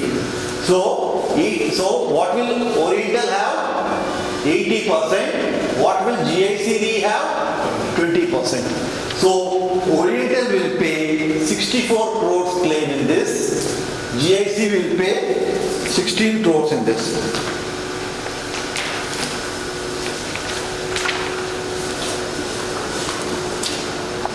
In this, Oriental will pay 80 crores, GIC will pay 20 crores. In this, it will be paying 240 crores and GIC will pay 20% of this 60 crores. So total paid by Oriental will be 240 plus 80, 320 plus 60, 384. Total paid by them is, by GIC is 80 plus 16, 96. Total is 480. Now, will Oriental pay the total 384 crores? No, they are protected further. So they had 3 layers. Layer 1 was given by Munich Re for 80 excess 20. 80 excess 20 means retention of Oriental in an event, Cat XL event is 20 crores. So finally, how much will Oriental suffer? Though it had a net loss of 384, it will only suffer 20 crores because ultimate net is 20 crores. So the remaining 364 crores have to be given by reinsurers. What will Munich Re give? Who gave the first layer? Munich Re will give. It has 80 excess 20, the maximum it will give is 80, so it will give 80 crores. So I have completed 100 crores, left out is 284. Now I will go to Swiss Re. Swiss Re how much will give? 200 excess 100 means it will give 200 crores. So Swiss Re will give 200 crores. Total is 300. What am I left out? 84. The layer 3 has 300, but do I require 300? I don't require. I only require 84. So what will Hanover give? 84. So what he has asked, allocate the claims due to earthquake between Oriental. So Oriental will pay 20 crores. GIC Re will pay 96 crores. Munich Re will pay 80 crores. Swiss Re will pay 200 crores. Hanover Re will pay 84 crores. This is the way you have to allocate the claims between these people. Is this clear to all of you? That means first proportional TT will act. I hope if the question is changed to surplus, you will be able to still do the same thing, because at that case, individually it will not be 80-20. Individually you will have to arrive at that numbers and then allocate the claims among them, arrive at the total net claim. Once you got the total net claim, apply the layers and give whatever is the retention is what Oriental will keep, rest all will take based on the layers. It may be possible that if the claim was much lesser, the third layer may not have paid anything, or second layer may not have paid anything. It depends upon what is the overall claims in the particular event that has happened. So this is the way you do a problem related to Cat XL and Quota share as a combination. Am I clear? If such a question comes in the exam, you will be able to do it. Okay. Now what we do is, we get into the wordings. Okay. We are not going to cover all the wordings. We will have some specific wordings that we are part of this part of the slides. We will cover only those. Okay. First is the operative clause. For any contract, your operative clause becomes a very important thing. So what is an operative clause as far as this is concerned? So can somebody read that operative clause? What does it say? Slightly louder. the company finds itself obligatory to cede and the reinsurer finds itself to accept by way of reinsurance the percentage stated in the schedule of the first surplus over and above the amount retained by the company for its own account on insurances and on facultative reinsurances written in the fire department of the company and emanating from all parts of the world except USA and Canada. Within the scope of this agreement, the company may cede hereunder on any one risk up to times its net retention and not exceeding an amount equivalent to. So what is the operative clause saying? First important thing is it is obligatory, that means compulsory. So the company is promising that I am compulsorily going to cede, reinsurer is promising that I am compulsorily going to accept. This is one important part of it. Second, what it says that is the first surplus over and above the amount retained. That means up to the retained amount, the cedent will keep, over and above he is going to give. Up to what? Up to dash times. The number of lines is given there up to dash times. It is going to give. Sometimes they will say, though it is dash times, the amount should not exceed more than this. So that also can be coming in. So this is the thing it's saying. Only thing is it's saying the scope. Sometimes it says only risk emanating from India for Indian cedent. Sometimes it may say anywhere in the world. Sometimes it may say anywhere in the world except USA and Canada. Because the legal issues in USA and Canada are much more complicated. Many companies would say I don't want risk from USA and Canada unless it's a special treaty for those specific risks. So it all depends upon the negotiation that happens. If you are doing only Indian business, you have no problem, you can just write India. If you want to doing Asian business, you can write Asia. That's the geographical scope that you can write. This is the operative clause. So operative clause, what does it say? One, it's obligatory for them to cede, obligatory for the reinsurer to receive. Second thing it says is, you up to the retained amount, you don't pay me anything, but above the retained amount, you are obligatorily ceding. But there is a limit. That limit is given by the number of times, that number of lines that you are talking about. And that is what it says. And it also gives a geographical scope. That means, am I writing anywhere in the world? Or am I writing risk located? And the department, fire department. It can be marine department, fire department, anything they talk about. That's the first thing as the operative clause. Am I clear? The company shall be the sole judge as to what constitutes one risk, and unless otherwise hereafter provided, shall fix its net retention without reference to the reinsurers in accordance with the usual net retention of the company. So, now what is one risk? Risk definition, as I told you, if somebody is covering buildings separately, machinery separately, stock separately, are there three different risks or are there one risk? Or again, it's not an easy definition. Please understand.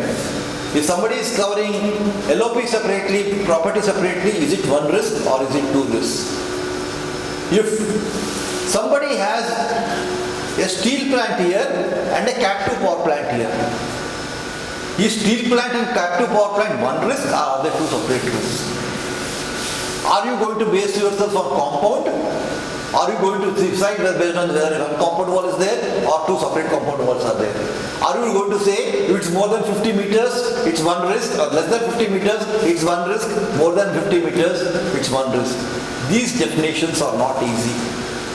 That is the reason why you always put in your reinsurance contract, the reinsured, company means the reinsured, is the sole judge of what constitutes one risk. So, reinsured has a right to decide what he will call as one risk. But please understand, once he decides what he calls as one risk, he is going to cede based on his own understanding of one risk. When a claim comes, he cannot change his understanding.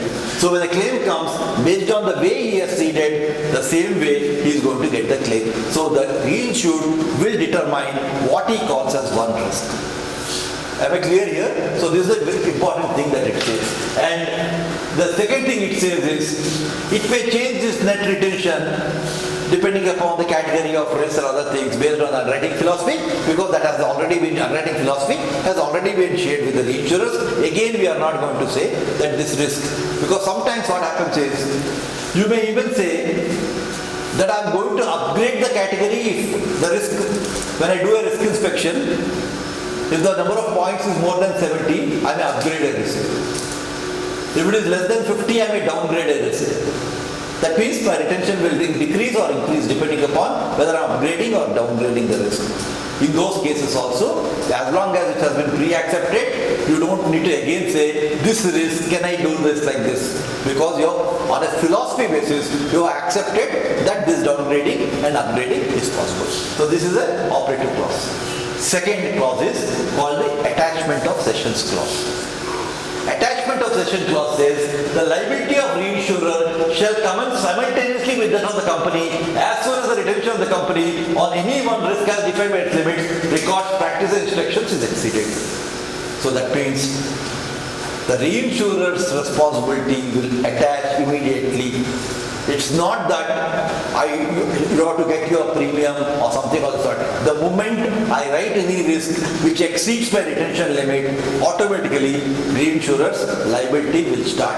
You can't say, I will not still receive the premium. My premium is going to come after 3 months. Because premium is going to come based on your accounting clause that is there. So based on that, it's not. As long as you are entered into a contract, the moment my attachment starts, the reinsurer's attachment also starts as far as the risk is concerned. This is called the attachment of cessions clause. Another very, very important clause is called the follow the fortunes clause. Follow the fortunes clause basically means that the reinsurer will follow the fortunes of the reinsured. Because at the end of the day, he is transferring everything to you, whatever percentage he has agreed. So if a reinsured has to pay a claim, you also have to pay a claim. So that is what is the follow the fortunes clause. All acceptance hereunder shall be at the same gross rate, terms and conditions, and to follow the settlement of the company, and the reinsurer shall follow the fortunes of the company in regard to the sections in which the reinsurer virtue of this agreement takes part. So fundamentally, it says that at the original gross rates, I am going to cede you premium. You are going to follow my fortunes. Means, if I pay a claim, for your part, you are going to settle the claim for me. This is an absolute follow the fortunes clause. But many a times in practice, people say, except non-standard and ex gratia claims. That means I follow your fortunes without any doubt, as long as you are settling the claims based on the original contract. Sometimes you take commercial decisions. Sometimes you decide to pay ex gratia. Ex gratia means you don't need to pay, but you are paying it. In those cases, they will say, I will not follow your fortunes. You are doing it for your commercial reasons. Don't make him a party to it. But if they don't like that, and they are leaving it blank, it naturally means they have to just follow the fortunes. Whatever this guy is doing, you have to follow the fortunes of that particular bank. So that is called the follow the fortunes clause. Am I clear here? Respect for the claim amount, sir. You want in respect to the claim amount till the limit that you have been decided. So fundamentally, if I am accepting 20% of the risk, I have to pay 20% of the claim. That's all. Nothing. You are just following the fortunes of the claim. Am I clear? Next. Exclusions clause. In no event shall this agreement protect the company in respect of war and civil war. So there are certain things which reinsurers want to exclude. Normally, the insurance is based on the concept that you can determine the risk and price the risk. There are certain events which could be so huge that it's very difficult to price a risk because you can't really, for example, it's a war, it's a nuclear peril. So usually you exclude those particular things. Having said that, there are special policies called political violence policies where your war is covered. That's a separate thing. But as far as your standard coverage is concerned, usually war, nuclear perils are all excluded because it can be catastrophic. You can't really measure that risk, and that's the reason why it says, in no event shall this agreement protect the company in respect of war and civil war, any loss of liability from any pool or covering atomic or nuclear energy risk, not covered. So these are the few examples. You can have any number of exclusions that are there. Next is called the accounting clause.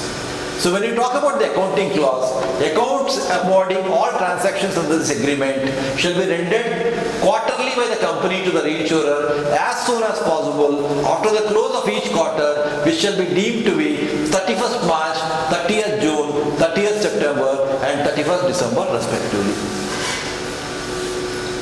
Looking at that clause, can you tell me the wording is for what reinsurance contract period? What? Reinsurance contract period. It's quarterly accounting. Yes. Fundamentally, all Indian reinsurance contracts are from 1st April to 31st March. All Indian reinsurance contracts are from 1st April to 31st March because Indian financial year is from 1st April to 31st March. But there are many countries which follow 1st January to 31st December. The calendar year is also the financial year. So this contract, wherever I have taken it from, is not an Indian contract because your first quarter is based on 31st March. That naturally means the policy, the reinsurance contract started from 1st January, it ended on 31st December. So this is the case of accounting. That means every quarter you are going to render the accounts. The reinsurer shall confirm the accounts within 15 days. So that means after the quarter, the reinsured will send the accounts to the reinsurer. Reinsurer within 15 days, he has to confirm that he agrees with the accounting that has been done. And the balance on either side will be paid within 15 days after it receives the confirmation. That means once confirmation has been received, within 15 days, if premium has to be paid, reinsured will pay to the reinsurer. If claims are more than the premium, then the remaining part, the reinsurer will pay to the reinsured. So whatever is the balances will be determined between the reinsured and the reinsured. This is called the accounting clause. Then the clause called commission and profit commission. Please understand, I told you commission is basically meant for the ceding commission that is meant for covering your expenses and your profit margin, whatever you want to cover, is covered by the commission. Sometimes a profit commission is also introduced. What does the profit commission say?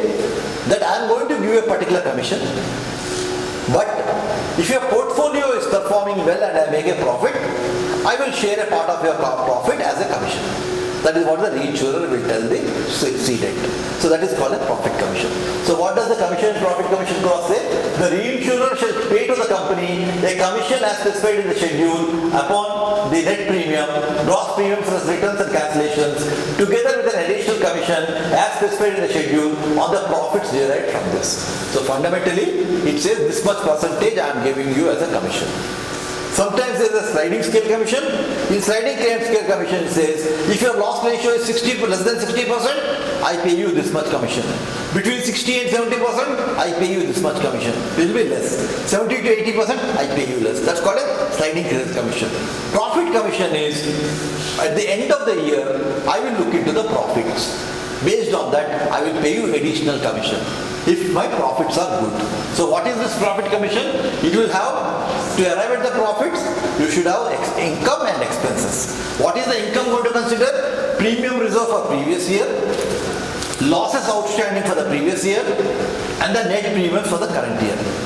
Whereas the outgo will be premium reserve of 40% of the net premium for the current year, commission, taxes, fire brigade charges, losses paid during the year, reinsurance expenses being 5% of the net premium of the current year, losses outstanding at the end of the current year, deficit indemnity from the previous year profit and commission statement. Because if you are going to pay a commission statement, you should understand how you are going to arrive at the profit. For arriving at the profit, what you are trying to do is, you are trying to understand what is the income, what is the outgo. So you are clearly specifying the income areas, the outgo areas, whatever is the difference is your profit. On that I am going to pay X percentage as your profit commission. Am I clear here? So this is what is the commission and profit commission clause. Next is called as the loss advisors and accounting clause. So when you say loss advisors and accounting clause, preliminary loss advisors shall be sent by the company to the reinsurer in respect of all losses where the proportion of the reinsurer sharing in the agreement is estimated to exceed the amount stated in the schedule. Please understand, this is a treaty. It's a proportional treaty. There will be hundreds of losses. You are not expecting that all the hundreds of losses will be reported to the reinsurer because they will all be done, small losses will all be settled on a accounting basis. But large losses they want to know. So certainly above a particular limit they say that you need to be reporting to me about any large losses. Furthermore, the company shall furnish the reinsurer estimate outstanding losses on 31st every year. At the end of the year, you need to tell me whatever are the outstanding losses that are there. Reinsurers to pay within 21 days of demand. That means once the loss has been demanded by the reinsurer should pay the amount within 21 days. Any loss or claim or compromise, all these are negotiable things. I am just giving you an example of a clause. 21 days does not mean 21 days, 15 days does not mean 15 days. It can be 21 days, maybe 15 days, maybe 30 days, depending upon the negotiation that you are entering into. It's only an example of a clause that I am doing. So don't take seriously the numbers that I have put there, but the wordings are usually very standard wordings that you use. So any loss or claim or compromise thereof and all expenses shall be settled by the company without reference to the reinsurer, and such a settlement, including ex gratia payment, shall in all cases be unconditionally binding on the reinsurer. So that means this case, wherever it has been taken from, the cedent is very strong. He is saying, I am not going to refer to the reinsurer what claims I pay. I may even pay ex gratia claims. You need to settle me everything that I have paid. So this is a strong negotiation that happened where the reinsured has. But if the reinsured is weaker, reinsurer is stronger, then they will say, I will pay you everything but not ex gratia claims, not non-standard claims. So it all depends on that negotiation that happens between the reinsured and reinsurer. Am I clear here? Then premium and loss portfolios. The company makes option require the reinsurer to assume liability for proportional risk current at the date of this agreement, consideration for which the company should credit the reinsurer with an amount equal as percentage in this. So fundamentally what you are saying is at the end of the year, when you are starting a new treaty, it is quite possible that you want to transfer part of the old treaty to the new treaty. If you want to transfer the old treaty to new treaty, then you have this particular clause wherein you are allowing the old treaty to be transferred to the new treaty. When you are doing it, you need to ensure that the premium related to the old treaty is also transferred so that the claims whatever are there are also paid by the new treaty. So as long as that is agreed, that can be done using this premium and loss portfolio transfer. And this is a huge clause. Then commencement and termination of clause. The agreement insists on the date specified schedule and shall remain in force indefinitely, but either party shall be at liberty to terminate it at 31st December any year by giving 90 days notice. So you can have a continuous treaty wherein you say it will continue indefinitely till it is cancelled. If you want to cancel it, you have to give it 90 days notice. So that is the way you can do it. And 1 year we Well, every year we renew on the same terms. If you don't want to renew on the same terms or renegotiated terms, you can cancel it within 90 days notice. So it's a continuous treaty. That means so that you don't have to every year renegotiate the terms unless you find a reason why you have to renegotiate.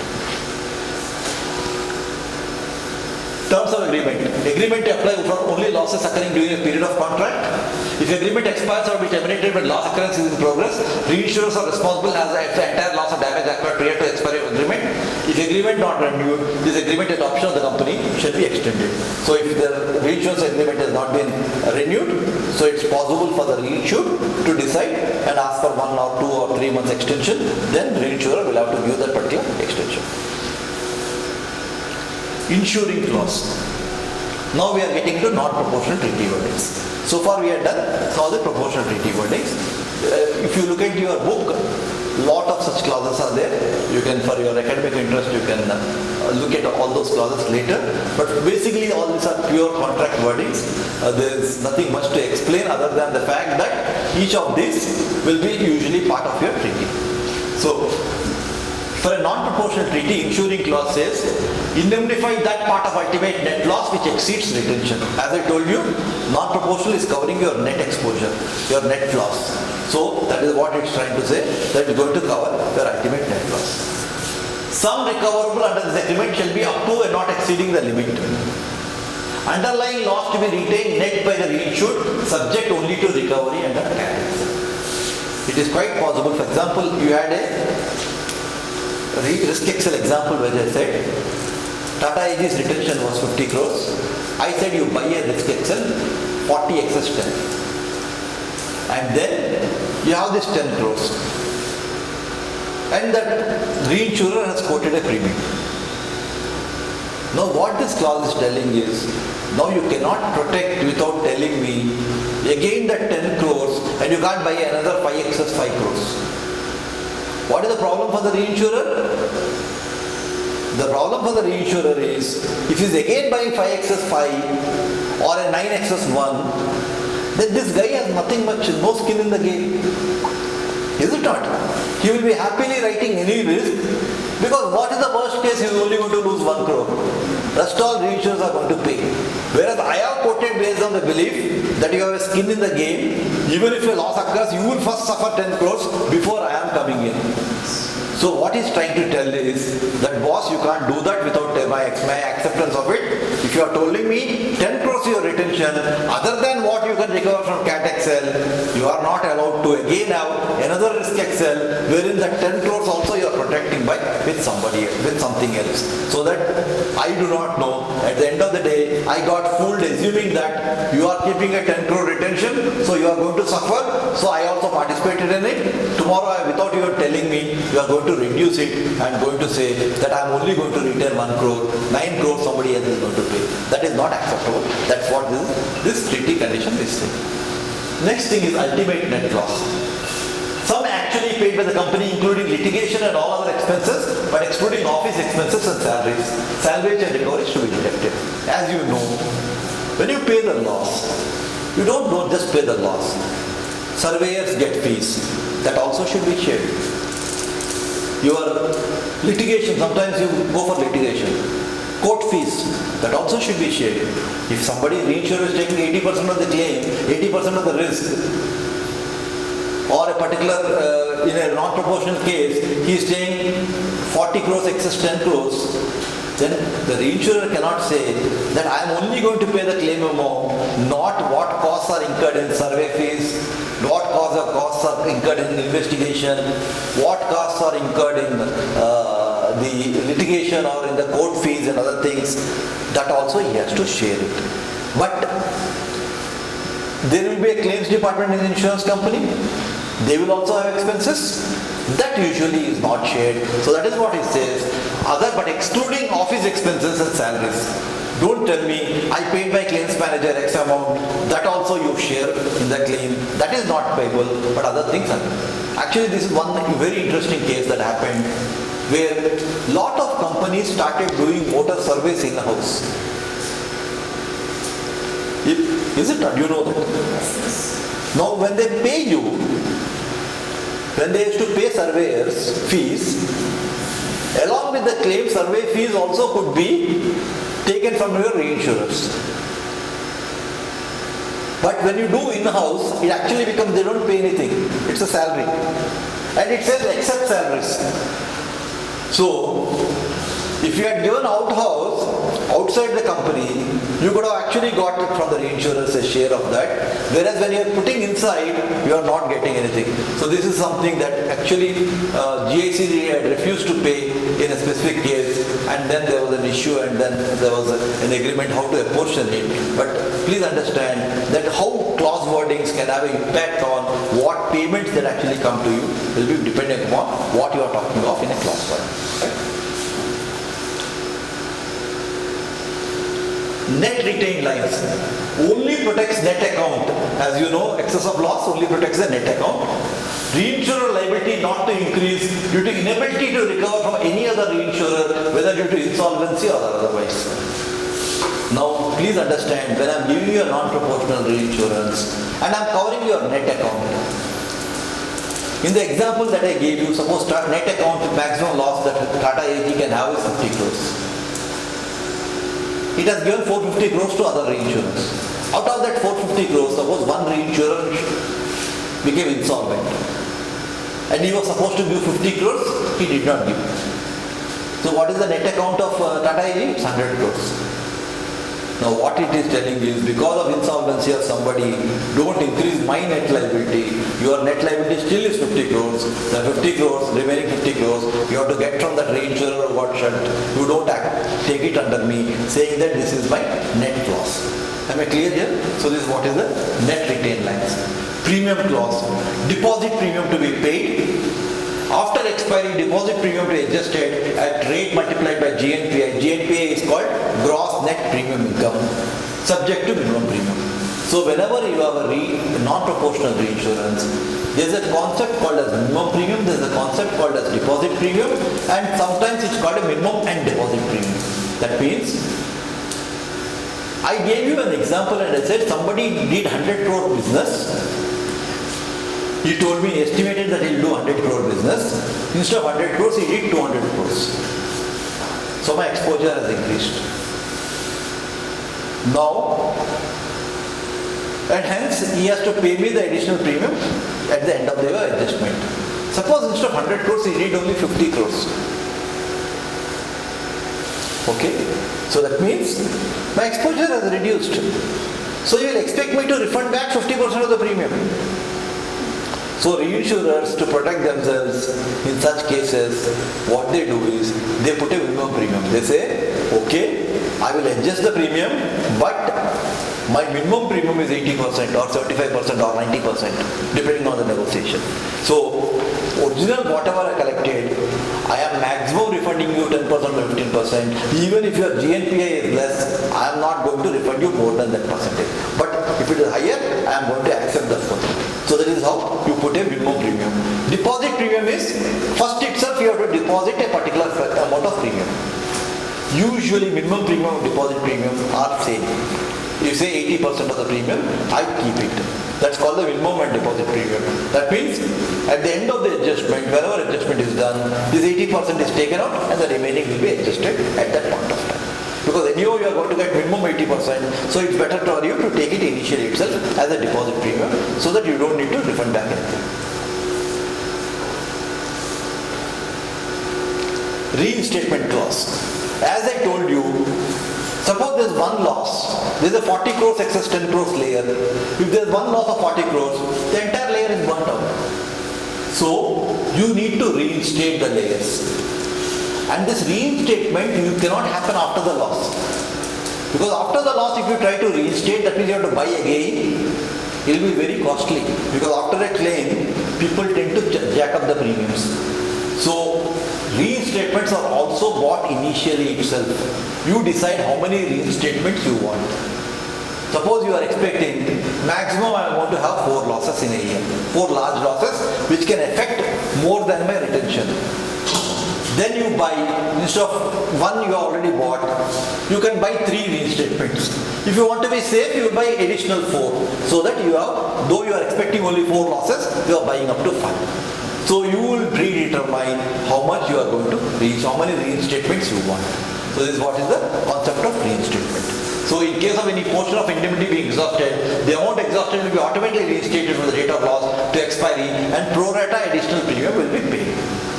However, reinsurance liability will never be more than the limit of liability with respect to any one loss occurrence and not more than aggregate limit in terms of the agreement. Inspection clause. As you would understand,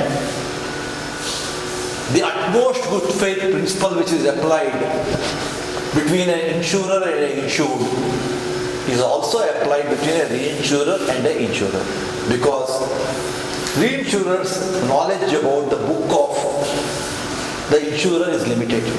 He is trusting whatever that guy is telling you. Based on that, he is giving you an underwriting capacity. So when reinsurer is trusting you and giving it, so it is required to have an utmost good faith in providing all the information. But still reinsurers will have an inspection clause in that, which they say that I have a right any time to come and inspect your books and see whether whatever you told me, whatever way you told me, whatever underwriting philosophy you told me, are you following or are you not following? This is the inspection clause, wherein they say reinsurers' right to inspect company records and documents with relate to business covered, and that is what is the right of the inspection. It usually goes on and says, if you read the book, it will tell you that you have to give a notice or it has to be at a reasonable time. It can't be that I will say as a reinsurer, at midnight I will come and you open your office and show me the records. Those type of things will be there as part of the inspection clause. Next is the errors and omissions clause. When you are doing your reinsurance, some errors and omissions inadvertently can creep in. So the errors and omission clause deals with it, where it says, no error or inadvertent omission on part of the company shall relieve the reinsurer of liability provided such errors and omissions are rectified as soon after discovery as possible. So sometimes if there is an error, just using the error, you can't deny me a claim before the particular clause is there, because as soon as that error is notified or identified, I will rectify that particular thing. But it has to be inadvertent error. If somebody is doing consciously to deprive the reinsurer, they are not duty bound to pay. It's an inadvertent error, something that you never expected and it was by mistake done. Then you cannot use that excuse and not pay the reinsurer's portion of the claim. That's what I assume. Alterations clause. Agreement may be altered any time with mutual consent. You are asking, any time you can change the agreement because the contract can always be changed as long as there is a mutual consent between the parties. Set-off clause. Any balances under any other treaty remain unpaid, other parties entitled to retain balance until full payment made or offset against the amount due. So basically what it says is, if you have one treaty for a marine, one treaty for a fire, it gives you a right, if you have something to be paid or to be got from the other party, in a marine, you can offset it from the payments in the fire. This is what an offset is saying. That means, suppose in a marine treaty, the cedent has to pay to the reinsurer X rupees. Whereas in the fire treaty, he has to, this opposite side has to pay. Then what will happen is, whatever is the payment that is due from the marine, you can retain it and only the remaining portion you can pay. So that is what is an offset clause. Set-off clause, not offset, set-off clause. Underwriting policy clause. Company not to introduce any change in established acceptance underwriting policy without approval of the reinsurer. That means you told me this is my underwriting philosophy, based on which I give you my underwriting pen. Suppose your underwriting policy told that you don't insure cracker factories. The Shivkasi cracker factories you don't insure. That's your philosophy. But there is a pressure from a bank, you start insuring it. That's a change in underwriting philosophy. If you are changing it, you have to take my approval. Otherwise, I am basing myself based on your underwriting philosophy. You can't change that. If you are changing it, you have to take my permission before you are changing your philosophy. Intermediates clause, that means there is a broker involved. Just like you have a direct broker, you can have a reinsurance broker. So if you have a reinsurance broker, then it's the intermediate clause. All corresponding settlement accounts shall be through the broker of the intermediary. That has to be done. Right? Arbitration clause is again a very, very important clause. Just like in a direct insurance policy, you always have arbitration clause. Arbitration clause basically says, let us not, in the contract if there is a dispute, let's not directly go to the court of law. Let us arbitrate. Let us do based on the Arbitration and Conciliation Act. Let us do it. Let us appoint arbitrators. Let them decide. Similarly, in a reinsurance contract, you will have the arbitration clause wherein you say that before we actually go to the court of law, let us arbitrate all our disputes. Let there be arbitrators and they are going to decide whatever is the decision as far as this is. It gives you all the rules in terms of arbitration. So this basically, with this we cover the wordings. Any questions on wordings? So what you will have to do is go through all the wordings because there can be any wordings in the exam. So you need to go through those wordings. That is the basic funda behind the wordings you have to understand. Next is the last unit, which is the reinsurance market. What is this market all about? Who are all the participants of the market? Professor Arnold Carter says, the reinsurance market may crudely be described as a wholesale market as against a retail market. Direct insurers are your retail market. Reinsurance market is a wholesale market. But reinsurance shares with the direct insurance the same mathematical basis, social and economic objectives and legal principles. Just though it's a wholesale market, it doesn't mean the very principles of insurance, the very principal concepts, the whole concept of law of large numbers, the whole concept of actuarial calculations, none of them change. What the reinsurer is doing and what the reinsurer is doing, the same concepts will be applicable. In the broadest sense, the market would include the following. First is the reinsurance treaties, transfer of risk to another insurer. So basically the treaties where you have the insured and the reinsured, reinsured and the reinsurer. This is one of the things. Second thing is internal pools. That means you have pools which are getting created where sharing of risk among affiliated insurers. That means, for example, you have a terrorism pool. All the members of the pool or all the members of the insurance world in India, they will join together, create a pool. Those are also forming part of the reinsurance market. Third thing is industry pools, sharing of difficult risk. Example, nuclear risk. So this is the industry pool. That means where internal pools are few affiliated insurers joining, where the entire industry is joining, it's all the industry pools, like a nuclear pool or a terrorism pool. These are the industry pools where all the participants in the market are joining together. This is also part of your reinsurance market. Then non-voluntary pools require sharing of high-risk business among all licensed insurers based on market share. That means you have no option. For example, in India, you had a motor third party for commercial vehicles pool. That's a non-voluntary. That means IRDA has compulsorily made it compulsory for people to participate. It's not voluntary. I have no option. Based on my market share, I had to get the portion of the losses because it was loss making. You only got losses, you never got profits. But it was compulsory because of it's non-voluntary nature, but compulsory because the regulator has made it compulsory. Lloyd system. In London there is a Lloyd system, Lloyd syndicates. Basically that system is also a part of the reinsurance market. And then reciprocal insurance exchanges, mutual sharing of risk by participating entities. So all these are also part of the reinsurance market. Reinsurance departments of primary carriers. Sometimes the primary carriers or the direct insurers also do reinsurance. That means they take insurance again from other insurance companies. That means the reinsurance department of the primary carriers are also accepting risks on a reinsurance basis. For example, Bajaj has written a particular risk.